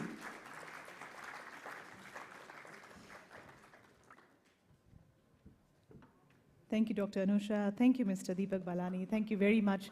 So we'll join hands for each of our panelists for this wonderful session that we just heard on digitization of sugar sector, bringing synergy among stakeholders.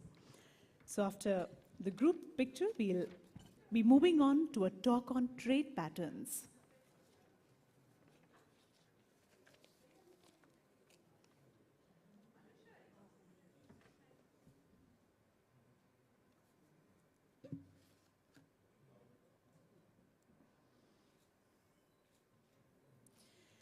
So still some questions are pending, which we'll be most probably taking up during the informal meetings that we have during the tea and coffee breaks. Ladies and gentlemen, we move forward, and now we have a talk on a presentation on trade patterns, which will be presented by Mr. Peter de Klerk, Senior Economist, ISO. Mr. Peter joined the International Sugar Organization as Senior Economist in January 2018, following a career focused on sugar market operations at Itochu Europe, PLC, Armajaro, and EDNF Man over a 12-year span. He holds a BSc in Econometrics from the London School of Economics and MSc in Economics from University of York, and is a part-qualified accountant. Let's welcome Mr. Peter de Klerk with a round of applause, ladies and gentlemen, who's a Senior Economist at ISO. We welcome you.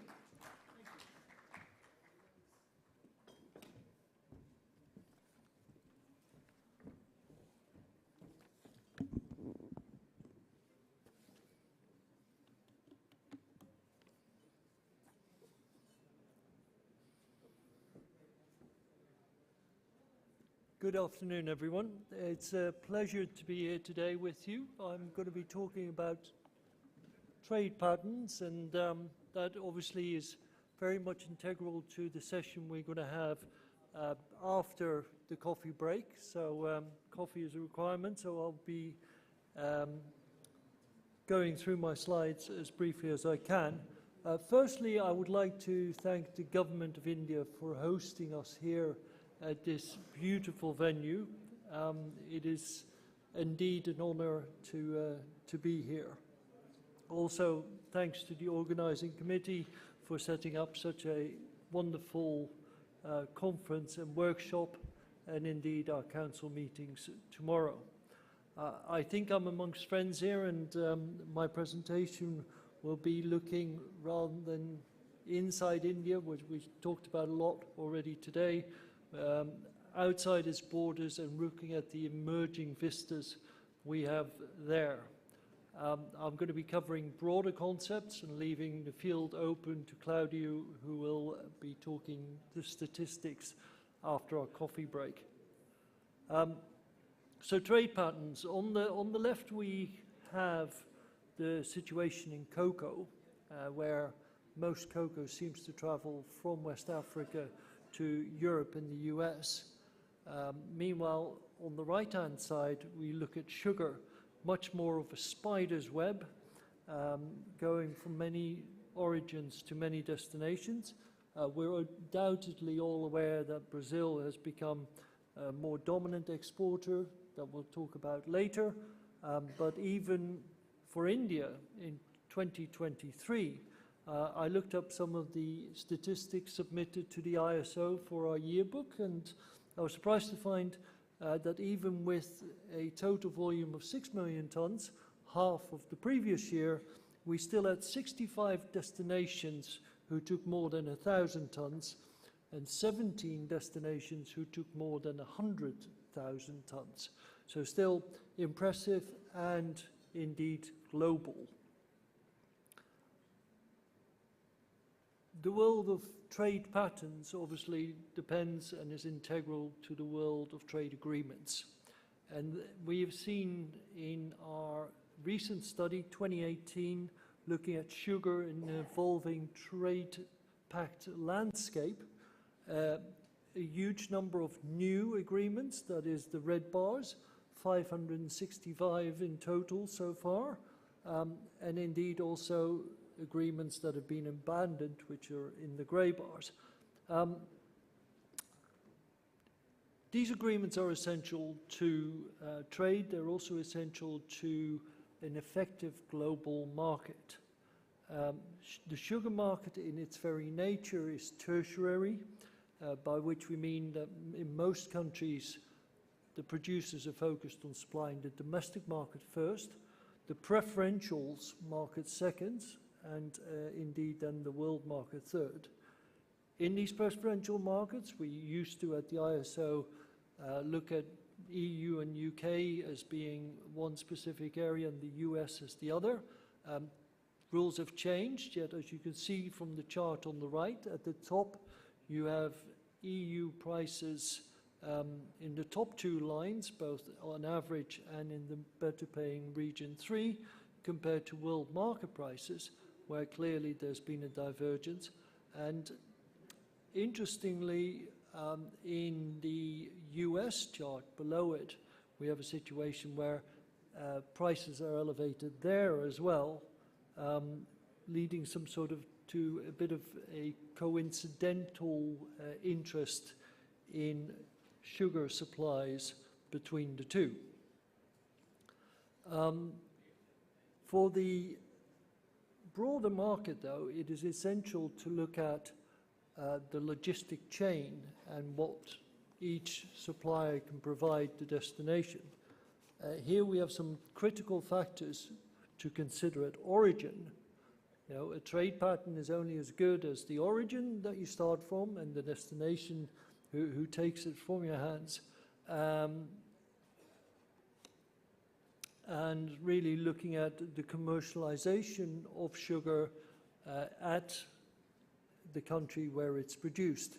So here I have two charts, two from Brazil, the two maps, and two from Australia, the extra long supply conveyor belt to the Lucinda terminal, and indeed a very nice picture of how sugar is loaded onto conveyor belts underneath warehousing. I can tell you I've been to a fair few warehouses. None have been as well lit as that one, so I thank the Australian industry for that.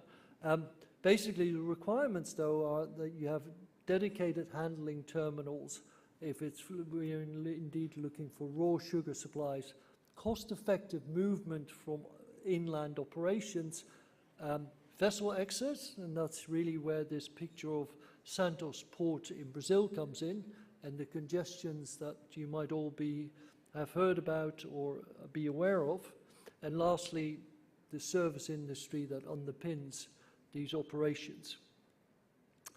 Looking at the shipment itself, you need to find the right ship for the right cargo, both in terms of size, terms of draft, terms of air draft. If anyone's unfamiliar with that, it's actually the height of the ship when it's empty still needs to fit under the conveyor belt, otherwise you can't put any sugar into the ship. The length alongside, or the length overall as it's defined as, simply for parking the ship. Suitable routes become blocked, let's say, by recent developments in the Red Sea, Suez area, but also water restrictions in the Panama Canal. Lastly, the vessel needs to be required at the right time in the right place. That, I can tell you from first-hand experience, is not always the case. At destination, there are voyages to be had to come actually to the terminal. The journey to London, for example, where I live nearby, is much longer than most people think. Similarly, refineries in Bangladesh are some way away from the discharge port. At discharge itself, we have the questions of whether it's operated by the ship, whether it goes into a hopper or on the quayside.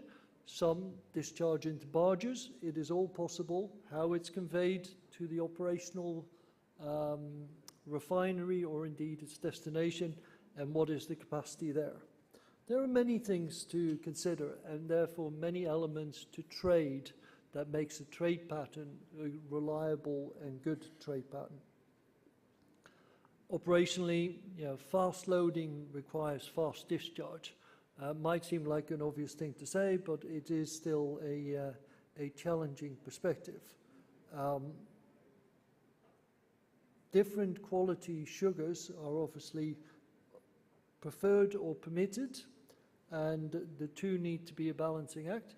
The voyage needs to consider operational aspects like bunkering in order to form the backbone of the voyage. And let's not also forget that a voyage is only a certain duration, usually 2 months or so, given time for the ship to arrive, to get on berth, etc., etc. But documentary resolutions can take much longer, up to 2 years. Now, I just want to take you through some of the statistics we do at the ISO, and looking at raw sugar exports. Who's the big trader? Where does it come from? That's a lot of numbers. Forgive me for that. I'm the first person, I think, to show that many numbers on one slide. But conveniently, I've ranked them from 1 to 10. And basically, looking backwards, the rankings change. We lose 5 of them. Top 3 stay in the top 10, but others drop out here and then.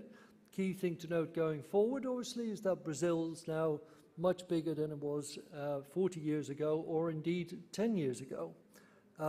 Also noteworthy is how few exporters actually export more than 500,000 tons of raw sugar this year. We can do something similar on the importer side. Same ranking, same numbers, much smaller numbers, fortunately. But there, the notes are that while we have number 1 and 2 as major consumers who are importers, 3, 4, 6, 8, and 10, that's quite a lot of the numbers, actually look to also refine the sugar to re-export it into regional markets. EU is no longer a feature there, although the numbers come fairly close to becoming 10th, and obviously Russia is now an exporter most of the time, having been an importer up to 2004. Moving on, I want to just, again, a sheet full of numbers, but with some essence. I just want to show you the Brazilian destinations for selected countries. These are the top 10, and particularly I want to pick out China, which has grown dramatically. The key to the China number is also how little has been shipped so far in 2024. Recently, it has become more seasonal, and that has become a challenging perspective in terms of handling of cargo out of Brazil. Second one to highlight is India and its imports in recent years, and indeed its exports that have come with it, and what a opportunity the Y Premium has presented to refining at this fine destination. And lastly, just to note that the UAE, with its large warehouse capacity, is indeed capable of importing much more than the capacity of the refinery, and then afterwards processing it over a certain period of time. Looking at Brazil exports in a slightly different manner, we can look at the voyage route that it takes, where it's traded to. So, for simplicity, via Gibraltar is into the Mediterranean, and yes, Saudi Arabia still takes its sugar via that route. That's colored in blue in the chart. the Indian Ocean region, from Yemen to all the way around to Bangladesh in yellow, and then through the Straits of Malacca for Malaysia, Indonesia, and China in green, representing about 80% of all exports out of Brazil. You might ask who's missing. Well, Nigeria is key to that, Canada, US, and indeed North European destinations are the locations that are not charted here. But what's also noteworthy is that when the supply has dropped, the blue charts have stayed fairly constant. It's the regional, let's call it, it's a more accessible market that they are concentrating on, rather than the further destinations of the Far East or indeed the Indian Ocean region. For white sugar trading patterns, it's mostly containerized, which makes tracking flows more challenging. It's all about how much in a container, to what destination, and indeed looking at shipments in bulk where we can, although that has continued to be challenging, both due to the scrapping of BIBO vessels and indeed the issues of having cargo loose in a hold. The chart on the right there just showing recent movements in the container costs, which seems to have shot up quite considerably over the last couple of weeks and causes some concern for those watching and considering a white sugar export. Global trading patterns, just to summarize some of the points made, looking at Brazil, it's a challenging origin in terms of the constricted throughput through Santos and Paranagua.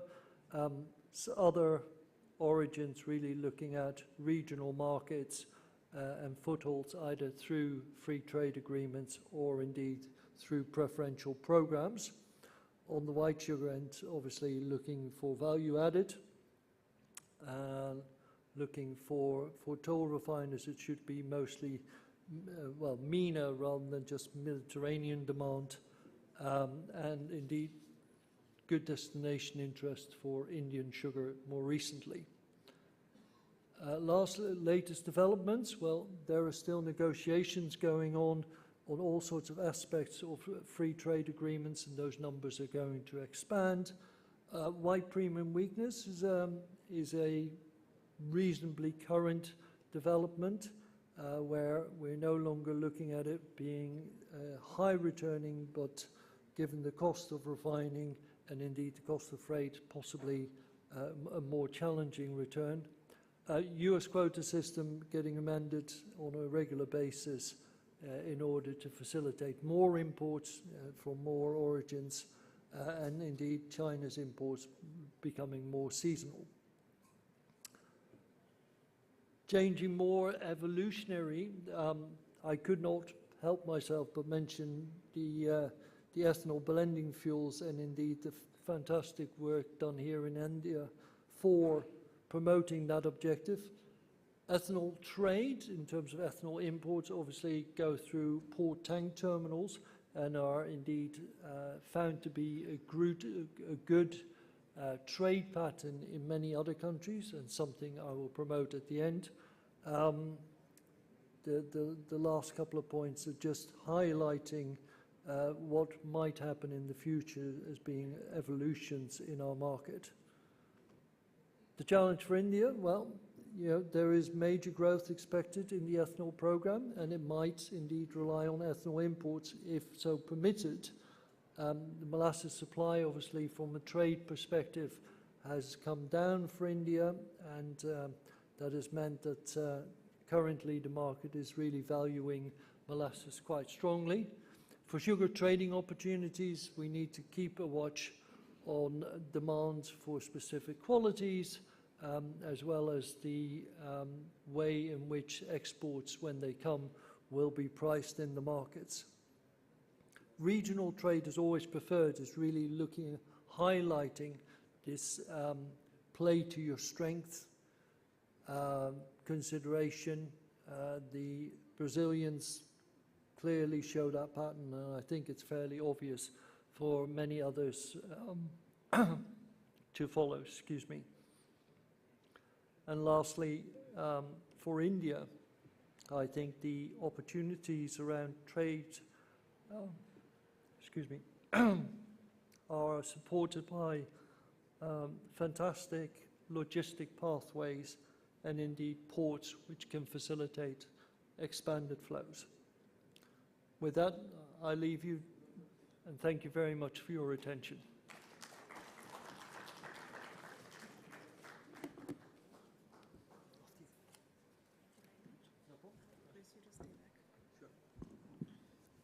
Thank you, Mr. Peter, for giving us valuable insights on trade patterns in the sugar market. And thank you for sharing those important numbers, which really gave us a lot of information and intricate details of the market. May I please request Joint Secretary Sugar to please thank Mr. Peter for his wonderful presentation. Ladies and gentlemen, let's thank Mr. Peter with a round of applause. Thank you for that insightful presentation. Now I can see some sleepy faces, so I think it's right to have a refreshing coffee break. We request you all to reassemble in about 15 minutes. Thank you very much.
Requesting the kind attention of everyone, Government of India has planned the Red Fort visit on 27th of June after the conclusion of the seminar on that day.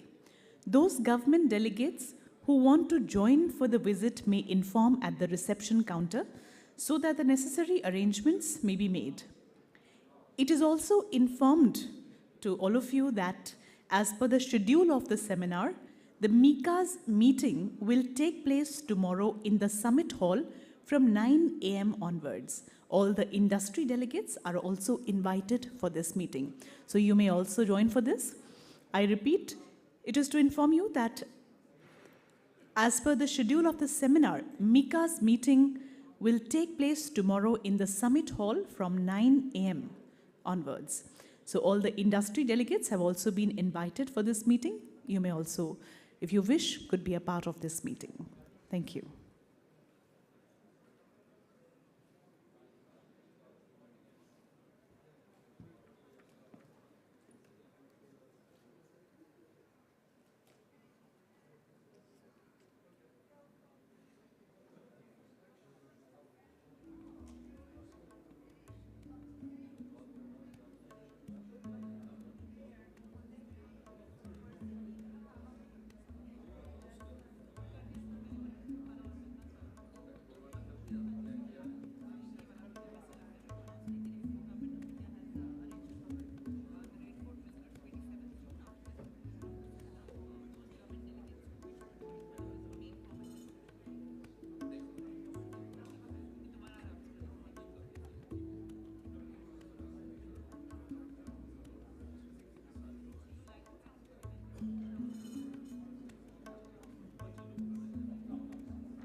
Ladies and gentlemen, before we begin, I would like to once again apprise everyone of the MICA's meeting that will begin in the Summit Hall from 9 a.m. onwards tomorrow morning.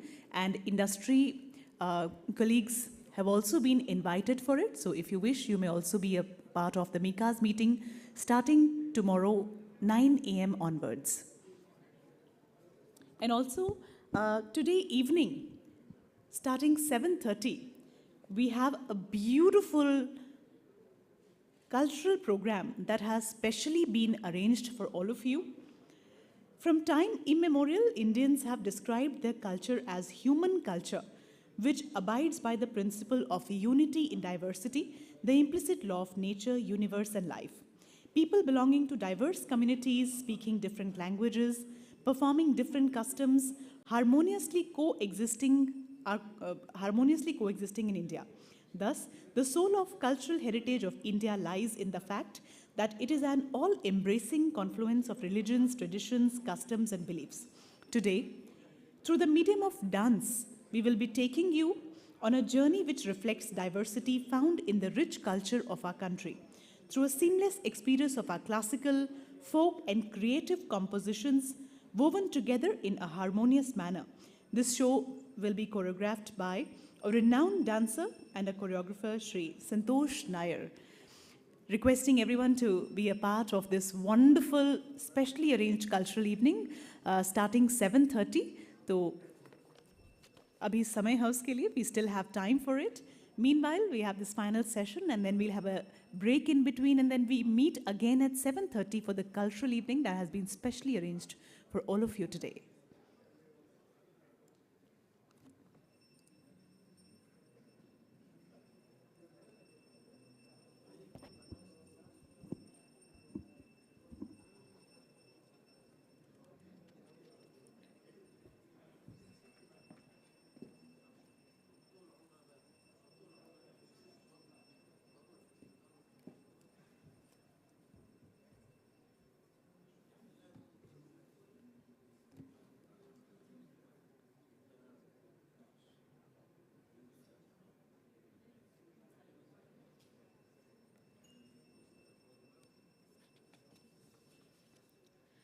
So time to begin with the next session, which is the final one for today. Ladies and gentlemen, welcome back after the refreshing break that was needed by all of us. We hope that you enjoyed the delicious refreshments those were being served and also had engaging conversations during the break. We'll now begin with the panel discussion on global demand and supply of sugar. The moderator for this session is Mr. Kiran Vadhwana, Director, Comdex India Limited. I welcome you, sir, on the dais. Ladies and gentlemen, please join hands in welcoming Mr. Kiran. Mr. Kiran graduated in computer science from the University of Houston in 1983 and has an MBA from University of Michigan in 1985. He's been associated with the sugar industry in India for the last 39 years. He has been a sugarcane farmer, sugar miller, sugar trader, and sugar futures trader. He's been on the executive committee of ISMA and on the board of Indian Sugar Exim Corp. He's also a senior advisor to International Sugar Organization and is the chairman of Bon Sucro. We welcome you, sir. Ladies and gentlemen, inviting the speaker for this discussion to join us, Mr. Claudiu Kovrig, founder, Kovrig Analytics. Please join hands in welcoming Mr. Claudiu. He's the founder and lead agriculture analyst at Kovrig Analytics, specializing in market research, analysis, forecasts, and consulting for the sugar and ethanol sectors. With over 18 years of experience, he's held roles at S&P Global Platts, Kingsman, etc., focusing on commodity, market research, and trading. His academic background includes a PhD in renewable and conventional energy markets, a master's degree in engineering design and management of renewable energy sources, and expertise in economics and educational management. We welcome you. We welcome the panelists now, starting with Mr. Ravi Gupta, Director, Sri Renuka Sugars Limited. Welcoming Mr. Ravi Gupta on the dais. He's Executive Director of Sri Renuka Sugars Limited, a prominent figure in the global sugar and ethanol industry with 32 years of experience. Recognized as the Sugar Man of the Year, He plays a pivotal role in shaping ethanol policy in India and serves as co-chairman of ASSOCHAM's WTO Trade and Investment Committee. Additionally, he contributes to the Task Force on Sugar and Ethanol at the Confederation of Indian Industry CII and holds executive positions at Indian Sugar Mills Association and West Indian Sugar Mills Association. We welcome you. Ladies and gentlemen, please join me in welcoming Mr. Ravi Krishnamurthy, Head Sugar, COFCO India Private Limited. Let's join hands for Mr. Ravi Krishnamurthy. He is the head of sugar Indian subcontinent at COFCO International and brings over 30 years of expertise in agricultural commodities, specializing in sugar, grains, and oilseeds.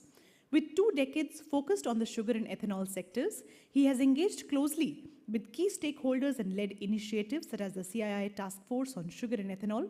Previously with the Australian Wheat Board and PepsiCo, Ravi is the chemical engineer with a postgraduate degree in international trade from IIFT New Delhi. We welcome you, sir. And last but not the least, inviting Mr. Sandeep Kadam, MD, EDNF Man India Private Limited. Put your hands together for Mr. Sandeep. With the postgraduate degree in agri-business management, he has extensive experience in agriculture and rural economies. Starting his research career in 2010 with Noble Resources, now COFCO, he covered sugarcane, cotton, coffee, and major field crops across India, Australia, and North Africa. Joining EDNF Man in 2012 as an analyst, he swiftly moved to the trading desk due to his successful performance in research. He now oversees trading and management responsibilities for South Asia, that is India, Bangladesh, Sri Lanka, and Pakistan. So I've been once again told to announce for the cultural evening before we actually begin. Ladies and gentlemen, we have a very, very interesting cultural event which will start at 7:30.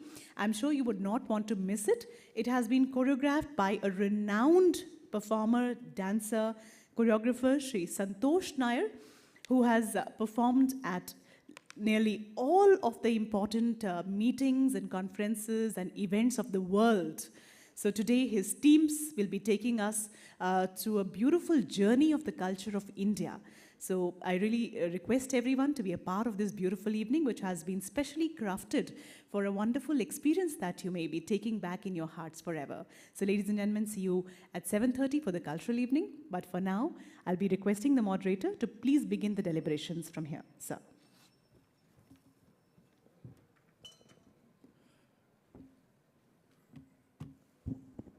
Good evening, everybody.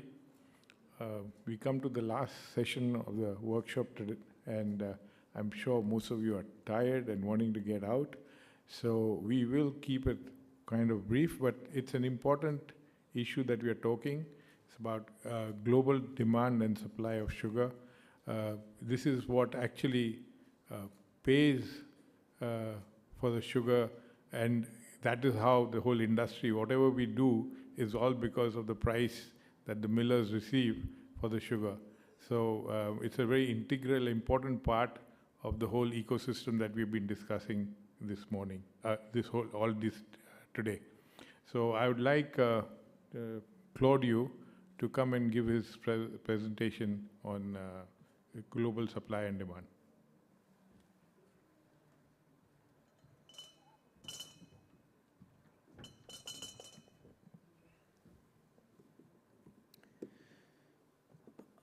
First of all, namaste.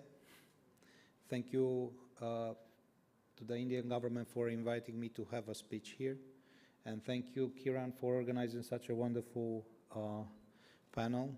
I hope our discussions will be prosperous, and then people will understand what is happening in the sugar market, and also why the export that is accumulating in India needs to go out.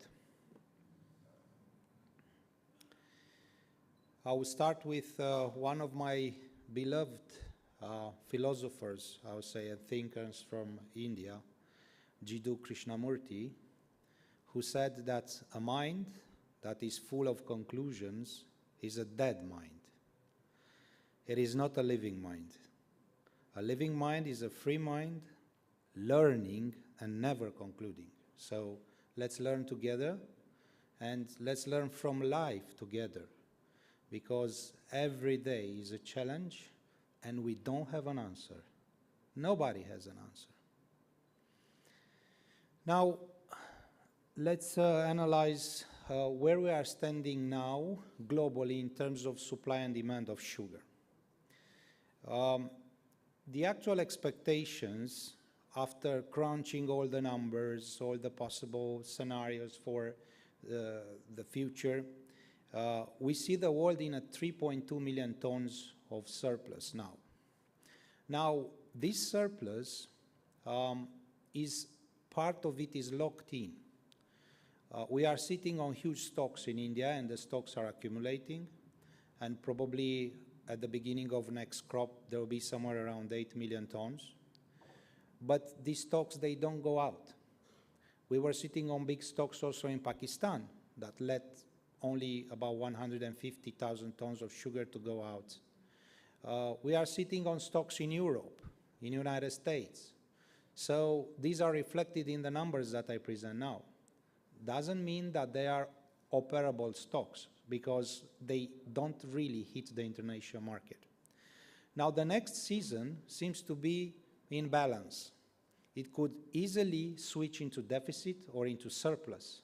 It depends on the monsoon, it depends on the Thai crop, because Thailand is very important now. It depends on the Chinese crop and then on Brazilian crop, how the Brazilian crop will finish. But we will touch this subject. Now, if we compare these estimates with the April expectations, we see that more or less the surplus this year was there, also in April, but in April, the next season seemed to be in a deficit. Okay, now 2 million tons in terms of sugar deficit for the world is not a big deal, okay? It still looked a bit balanced, but in a certain deficit. And why it was in a deficit? Because we had the acreage in Thailand, but we didn't know if the weather will arrive there. We didn't know that the monsoon will be good in India. We didn't know many things. So then the weather played a role. Moreover, we didn't know what will happen also with the Brazilian crop. So now we have more cards in the hand. So this deficit that seemed to be in April, it's shrinking a bit to a balance. The balance situation is the most dangerous one, I would say, because immediately can shift back into surplus or in deficit.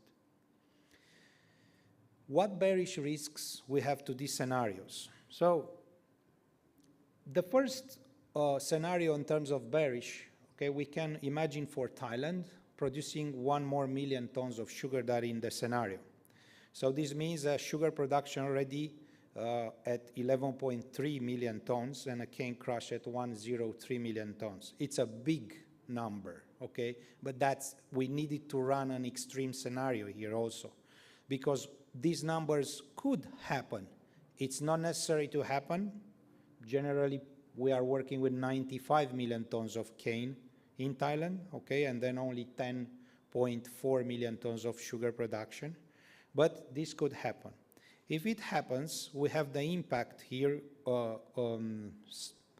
underlined in red, okay? So the world will shift back into a surplus next season, 0.9 million tons. And another scenario, we can have Brazilian crop higher than discussed now.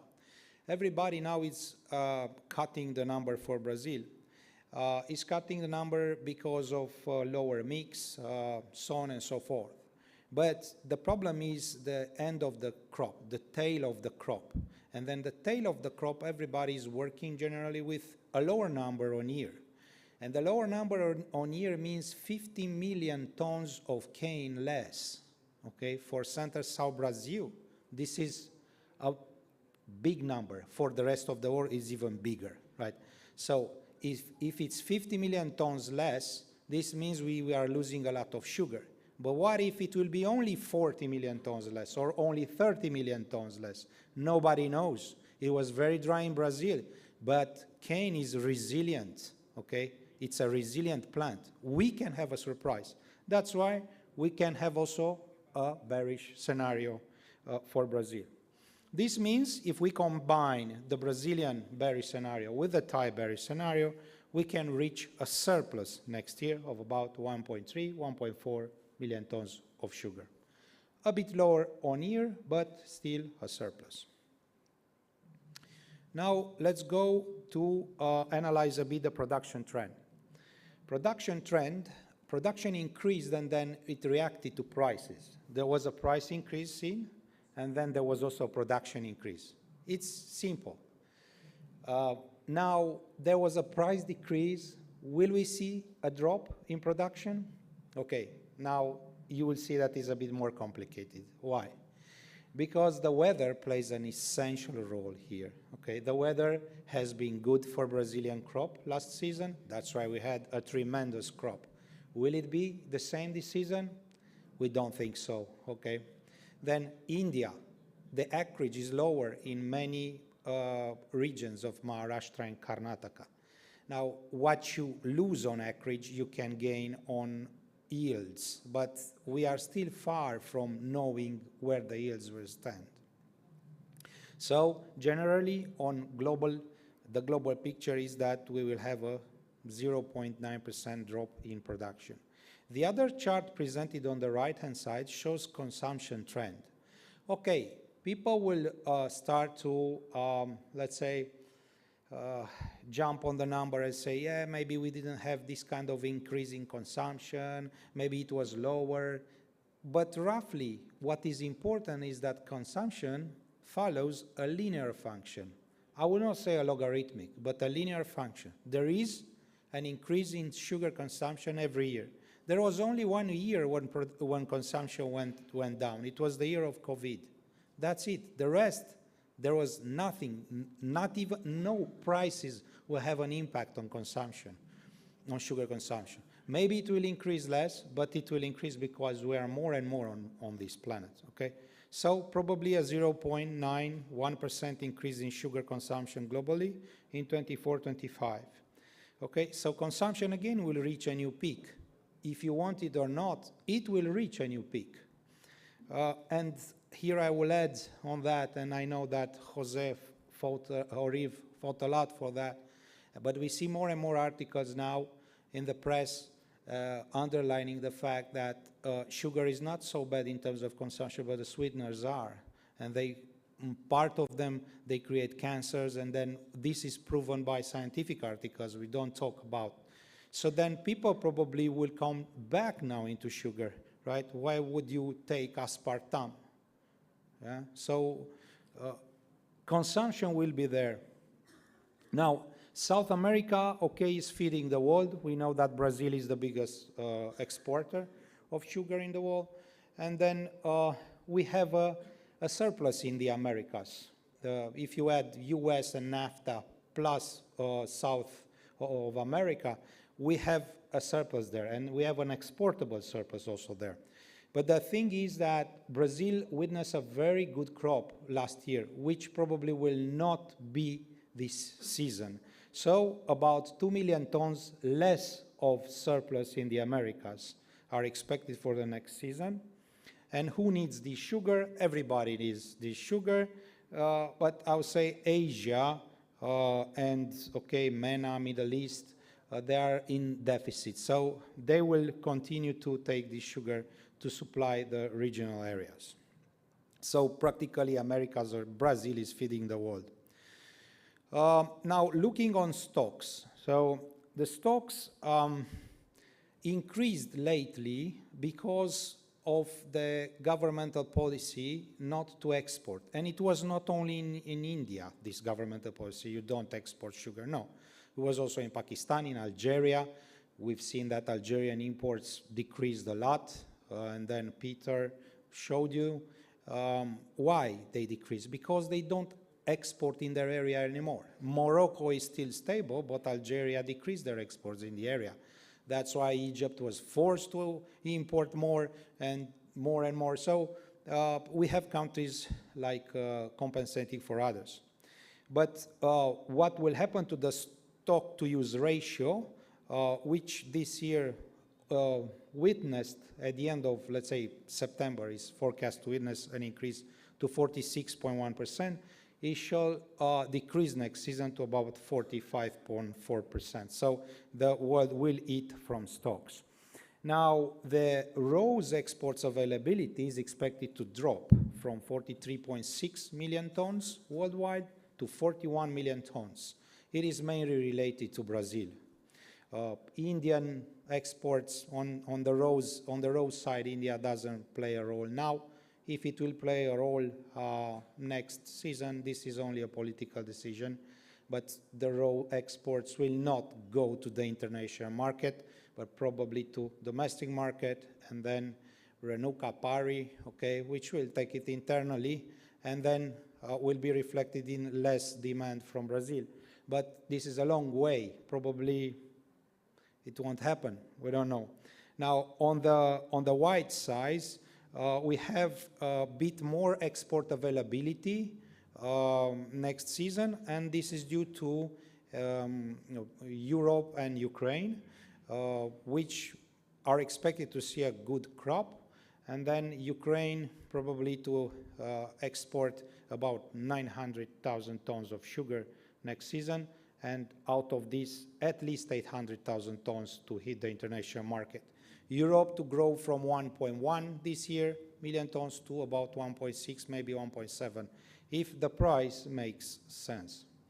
Now, let's look on the trade flows. What we've seen up to now, it was, okay, stocks, we had the production-consumption differential, but the trade flows are making the difference. What is the trade flows? It's like the need for sugar compared to the export availability. So how much the world needs this raw sugar compared to what I can export, right?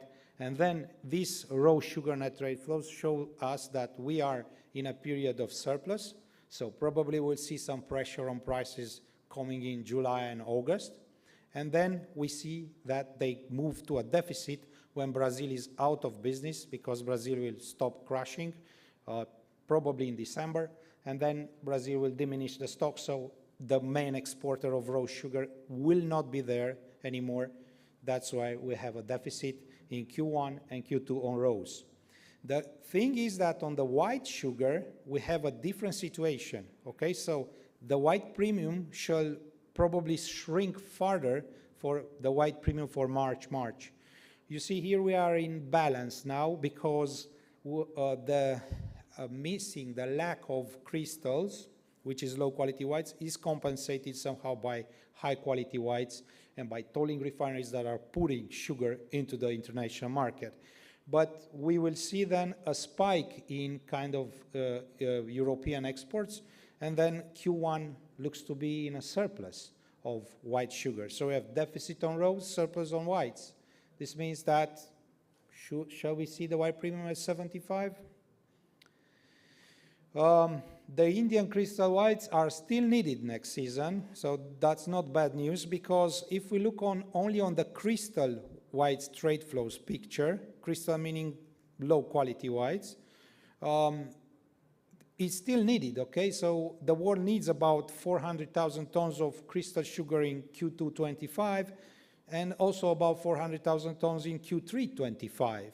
Now you will say, yes, but this crystal could be easily compensated by high quality whites. Yes, in some parts could be, but this will be that the destination wouldn't pay a premium for the high quality whites when compared to crystal. So you prefer to have crystals and pay the same price. Now, on spot and on prompt, still up until October, we see kind of a support for white sugar market. It will start to decrease only when the new volumes from Ukraine and Europe will hit the market. And then this was reflected in the expiries. Look at the London expiries. The black line is the price in London, and then the blue line is the front spread. Okay, we have seen good prices in London, in October 23, December 23, above 700, okay? They dropped to 600 in May, but the front spread was still good, right? So then we had a differential there, we had an inverse, and an inverse is a signal of a supportive market. Same happened with the white premiums. The white premium now on the right-hand side is in pink. Like you have a white premium at 173.9 when May expired. So this was a good premium, right? Also, the white premium now on front is kind of supportive. This tells us that the world still needs white sugar, and then the demand is there. So we have a supportive part up until October. Now, this is the October white premium. The chart was done 1 week ago when I sent the presentation. We had a bit an upside in the black line here, but it looks a bit subdued, yes? So it could be supported a lot. Maybe don't jump to whatever, 170, but there is room for October white premium to go higher. Instead on March, next season, you see there is not much correlation with what happened last year. With the red line is what happened last year, black line is what happens now on the right-hand side. So here, I think the things will remain kind of in a limbo because of the European volumes, which are not sure either, because, okay, we had also weather problems in Europe. So let's see if they will come or not. And also the cash premiums have been supportive. On the left-hand side now, we see a chart with the cash premiums in Thailand and in Santos, in Brazil. In black is in Brazil, dotted line. So you see the cash premiums to New York 11 for low quality whites in Brazil remain above 100 points, and they reach a peak of about 135 points. So this means that on one side, even if recently the market corrected, right, the future market corrected, the cash premium show that we need a premium to this because nobody will sell you at this low level. So this means it's supportive. The spreads have not always been bad, okay, in New York, but in London they remain in an inverse. So this, again, another signal was that the world needs the whites. And also on the right-hand side, we see the cash premiums on raw sugar in Brazil. You see, usually from June to, let's say, October, they enter a negative territory. But now they refuse to enter the negative territory, including, so even if Brazil is expected to bring more sugar now. So it means that something happens there, right? So it's not as bearish as expected, but the market now, I think it stopped because of this sugar mix that was reported lower in Brazil in May. So let's see how it will evolve, but there are at least two technical parameters supporting, let's say, a stable market on prompt. Now, talking about specs, those are net speculative positions. They liquidated their longs, okay? The prices dropped last year, dropped from 28 cents, they went down to 20 cents, where China started to buy. Then they went down to 18 cents, where again China started to buy, but China can't buy forever. So then, having said that, it's not unusual to see specs on the short side. And they can sit for a long time on the short side, but will they have the courage? You see, the last report, CO2 report released on Friday, showed that they liquidated the 17K of net short position. So they are now only about 54K, 54,000 lots short. So they don't want to risk on the short side so much. Now the situation at regional level, I will go faster on that. We start with Center-South Brazil. We have here, you see the yields last season, 23-24. We are talking April-March here because Center-South Brazil is on April-March. So tremendous yields. Expected to be also good yields this year, okay, not at the level at last year, but good yields, very close to 79, 80 metric tons of cane per hectare. And then on the right-hand side, we have the annual sugar and cane production. Cane production is in red, dotted line, and then sugar production is separated per refined in gray, then crystal in blue, and then VHP sugar, the most of it. So we see that production is expected quite in line with last year, so a good production in Brazil. And then the sugar mix is keeping being maximized. Why? Because this chart shows us the reality. This is the differential between sugar and ethanol in Brazil. You know, a mill in Brazil can produce sugar, ethanol, and electricity together using the same feedstock, the cane, okay? If they maximize ethanol, they also maximize electricity, so on and so forth. Now, we've seen the differential between the ethanol lines, okay, ethanol in blue and in pink, and then the sugar in black. So you see sugar, even if it suffered a correction last season, is still paying much more than ethanol, about 500 points more. So there is no reason to do more ethanol. Everybody will maximize sugar. Now, on the left-hand side, here we see the historical sugar and ethanol mix. Sugar mix is in gray, and then is expected this year to reach 51.5%. We didn't change our estimates since the beginning of the crop because we didn't go so high ballistic to 53, 53.5. Yes, indeed, it was a lot of investment in flexibility, in flexing the capacity, in putting more sucrose to sugar. Yes, but this thing is not yet reflected. And then losing time is losing mix, right? We've lost first half of May, we've lost second half of May, and then I've heard that the mix also on the first half of June will not be very high. So then it needs a tremendous power now to recover. So 51.5 looks a new record for Brazilian mix, if indeed it will be there. Already last year was practically a new record because we were discussing 48.9% sugar mix for a cane of 653 million tons. In 2012-13, we had a mix, a big mix, but the cane was much lower, okay? So it was more than 100 million tons lower. So mills did investments, and then here we see the fortnightly mix on the middle of the screen, how we expect it to recover. So we should see a recovery from July. Also, what we had a problem this year was with the ATR, because a lot of caña-bizada, which is leftover cane from last year to this year, was processed. And then, of course, when you process an old cane, you have impurities, and then you cannot maximize the ATR, which is the sucrose in the cane.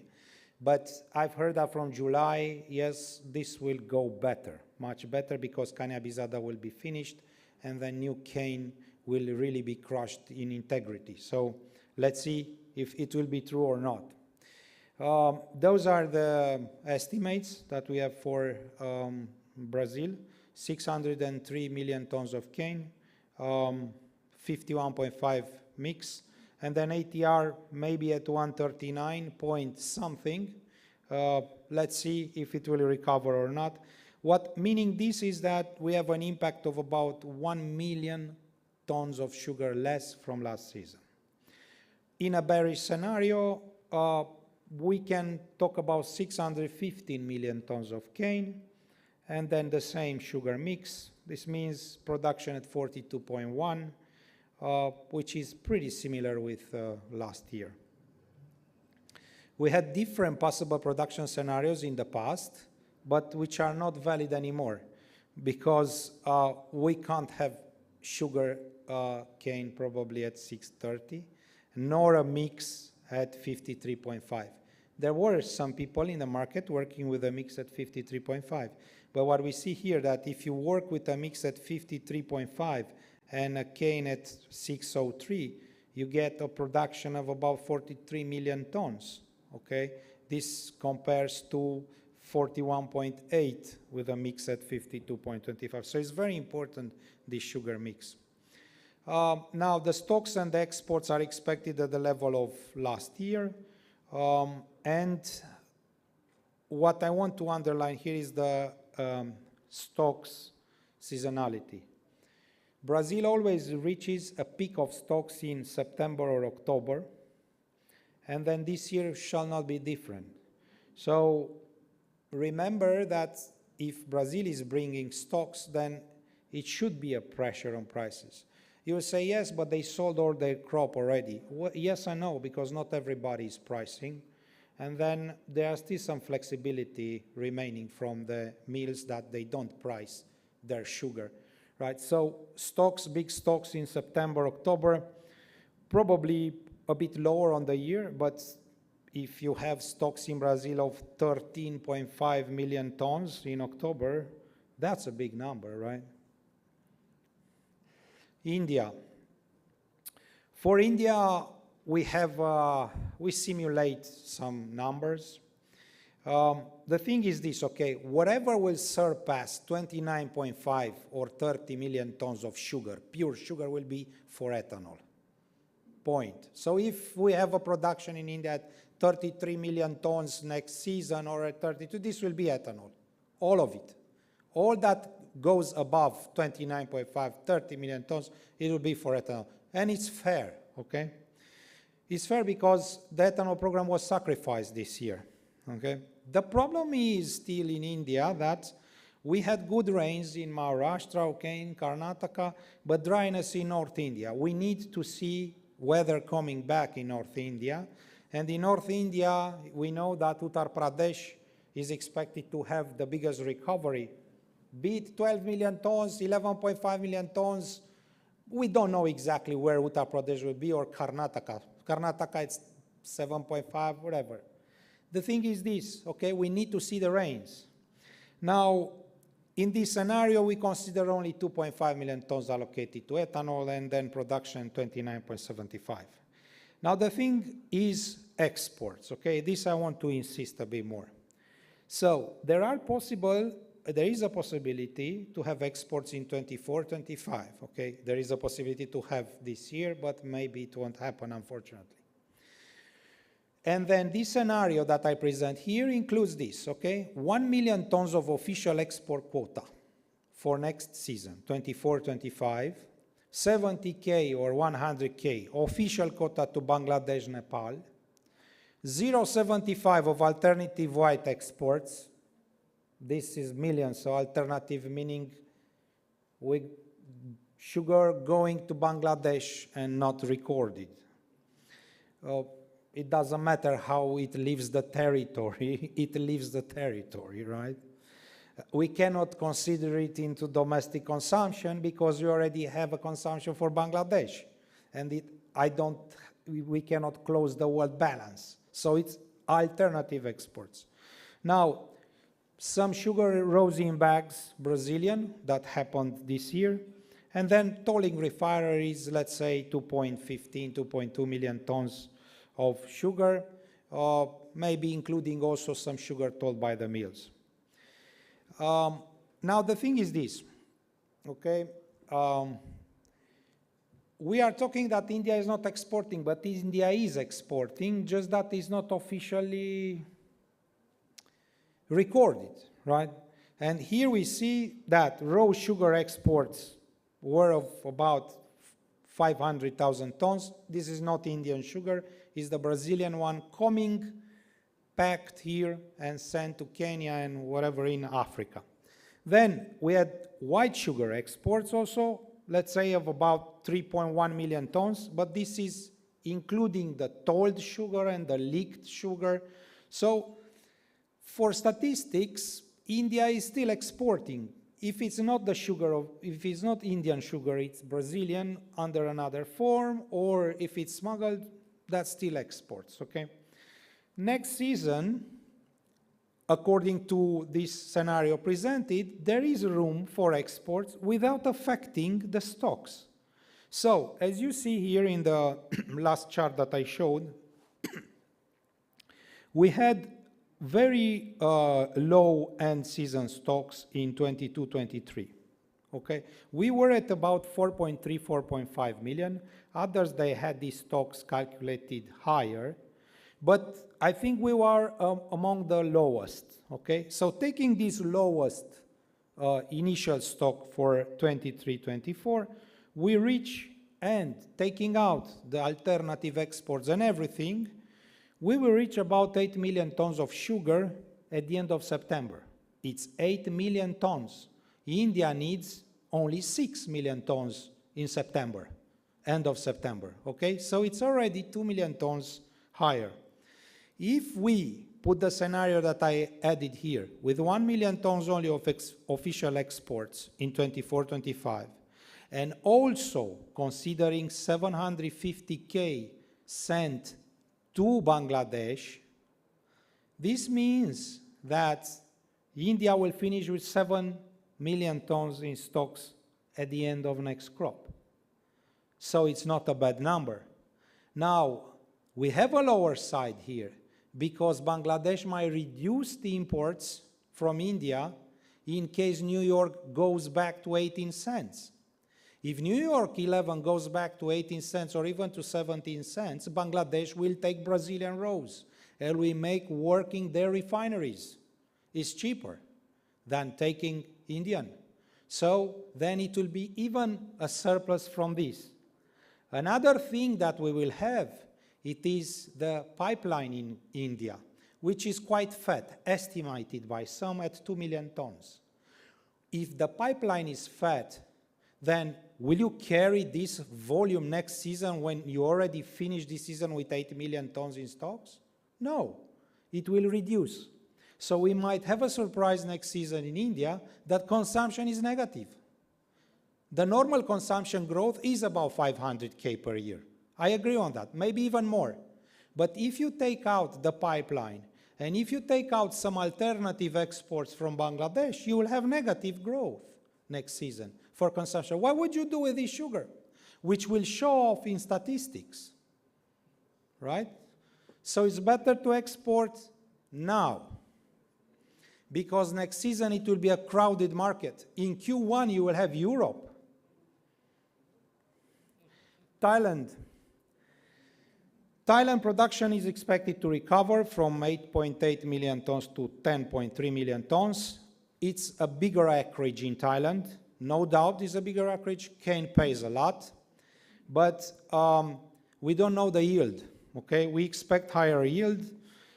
So Thailand will come with extra sugar too in Q1. What sugar will bring, it depends on them. But firstly, they produce rose, because when you want to crush, and then do some export quickly, you do the rose. Then they have time to change their mind because they have remelt. What is remelt is after they crush the sugar, then they think about in the extra season from April on, hey, is it worthwhile to do whites now instead of rose? Okay, if the white premium pays, then they will maximize remelt, as it was the case for this year. We expect about 3.1 million tons of rose equivalent to be remelted into white sugar.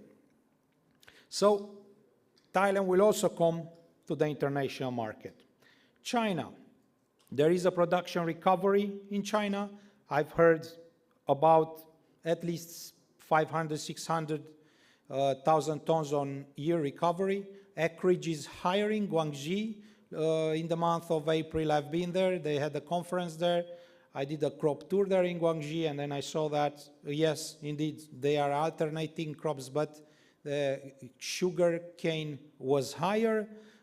In the northern part of China, they have beet sugar, and then beet sugar surface is also higher. So production in China is getting better. So this means that China probably next season will need a bit less of imports compared to this one, because this season they already probably fixed about 5 million tons.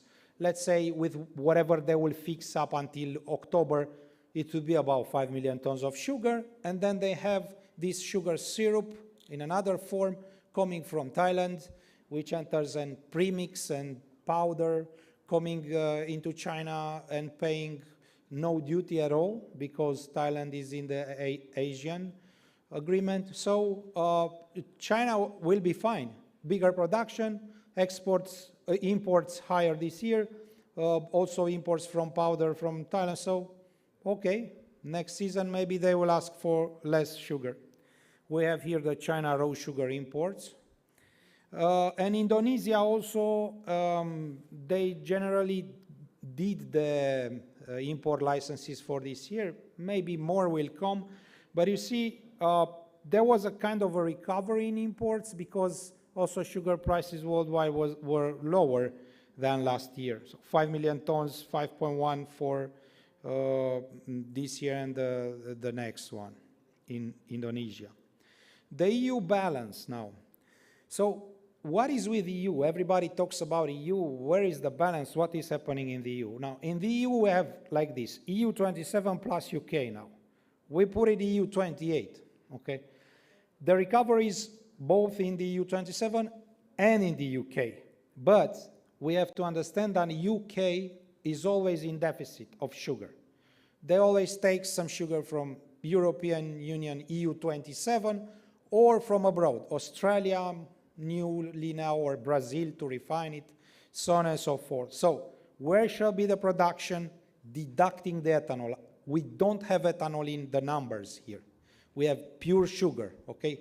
Europe generally allocates about 1 million ton of sugar, 1.3 to ethanol.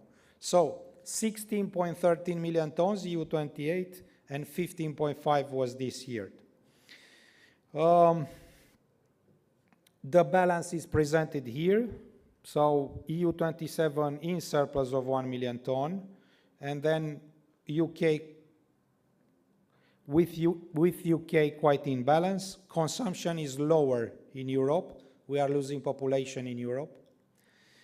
And then white sugar exports, EU plus Ukraine, probably at 2.6 million tons of exports in total. This is up 800,000 tons on year. And then big drop in the European and CIS raw import demand because it doesn't make really sense. Russia balance looks good. They replanted 8% of their crop because of frost.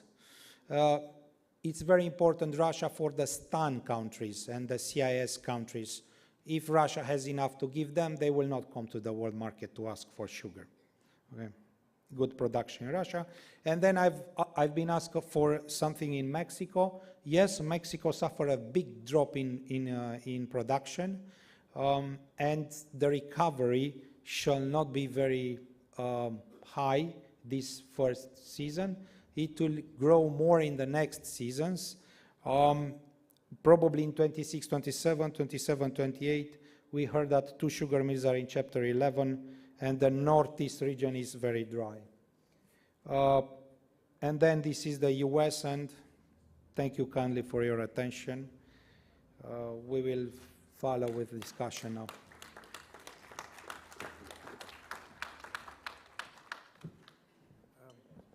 Thank you, Claudio. And it is interesting to see your data more on India, because I think most of us understand India a lot more here. There are areas where people might agree, might not agree. So I'll just ask the panelists what their views are. And I'd like to start with Ravi Gupta, that, the views expressed by Claudio is that we have a very strong demand for Indian sugar in the immediate sense. What are your views on this? You put me in a spot initially, so. Anyway, so this answer is between should and would. So whether India should export or whether India would export. So I'll divide this question into two. As far as should is concerned, you see, we added more or less 3 million ton of stock this year, 32.2 kind of production, 29.2 or 29, whatever the number be. Monsoon has been excellent so far because in spite of the deficit monsoon, which you would have been reading, the monsoon rains wherever it was required was very good, particularly in Maharashtra, Karnataka, Tamil Nadu, where the reservoir level were very low, rains have been good. Little bit deficit in northern side, but the monsoon has started moving. So assuming that we have a normal monsoon, again we are into a surplus situation in next year. And my personal view is that India should not build up stocks, because if all goes normal, the year 25-26 will look heavily surplused, because if the monsoon is normal, there will be more planting this year, and in 25-26 we are back to 40 million kind of situation. So there is no point in adding to the stocks and not reducing stocks. And also the exports are important, because what is hidden in this year is around 500,000 ton of Kansari exports and alternate exports, as you call it, which is to Bangladesh and everywhere. So that is also now 1.2 million. But next year, given the scenario which Claudio has projected, there may not be a margin on these exports, neither on Kansari and not on this alternate exports. So that will sit into India, making the domestic prices heavy. So there is a reason that we should kind of look at exports, and industry has already demanded it. And that export should come before the EU or Thailand crop comes in, so that we can get a better realization. And to the second part of the question, whether India would export, I think we have two of the very senior officers here, Mr. Joint Secretary and Chief Director Sugar. I think you catch them during the cocktail and dinner, and maybe they will tell you whether India would export. That answer I will not give. Thank you, Ravi. Interesting insight, and obviously anybody wants to ask about exports, I think you have the two senior officers around who can give some insight into it. Moving on to Ravi Krishnamurthy, Claudio talked a lot about this alternative export of, in other words, smuggling into Bangladesh. He's tried to quantify something. Obviously, it's very difficult to verify these numbers. Ravi, what is your view on this real, around India, Bangladesh, and all these consumption going from here? I think as what you said, it's very difficult to quantify it, but I would like to basically view that particular flow in a different way. Looking at Bangladesh, they have a problem of hard currency right now. The imports, the regular imports every year has been about 2.2 million tons of raw sugar. What we are seeing so far, looking at the trade flows into Bangladesh, is we are now predicting it could be in the range of about 1.7 million. We are not hearing of any consumption loss on the ground so far in Bangladesh. So where is the sugar coming from? So we did a small exercise to see that most of the rake movements from going to the northeast of India or towards Bangladesh, looking at the pattern in the past number of years, and has there been increase in that? So in a short duration, which is last year from like September onwards, we saw a 30% increase in the volume for that region. So it's a kind of a logical reasoning to say that the normal consumption increase is say 4.5%, looking at India's GDP growth, etc. And if you net off, say approximately about 25% should be the excess sugar, which has gone somewhere. Now, of course, we have no real idea where it has gone or how it is going. But yes, so we think to Bangladesh itself, there's a possibility of anywhere between 500,000 to about 550,000 tons is a possibility, which we are seeing is the movement across the border. So these numbers are more or less similar to Claudio's, but Claudio's talking 600K. Yeah, but his number is total, which is Nepal and everything all put together. So I kind of agree with what, I'm not sure from where he's got his numbers, but then this is what we have, kind of as a logical part of the numbers.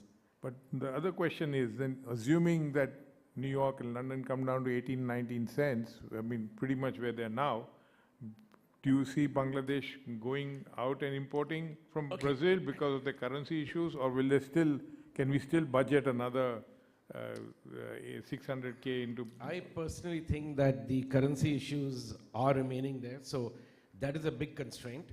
Even if NEO goes down to, say, 17 cents, we can't really see the banks giving the lines and limits very easily. Having said that, I think the driving factor would be the local prices there. If you compare the local prices in Bangladesh today, it's approximately equal to about $1,100 to $1,150 a ton. And we have the Indian prices where they are, which comes to close to $600 towards the northeast of India. So if you just apply the law of gravity where you have the flow, where it has to go to the logical direction, the spread is really big. It's close to between, I would say, about $500 to $600 a ton. So the incentive is there, the environment is there, so I don't know. It's a tough one. Okay, interesting.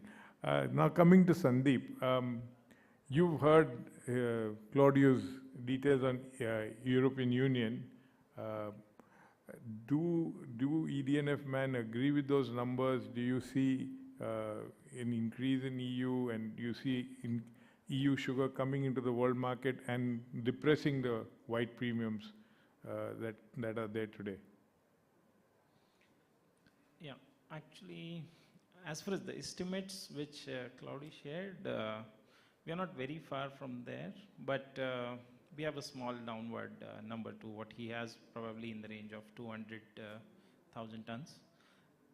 But there's also a probable downward flag to it of another 300,000, because recently there have been quite wet spells in major producing areas of Europe, be it Germany or France for that matter. And as you mentioned that we all are very familiar with sugarcane as a crop being grown in this country, beet particularly is very sensitive to any weather event, including the pest also. So anything which is triggering in that context will have negative impact. Moreover, if it is beyond a certain margin, and excess wet weather will definitely trigger a lot of pest attack downwards. The crop is only 5 to 6 weeks old, and there's still a long way to go. Already some of the countries are allowing excess application of pesticides just to protect the crop. So this 1 or 1.5 million out of Europe and around 800,000, which Claudia also mentioned, out of Ukraine is having quite a lot of hangover right now, which is getting priced in, but there is still a long way, and there could be headwinds which will have impact on it. So the sensitivity around that flow translating into the price will be very high. We'll have to keep on watching that. But yeah, at the moment, there's significant build-up of that flow coming to the world market, and that market has definitely budgeted in. We can see the forward white premiums quite depressed. However, having said that, the cash premiums in some of the deficit territories are also reflecting very high levels than the normal levels, and the freight premiums are also there, which are playing their own role. So although significant portion of European or Ukrainian sugar flow is budgeted, it's very sensitive, and we'll have to keep on watching that. Interesting. Last question to Ravi. What is your view of the market in 6 months from here, international trade market? Since you run the refinery, you're looking at raws and whites all the time. I want Ravi Gupta, I guess, because he's doing the refinery. He's running. I was presenting the mic to him. Sorry, we have two Ravis. I meant Ravi Gupta. My first learning was never to forecast the market. And particularly the agriculture markets, I still, kind of have a look at metals, and still easier to forecast than the agriculture markets. But having said that, I think I'll give you in general view that markets are into a trading range. It can go either which way. As Claudio very well presented, in fact, I saw a couple of people were sleeping, but they really missed the presentation which Claudio made, and it was a wonderful presentation he did. So the markets are quite balanced, in way. And what the market has done, they have discounted the future crops. So today the market is trading that the Brazil will be X production, EU will be X production, Thailand is X production, India is X production. But if the weather is not normal, the market can run on the other side. But if the weather is normal, it can again turn back. To give you a perspective, today the ethanol parity in Brazil is still below 14 cents. So in a surplus market, what will be the function of the market? You know, to come close to the ethanol parity, which is the lowest parity, and sugar prices have a room to go down. But if the weather is not good, let's say in EU, as Sandeep just pointed out, weather not good in Thailand, India, if at all gives any surprises, then the market can turn back. But today, the scenario of the market, and we look at the fund's position, and we look at what Claudio has presented, the market seems to be more on the softer side than on the harder side. All right, thank you. Any questions now from the audience? Anybody? Yes, Harsh, please. Thank you, sir. My question is to Claudio. Thank you, Claudio, for the wonderful presentation which you made. I think you taught us Indians more about India than we knew before it. So my just small suggestion and your views on that we have been talking about a surplus building up in India, but to what extent is the surplus building needs to be seen from two perspectives. One is the growing consumption. So basically the 6 million tons of stock use, is it enough, or should we see it from the perspective of how many months of consumption of stocks you need to keep the food security in India? Second is on the ethanol perspective. If you are shipping out sugar from the country, so aren't you shipping out ethanol from the country indirectly? And with the surplus of 1 million ton which is left, what number you are using for ethanol, and whether we have that scope of bringing that 1 million tons which you are saying which you would export today has the potential to go back and bring the ethanol blending program back on track, which it has lost in the last year. Thank you, Harsh, for your kind words. Now, you know, those are all scenarios, and then as I presented in the beginning, we have to learn together, right? Learning together, I mean, again, I want to underline one thing. These alternative exports to Bangladesh are taken for granted. But we've seen in the news a lot of problems, okay? People got shot, killed. So I don't think this smuggling will continue at these levels. And we've seen this in China. This happened in China when from Myanmar and from Vietnam, and in the past, they managed to smuggle about 2.5 million tons of sugar per year.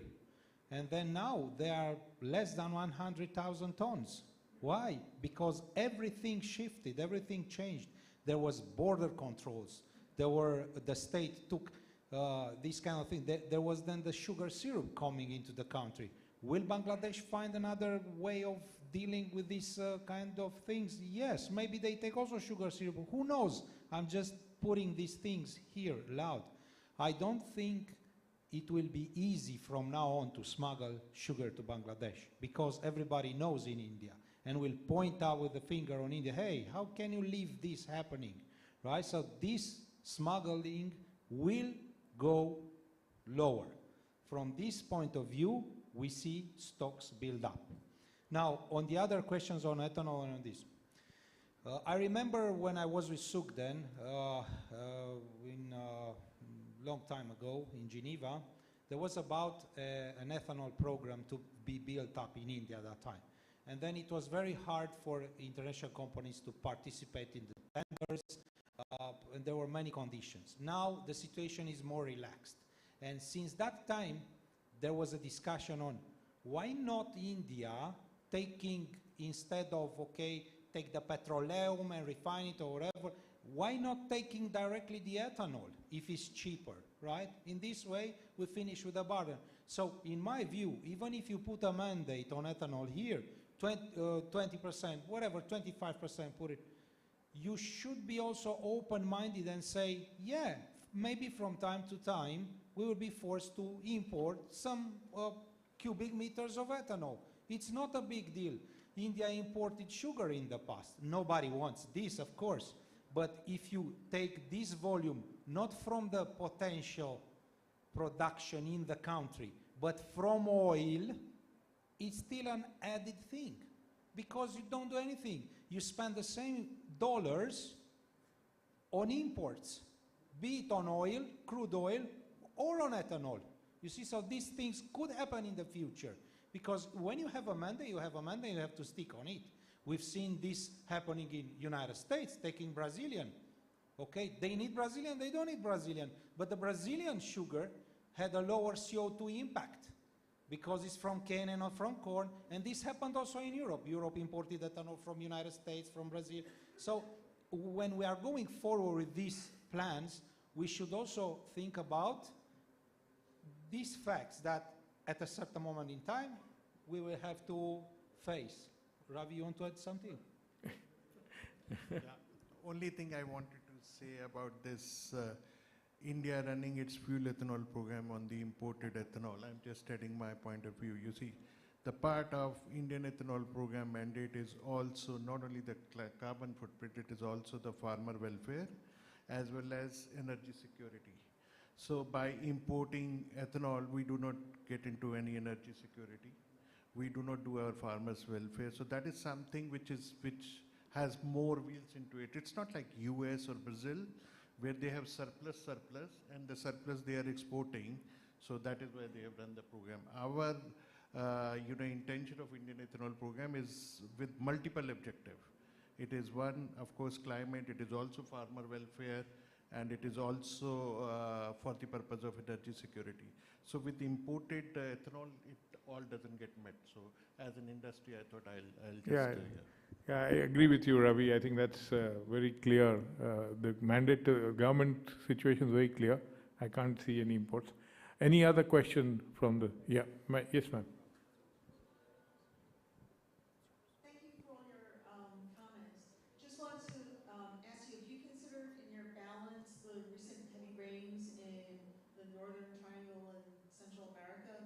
Because there's possibility that quotas for the U.S. won't be met because of that? I think this question is for me. Yeah. Yes, we consider normal weather patterns. So these recent rains could go around this pattern. But now, of course, when you put a number for the next season, right, you don't control anything. You just, based on the acreage and on how the things in a normal situation should go. Now, if the weather gets worse or the weather gets better, then we will have to review these numbers. But the numbers consider normal weather patterns. Okay. Any other question for the panel? If not, I think we can close here. And I'd like to thank Claudio and both the Ravis and Sandeep for having come here and had this nice panel discussion. As again, I would like to announce 7:30, we have the cultural program, and I would like everybody can come back. I mean, you have enough time to get home and back. Thank you. Thank you all.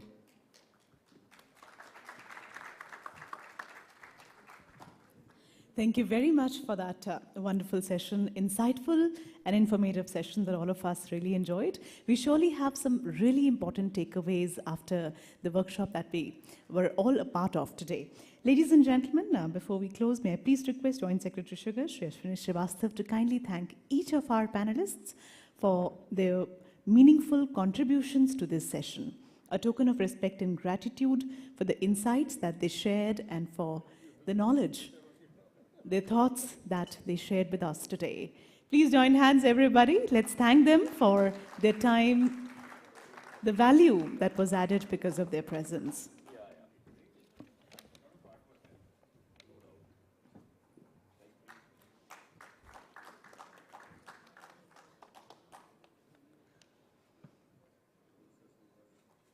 Thank you very much to each of our speakers for sharing their insights. We thank the moderator, Mr. Kiran, for conducting this session really well. With this, ladies and gentlemen, we'll now have a group picture, and we'll also be concluding today's meeting on sugar and biofuels, emerging vistas. Government of India expresses its gratitude to all the delegates and hope that the day must have added to your professional skills and the understandings as well as all of you may have got some new friends and connections. Now, let's have some time for ourselves, and we eagerly look forward to give you a glimpse of Indian dance, music and culture at today's cultural evening at 7:30 p.m. in Audi 1, which is at the same level wherein we are now. So 7:30 we are starting. The evening will be followed by dinner. All the delegates are requested to be seated by 7:10. Thank you, ladies and gentlemen. We'll see you at 7:30. The request you to be seated by 7:10. I assure you that it is going to be a wonderful representation of the culture, art, music by one of the best and renowned choreographers and artists of our country, Mr. Santosh Nair, who's represented India at various international platforms.